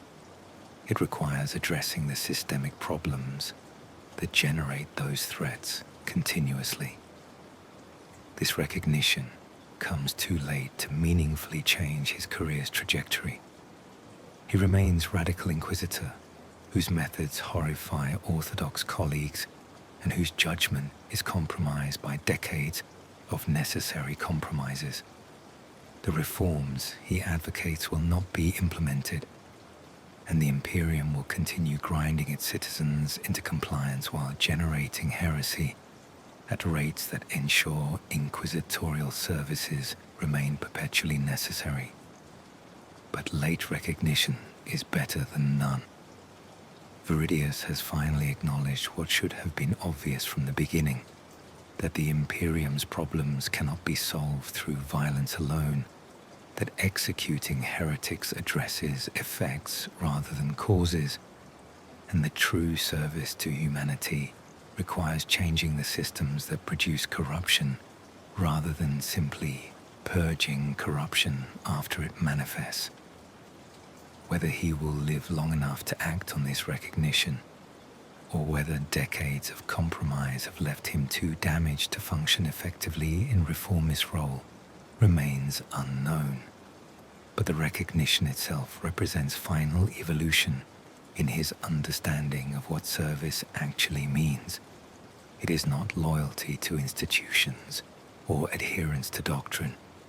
It is commitment to humanity's welfare, even when that commitment requires opposing the very systems supposedly established to protect it. This is the destination toward which his decades of compromise have led, not to chaos worship or outright heresy, but to recognition that the Imperium as currently constituted is itself a form of damnation that must be resisted even by those who serve it.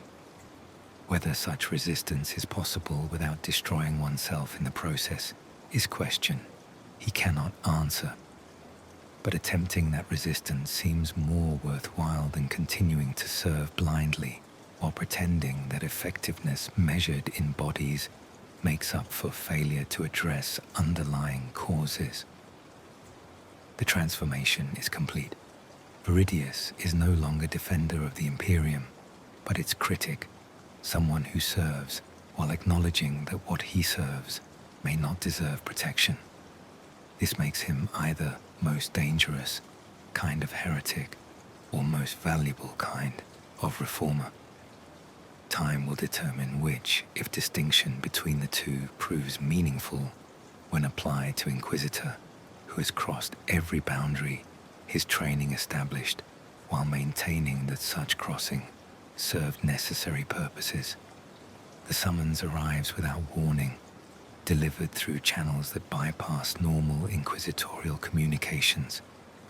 An Inquisitor Lord whose name Veridius does not recognize requests his immediate presence at a fortress on the edge of the Ghoul Stars, far from any inhabited system or regular patrol route. The message contains proper authentication codes that verify its legitimacy, but provides no information about the summons, purpose, or the identity of the Inquisitor Lord who issued it. Veridius recognizes such summons as typically preceding either recruitment to especially dangerous operations or formal charges that will end his career. Given his recent activities and the controversial report he submitted regarding Orpheus VII, the latter seems more probable. He prepares accordingly, transferring Cherubel's bindings to his most trusted subordinate with instructions for the daemonhost destruction should he not return within 6 months. The journey to the fortress takes 3 weeks through warp routes that twist through unstable regions where Geller fields strain against immaterial pressures. The approach to the fortress itself requires navigating minefields sufficient to destroy unprepared vessels, deliberate isolation that ensures no one reaches this location without explicit invitation. The fortress proves to be massive structure occupying entire planetoid, its defenses sufficient to withstand sustained assault from battle fleet. But the most striking feature is not its physical fortifications, but the psychic wards that surround it, barriers so powerful they make Veridius's teeth ache even from orbit. Whatever purpose this fortress serves requires protection against both physical and warp-based threats at levels that suggest the most extreme paranoia or the most legitimate terror. He is met upon landing by a retinue of servitors, their organic components so thoroughly replaced by machinery that they barely qualify as formerly human. They guide him through corridors devoid of decoration or comfort to a chamber at the fortress's heart, a vast space whose walls are inscribed with prayers and wards, maintained by rotating shifts of sanctioned psychers who sacrifice their sanity slowly to keep whatever is contained here from escaping. At the chamber's center, seated on a throne that is more medical restraint system than furniture, waits the Inquisitor Lord who summoned him. The figure is so heavily augmented that identifying original gender or species proves difficult. Machinery whirs and clicks as life support systems maintain biological components that can no longer sustain themselves. And the eyes, augmetic lenses that click and refocus with mechanical precision, regard Veridius with intensity that suggests this meeting's importance extends far beyond routine investigation or administrative matter. Inquisitor Kaine, the synthesized voice emerges from voxcasters rather than organic vocal cords. I am Inquisitor Lord Eisenhorn, though that name may mean nothing to you given how thoroughly my existence has been erased from official records. I have summoned you here to offer perspective you will not find elsewhere, and to present a choice that may determine whether you continue serving humanity or become another cautionary tale about radicals who cross too far. The name Eisenhorn triggers recognition. Veridius has heard rumors about an Inquisitor of that name who supposedly fell into heresy decades ago after a career of distinguished service. but official records contain no mention of such individual, suggesting either the rumors are false or the fall was so complete that all documentation was purged to prevent it serving as inspiration for future corruption. I see you know the stories, Eisenhorn continues, his augmetic eyes registering micro-expressions that reveal Veridius's thoughts. Most are true, though context has been lost through retelling. I was once like you, a radical who believed that serving humanity required methods that orthodox doctrine condemned. I employed daemonhosts, cooperated with xenos, and made compromises that I convinced myself served necessary purposes. He pauses, machinery whirring as respiratory systems cycle. Those compromises did serve necessary purposes. I achieved operational successes that saved billions of lives and prevented catastrophes that would have consumed entire sectors. But each success came at cost, not just to my soul, but to everyone who worked with me. My methods corrupted my acolytes, damaged my allies, and ultimately transformed me into threat that required exactly the kind of extreme measures I had spent my career employing against others. Eisenhorn's ruined body shifts slightly, restraints clicking as they compensate. I was declared excommunicatores after investigation revealed that my employment of a daemonhost had progressed beyond control, that the entity I believed served me was actually manipulating my judgment in ways I could not perceive. The daemon had not turned me into obvious chaos worshipper. It was far more subtle than that. It simply encouraged my existing tendencies toward pragmatism and moral flexibility, validating decisions that served its interests while making me believe they served humanity's protection. The revelation hits Veridius like physical blow. The parallels between Eisenhorn's described trajectory and his own are too obvious to ignore. He too employs daemonhost whose influence has grown progressively more significant over the years. He too has made compromises that became habits, that became philosophical positions. And he too operates with decreasing oversight and increasing isolation that prevents anyone from providing honest assessment of whether his judgment remains sound. You see the pattern, Eisenhorn observes, his augmetic eyes registering Veridius's reaction. You recognize yourself in my story because we have walked the same path. The question is whether you will reach the same destination, or whether understanding what awaits might allow you to choose different outcome. He gestures toward the chamber's walls, where wards pulse with barely contained power. I am kept here not as punishment, but as containment. The corruption I accepted as necessary cost proved irreversible. Even after my daemonhost was destroyed, the changes it made to my thinking and the debts I accumulated through my compromises remained. I cannot be trusted to operate independently, cannot be certain that any judgment I make is not influenced by corruption. I can no longer distinguish from my authentic thought processes. Eisenhorn leans forward slightly, restraints creaking, but I retain enough awareness to recognize what happened to me and sufficient desire for redemption to warn others who walk similar paths. You have not yet reached the point where return becomes impossible. Your corruption is advanced but not complete. You can still choose to step back from the edge, to abandon the methods that feel necessary but ultimately serve only to transform you into the thing you hunt. The offer is implicit in the warning.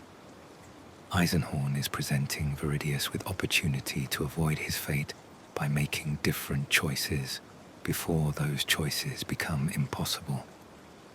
But implementing such change would require abandoning methods that have defined Veridius' service for decades, destroying Cherubel, refusing future xenos cooperation, and accepting that operational effectiveness matters less than maintaining moral foundations sufficient to prevent descent into the kind of corruption Eisenhorn represents. What if I conclude that your fate is acceptable price for continued service? Veridius asks, his voice steady, despite the horror of contemplating Eisenhorn's ruined existence as potential future. What if I determine that becoming what you are is worthwhile, if it means achieving operational successes that save lives in the meantime?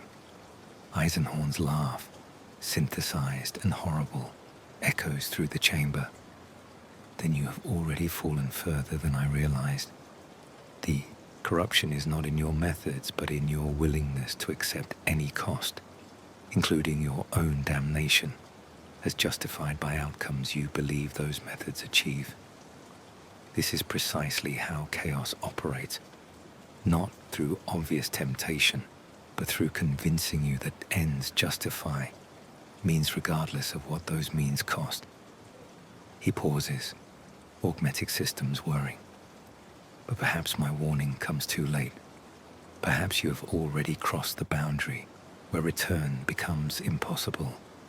If so, know that this fortress awaits you as well. When your corruption becomes too obvious to ignore, when your fellow Inquisitors finally acknowledge that you have become the threat you claim to oppose, you will be brought here and contained as I am. You will spend whatever remains of your lifespan aware of what you have become, but unable to correct it, preserved as example and warning to future generations about the price of believing that pragmatism justifies anything. The meeting concludes with Eisenhorn dismissing Veridius to consider what he has learned. The journey back to his own void ship proceeds in silence, Veridius processing the encounter and its implications, while his crew maintains careful distance from their commander, whose expression suggests thoughts too dark to interrupt. The warning is clear. Continue current trajectory, and he will become another Eisenhorn, corrupted beyond recovery and contained as threat despite never having embraced chaos worship explicitly. The path he walks leads inevitably to that destination, unless he makes radical changes to his methods and accepts that operational effectiveness cannot be purchased through unlimited moral compromise. But making such changes means accepting failure, acknowledging that many threats cannot be countered through methods that maintain moral purity. It means watching as cults spread corruption he could have stopped if he employed extreme measures. It means standing aside while xenos threats consume worlds he could have saved through alliances doctrine prohibits. And it means accepting that his service's value will be measured not in lives saved, but in maintaining standards that may prove irrelevant to humanity's actual survival. This is the choice Eisenhorn presented: damnation through effectiveness, or purity through failure. And the terrifying reality is that Veridius is no longer certain which option actually serves humanity's interests. If the Imperium can only be defended through methods that corrupt defenders, perhaps such corruption represents acceptable cost. But if those methods simply transform defenders into new threats that must themselves be contained, then the entire enterprise of inquisitorial service becomes exercise in generating problems rather than solving them. He has 3 months of void travel before reaching his next assignment. 3 months to decide whether Eisenhorn's warning will change his behavior or simply represent another voice of orthodox caution to be dismissed as misunderstanding operational realities. The decision he makes will determine his fate and potentially the fate of everyone who serves under him or cooperates with his operations. But as he stands before his quarter's viewport watching stars streak past during warp transit, he realizes he has already made his decision, not consciously or through explicit reasoning, but through accumulated weight of decades of choosing effectiveness over principle. He will continue employing Cherubel. He will continue making compromises that serve immediate operational needs, and he will accept that Eisenhorn's fate likely awaits him eventually, that he will end his service not as hero, but as cautionary tale about radicals who cross too far. This acceptance brings neither peace nor satisfaction, simply recognition that he has become what he is, and that changing now would invalidate everything his career has cost him. The compromises he has made purchased operational successes that saved lives. To abandon those methods would mean admitting that those costs were wasted, that he damaged himself and others for outcomes that could have been achieved through orthodox approaches. Whether this reasoning reflects sound judgment or corruption's final victory, he cannot determine. But it is the reasoning that will guide his remaining service, however long that service lasts, before someone decides he has become too dangerous to remain at large. Until that moment arrives, he will continue hunting threats to humanity through methods that make him equal threat, serving through damnation in hope that such service purchases something worth the price.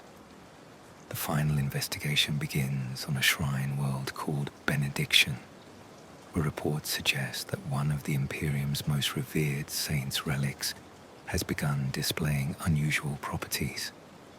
Pilgrims who touch the saint's preserved hand report experiencing visions, not of the Emperor's glory or the saint's martyrdom, but of something else, darkness and despair that suggests the divine light they expected to find has been extinguished or was never there at all.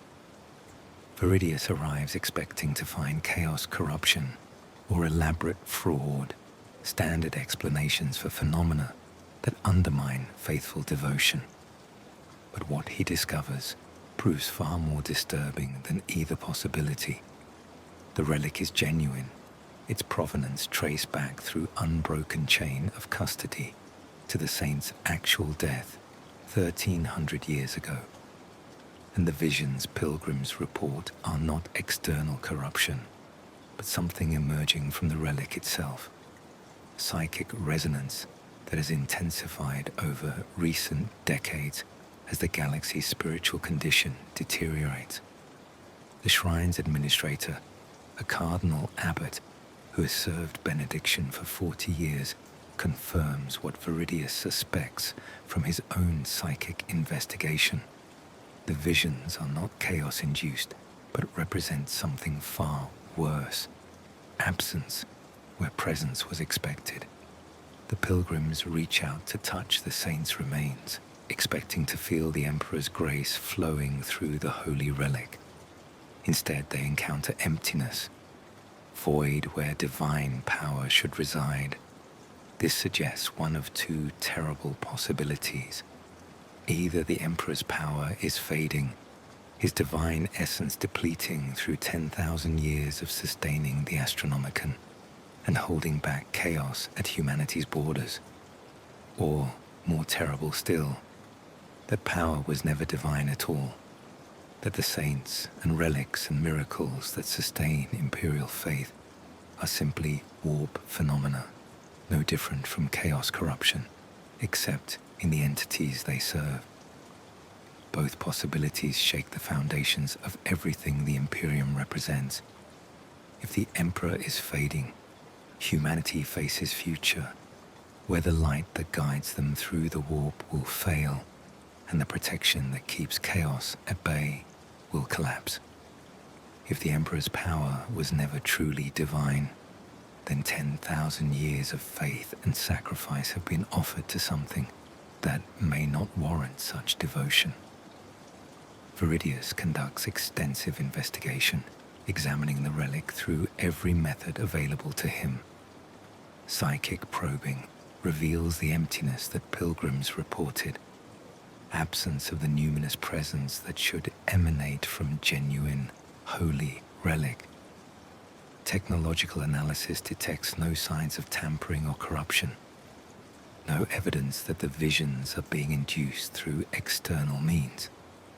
And interviews with the pilgrims confirm that their experiences are genuine, rather than mass delusion or coordinated fraud. The evidence leads to conclusion that Veridius has avoided acknowledging for decades, but can no longer deny. The Emperor, whether dead or dying or simply overwhelmed by demands placed upon his power, is not actively present in the relics and rituals that supposedly channel his grace. The imperial cult, with its elaborate hierarchies and ceremonies and theological certainties, is built on foundations that may not be as solid as believers assume. This recognition crystallizes everything Veridius has learned through his career. The Imperium is not glorious civilization spreading enlightenment across the stars, but decaying empire held together through violence, propaganda, and mass delusion. Its theology is not divine revelation, but human interpretation of ambiguous phenomena, and its institutions, from the ecclesiarchy to the administratum to the Inquisition itself, are not instruments of the Emperor's will, but bureaucratic structures that serve their own perpetuation rather than the populations they claim to protect. The question that has haunted him for years finally demands answer. If all this is true, if the Imperium is fundamentally hollow and corrupt, what does it mean to serve it? What does loyalty to the Emperor require when the Emperor himself may be absent or indifferent to humanity's fate? He could expose what he has discovered, revealing to the faithful that their beliefs rest on empty foundations. Such revelation would shatter faith across the Imperium, potentially triggering chaos that would consume billions as populations lost the spiritual certainties that make their suffering tolerable. The chaos would serve the actual chaos gods perfectly, delivering to them souls no longer protected by faith, however illusory that protection might have been. Alternatively, he could conceal his discovery, maintaining the deception that has sustained imperial faith for millennia. This would preserve stability and cohesion that keeps the Imperium functioning, even if that function serves no one's interests except those already powerful enough to exploit the system. It would make him complicit in mass fraud on scale that dwarfs anything he has previously concealed or enabled. Or he could attempt third option, accepting that truth and pragmatism lead to different conclusions, and that sometimes serving humanity requires maintaining useful lies while working to create conditions where truth might eventually be bearable. This would mean continuing his service despite recognizing its fundamental corruption, working within broken system to achieve whatever incremental improvements prove possible, rather than pursuing ideological purity that would destroy everything without creating viable alternatives. This third option represents synthesis of everything his career has taught him. The Imperium is broken, its theology is questionable, and its institutions are corrupt. But destroying it would create chaos that serves no one except humanity's enemies. The only viable approach is accepting the brokenness while working to mitigate its worst effects. Serving without faith, because service is what remains when faith proves unjustified. Veridius makes his decision. He will suppress his findings about the relic, reporting simply that pilgrim visions result from temporary psychic disturbance that has been addressed through renewed warding. the shrine will continue operating. Pilgrims will continue experiencing whatever spiritual comfort they derive from touching holy relics, and faith will continue sustaining populations who require such sustenance to endure their circumstances. But privately, he acknowledges that this decision represents his final transformation. He no longer serves the Emperor or the Imperium in any meaningful theological sense. He serves humanity, or at least his understanding of what humanity requires for survival, regardless of whether that service aligns with orthodox doctrine or divine will. He has become secular inquisitor in religious institution, wielding power granted by faith he no longer shares, while working to protect populations who believe in certainties he knows are illusions. This makes him either heretic or prophet, threat or savior, depending on perspective from which he is evaluated. But such distinctions have ceased mattering to him. He has spent decades crossing boundaries and making compromises that transformed him from zealous enforcer into something far more complex and dangerous. What he is now defies simple categorization as loyal or corrupted, orthodox or heretical. He is product of the Imperium's own contradictions, someone who has seen too much truth to maintain comfortable illusions, but who lacks alternatives that would justify destroying the illusions others depend upon. The investigation concludes with public ceremony where Veridius formally blesses the relic and declares it cleansed of whatever influence was causing pilgrim disturbances. The faithful celebrate this announcement, their devotion reinforced by demonstration that the Inquisition protects them from threats they cannot perceive. And Veridius watches their celebration with expression that reveals nothing of his thoughts, maintaining mask of confident authority while internally acknowledging that everything he protects may be built on void. 3 years after the investigation on benediction, Inquisitor Veridius Kaine receives summons that he has anticipated for decades. Inquisitor Lord Valdane, who has been building cases against multiple radical inquisitors, has assembled sufficient evidence and political support to conduct final purge. Veridius is named along with 17 other inquisitors as subjects of comprehensive investigation that will determine whether their service continues or whether they have crossed into heresy requiring termination. The summons arrives with military escort, squad of stormtroopers who treat Veridius with professional courtesy while making clear they will employ lethal force if he attempts to flee. He surrenders to custody without resistance, having prepared for this eventuality through careful documentation of his operations and pre-positioned allies who will advocate for him during proceedings. The tribunal that convenes to judge him and his fellow accused represents unprecedented gathering of inquisitorial power.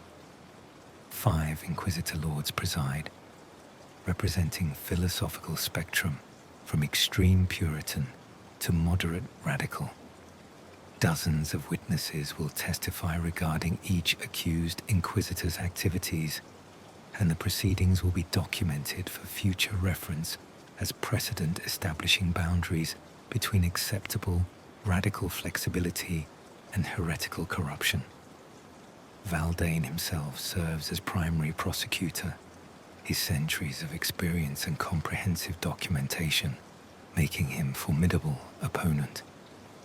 He has gathered evidence spanning 3 decades of Veridius's service, every compromise and questionable decision meticulously catalogued and analyzed.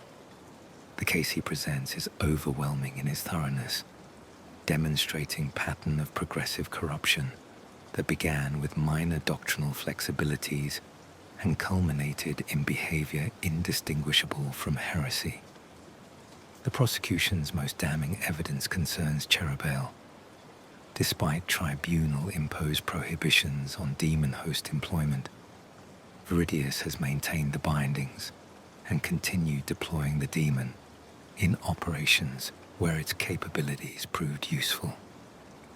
This direct violation of tribunal orders represents explicit defiance of inquisitorial oversight and demonstrates his belief that his judgment supersedes any authority his peers might exercise. Additional evidence documents the operations on Dimamar, where he concealed fraud, the xenos cooperation on Iandental that cost thousands of Imperial lives, the employment of unsanctioned psychers and xenotech, and most significantly, the investigation on Benediction, where he actively suppressed evidence that might undermine Imperial faith.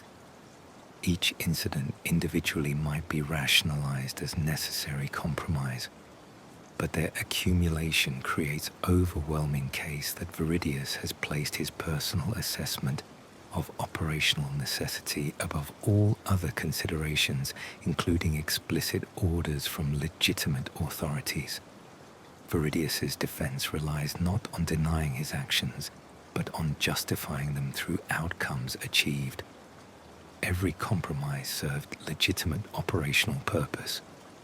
Every questionable decision prevented worse outcomes that would have resulted from orthodox approaches, and every violation of tribunal restrictions addressed threats that required immediate response rather than delays involved in seeking proper authorization. But the defense recognizes its fundamental weakness. Veridius is arguing that effectiveness justifies any method, that preventing immediate harm validates long-term corruption risk, and that his judgment deserves trust despite decades of progressive deviation from accepted standards. These arguments might persuade radical sympathetic judges, but will never convince Puritans who consider absolute principles more important than tactical victories. The proceedings extend across 6 weeks, with testimony from hundreds of witnesses and extensive debate among presiding Inquisitor lords about proper boundaries of acceptable radical behavior. The other accused Inquisitors face similar scrutiny, each case examined individually to determine whether their methods represent legitimate flexibility or heretical corruption. During recess between proceedings, Veridius has opportunity to speak with other accused Inquisitors, sharing perspectives on the investigation and evaluating their chances of survival. Several appear resigned to condemnation, recognizing that evidence against them is too strong and political climate too hostile to radicals for any outcome except censure or execution. Others maintain defiant certainty that their methods were justified and that the tribunal itself represents Puritan overreach that will ultimately be recognized as witch hunt rather than legitimate oversight. Veridius occupies position between these extremes. He acknowledges his methods were extreme, but maintains they served humanity's protection more effectively than orthodox alternatives. He does not expect vindication, but hopes for outcome that preserves his ability to continue serving even under enhanced restrictions. Whether such hope is realistic, given the evidence Valdane has assembled, remains uncertain. The verdict, when finally announced, proves devastating but not fatal. Veridius is found guilty of multiple counts of doctrinal violation and prohibited from continuing active service as Inquisitor. However, he is not declared excommunicate traitoris or sentenced to execution. Instead, he receives sentence that falls somewhere between censure and imprisonment, permanent assignment to Fortress Monastery, where his knowledge and experience can be employed in advisory capacity while preventing him from conducting independent operations that might lead to further corruption. He will join Eisenhorn and other fallen radicals in containment, his service continuing, but his independence eliminated. Cherubel will be destroyed, his network of questionable contacts dissolved, and his methods documented as warnings to future Inquisitors about paths not to walk. He becomes living cautionary tale, example of how effective Inquisitor can cross into heresy through accumulated compromises, even while maintaining genuine belief that service to humanity justifies all costs. The other accused Inquisitors receive similar sentences with variations based on specific evidence against each. 3 are declared excommunicate traitores and executed immediately for crossing too far into explicit chaos worship. 5 receive full vindication after tribunal determines their methods remained within acceptable radical bounds. The remaining 9 join Veridius in containment, their careers ended but their lives spared, in recognition that they retained enough awareness to be valuable as teachers and advisors despite being too corrupted to operate independently. The fortress monastery where Veridius Kaine will spend his remaining years occupies Moon at the edge of the Ghoul stars, far from inhabited systems and deliberately isolated to prevent any possibility of escape or outside contact except through authorized channels. It houses 43 fallen Inquisitors, each confined to quarters that are comfortable but clearly cells rather than voluntary accommodations. They are permitted to move freely within the fortress's inner sections, to consult on cases submitted by active Inquisitors seeking advice, and to compile analyses and warnings based on their experience. But they cannot leave. They cannot conduct independent investigations, and they cannot employ the methods that define their service and ultimately led to their containment. They exist in limbo between honored retirement and imprisonment. Their knowledge valued, but their judgment deemed too compromised for continued operational deployment. Veridius adapts to this existence with difficulty. After decades of independence and absolute authority, accepting confinement and oversight requires adjustment that proves painful despite being anticipated. He spends his days reviewing cases submitted by active Inquisitors, providing analysis based on decades of experience, while carefully avoiding advice that might encourage the kinds of compromises that destroyed his own career. The irony is not lost on him. He's become exactly what he always resisted. Cautious voice warning against excessive zeal and methods that seem necessary, but ultimately corrupt those who employ them. The zealous young Inquisitors who consult him dismiss his warnings much as he dismissed similar warnings from his own mentors decades ago. They believe their circumstances are different, that their compromises serve legitimate purposes in ways previous generations' compromises did not. He recognizes this pattern because he lived it himself. Every radical believes their flexibility is justified by circumstances, while others' similar flexibility represents corruption. Every compromise seems necessary in the moment, even if it appears unjustifiable in hindsight. And every step down the path toward heresy feels like rational response to impossible situations rather than progressive surrender to corruption. The fortress contains extensive archives documenting similar patterns across centuries of inquisitorial service. Dozens of Inquisitors, each believing themselves exceptional, have walked similar paths and reached similar destinations. The details vary. Some employed daemonhosts while others cooperated with xenos or sanctioned forbidden research. But the underlying trajectory remains constant: progressive deviation from orthodox doctrine, accompanied by rationalizations that effectiveness justifies any cost. These archives serve as primary curriculum for the fortress's actual purpose. It is not simply prison for fallen inquisitors, but training facility for those who might avoid their fate. Active inquisitors visit regularly, studying the documented cases and interviewing the fallen to understand how corruption manifests and how it might be prevented.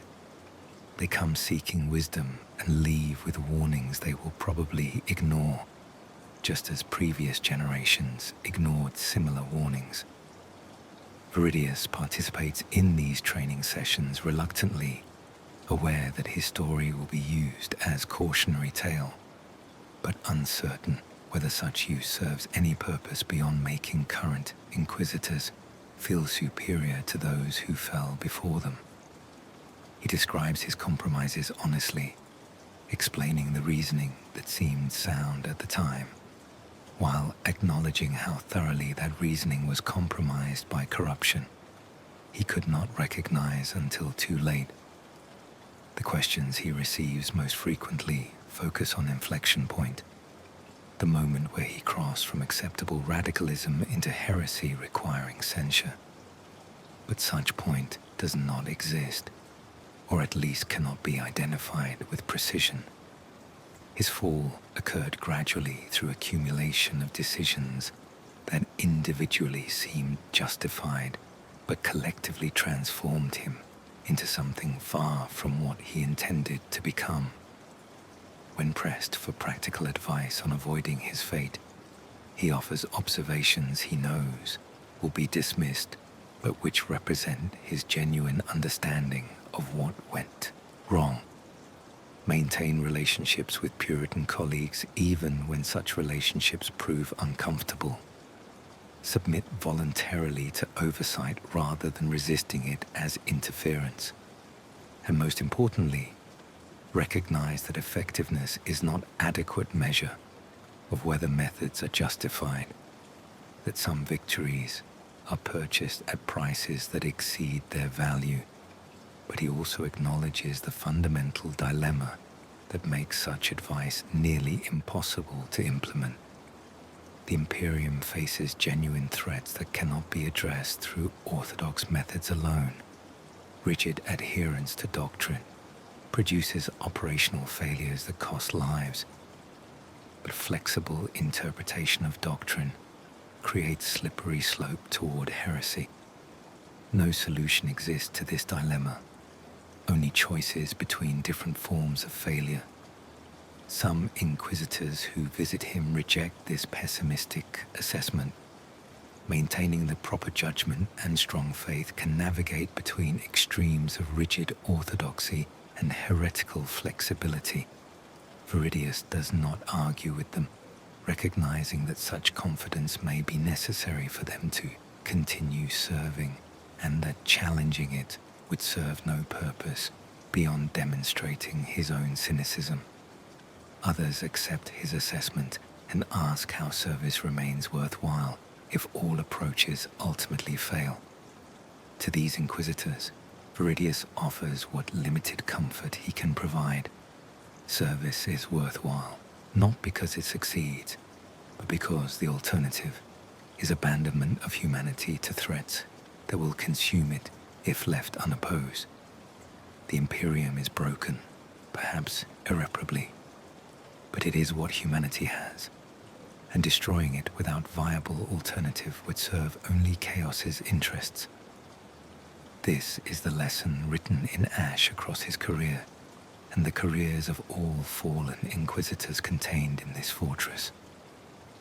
Service to the Imperium requires accepting that perfection is impossible, that choices available are always compromises between competing evils, and that effectiveness often requires methods that corrupt those who employ them.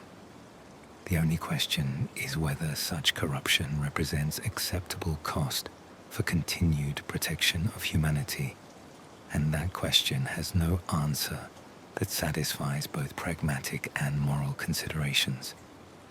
Veridius has accepted that he will never resolve this question. He serves still, through his consultation and teaching, but without the faith or certainty that animated his early career. He has become what he hunted, a monster who maintains he serves righteous purposes through monstrous means. Whether history will judge him as defender or threat, as someone who sacrificed himself for humanity's protection, or as someone whose sacrifices served only to demonstrate the dangers of believing that ends justify means, remains unknown. But in quiet moments, when he is alone with his thoughts and the weight of decades of compromises, he acknowledges what he avoided admitting throughout his active career. He is not certain his service was worthwhile. The operational victories he achieved saved lives in immediate term, but did they address underlying problems or simply postpone inevitable collapse? The compromises he made preserved the Imperium's functionality, but did that functionality serve humanity, or simply maintain systems that consume citizens as fuel for machinery that serves no one's actual interests? These questions have no answers he can provide. He simply exists now as warning, example of how absolute power corrupts absolutely, even when wielded with genuine intention to serve rather than exploit. Future generations of Inquisitors will study his career and conclude they will avoid his mistakes. Most will be wrong. Some will recognize the patterns in their own service before crossing too far. And a few will understand that the only way to avoid becoming what he became is refusing to serve with the kind of effectiveness that requires embracing corruption as necessary tool. Whether such refusal represents wisdom or cowardice, proper recognition of limitations, or abandonment of duty, is question he leaves to others to answer. He has given what he could to humanity's defense. That the gift proved poisoned does not change his intention in offering it, though it may invalidate any claim that the offer represented service rather than betrayal. This is the price of power wielded without moral certainty. Not damnation through obvious evil, but transformation into something that serves while corrupting, that protects through methods that make protection indistinguishable from threat. And it is the price that every Inquisitor must either pay or avoid through accepting operational limitations that doom some innocents to suffering that more extreme methods might prevent. The galaxy offers no good choices, only selections of which evils to embrace and which to postpone. Veridius made his selections. History will judge whether they served humanity or simply added to the count of horrors that define existence in this grim darkness where there is only war.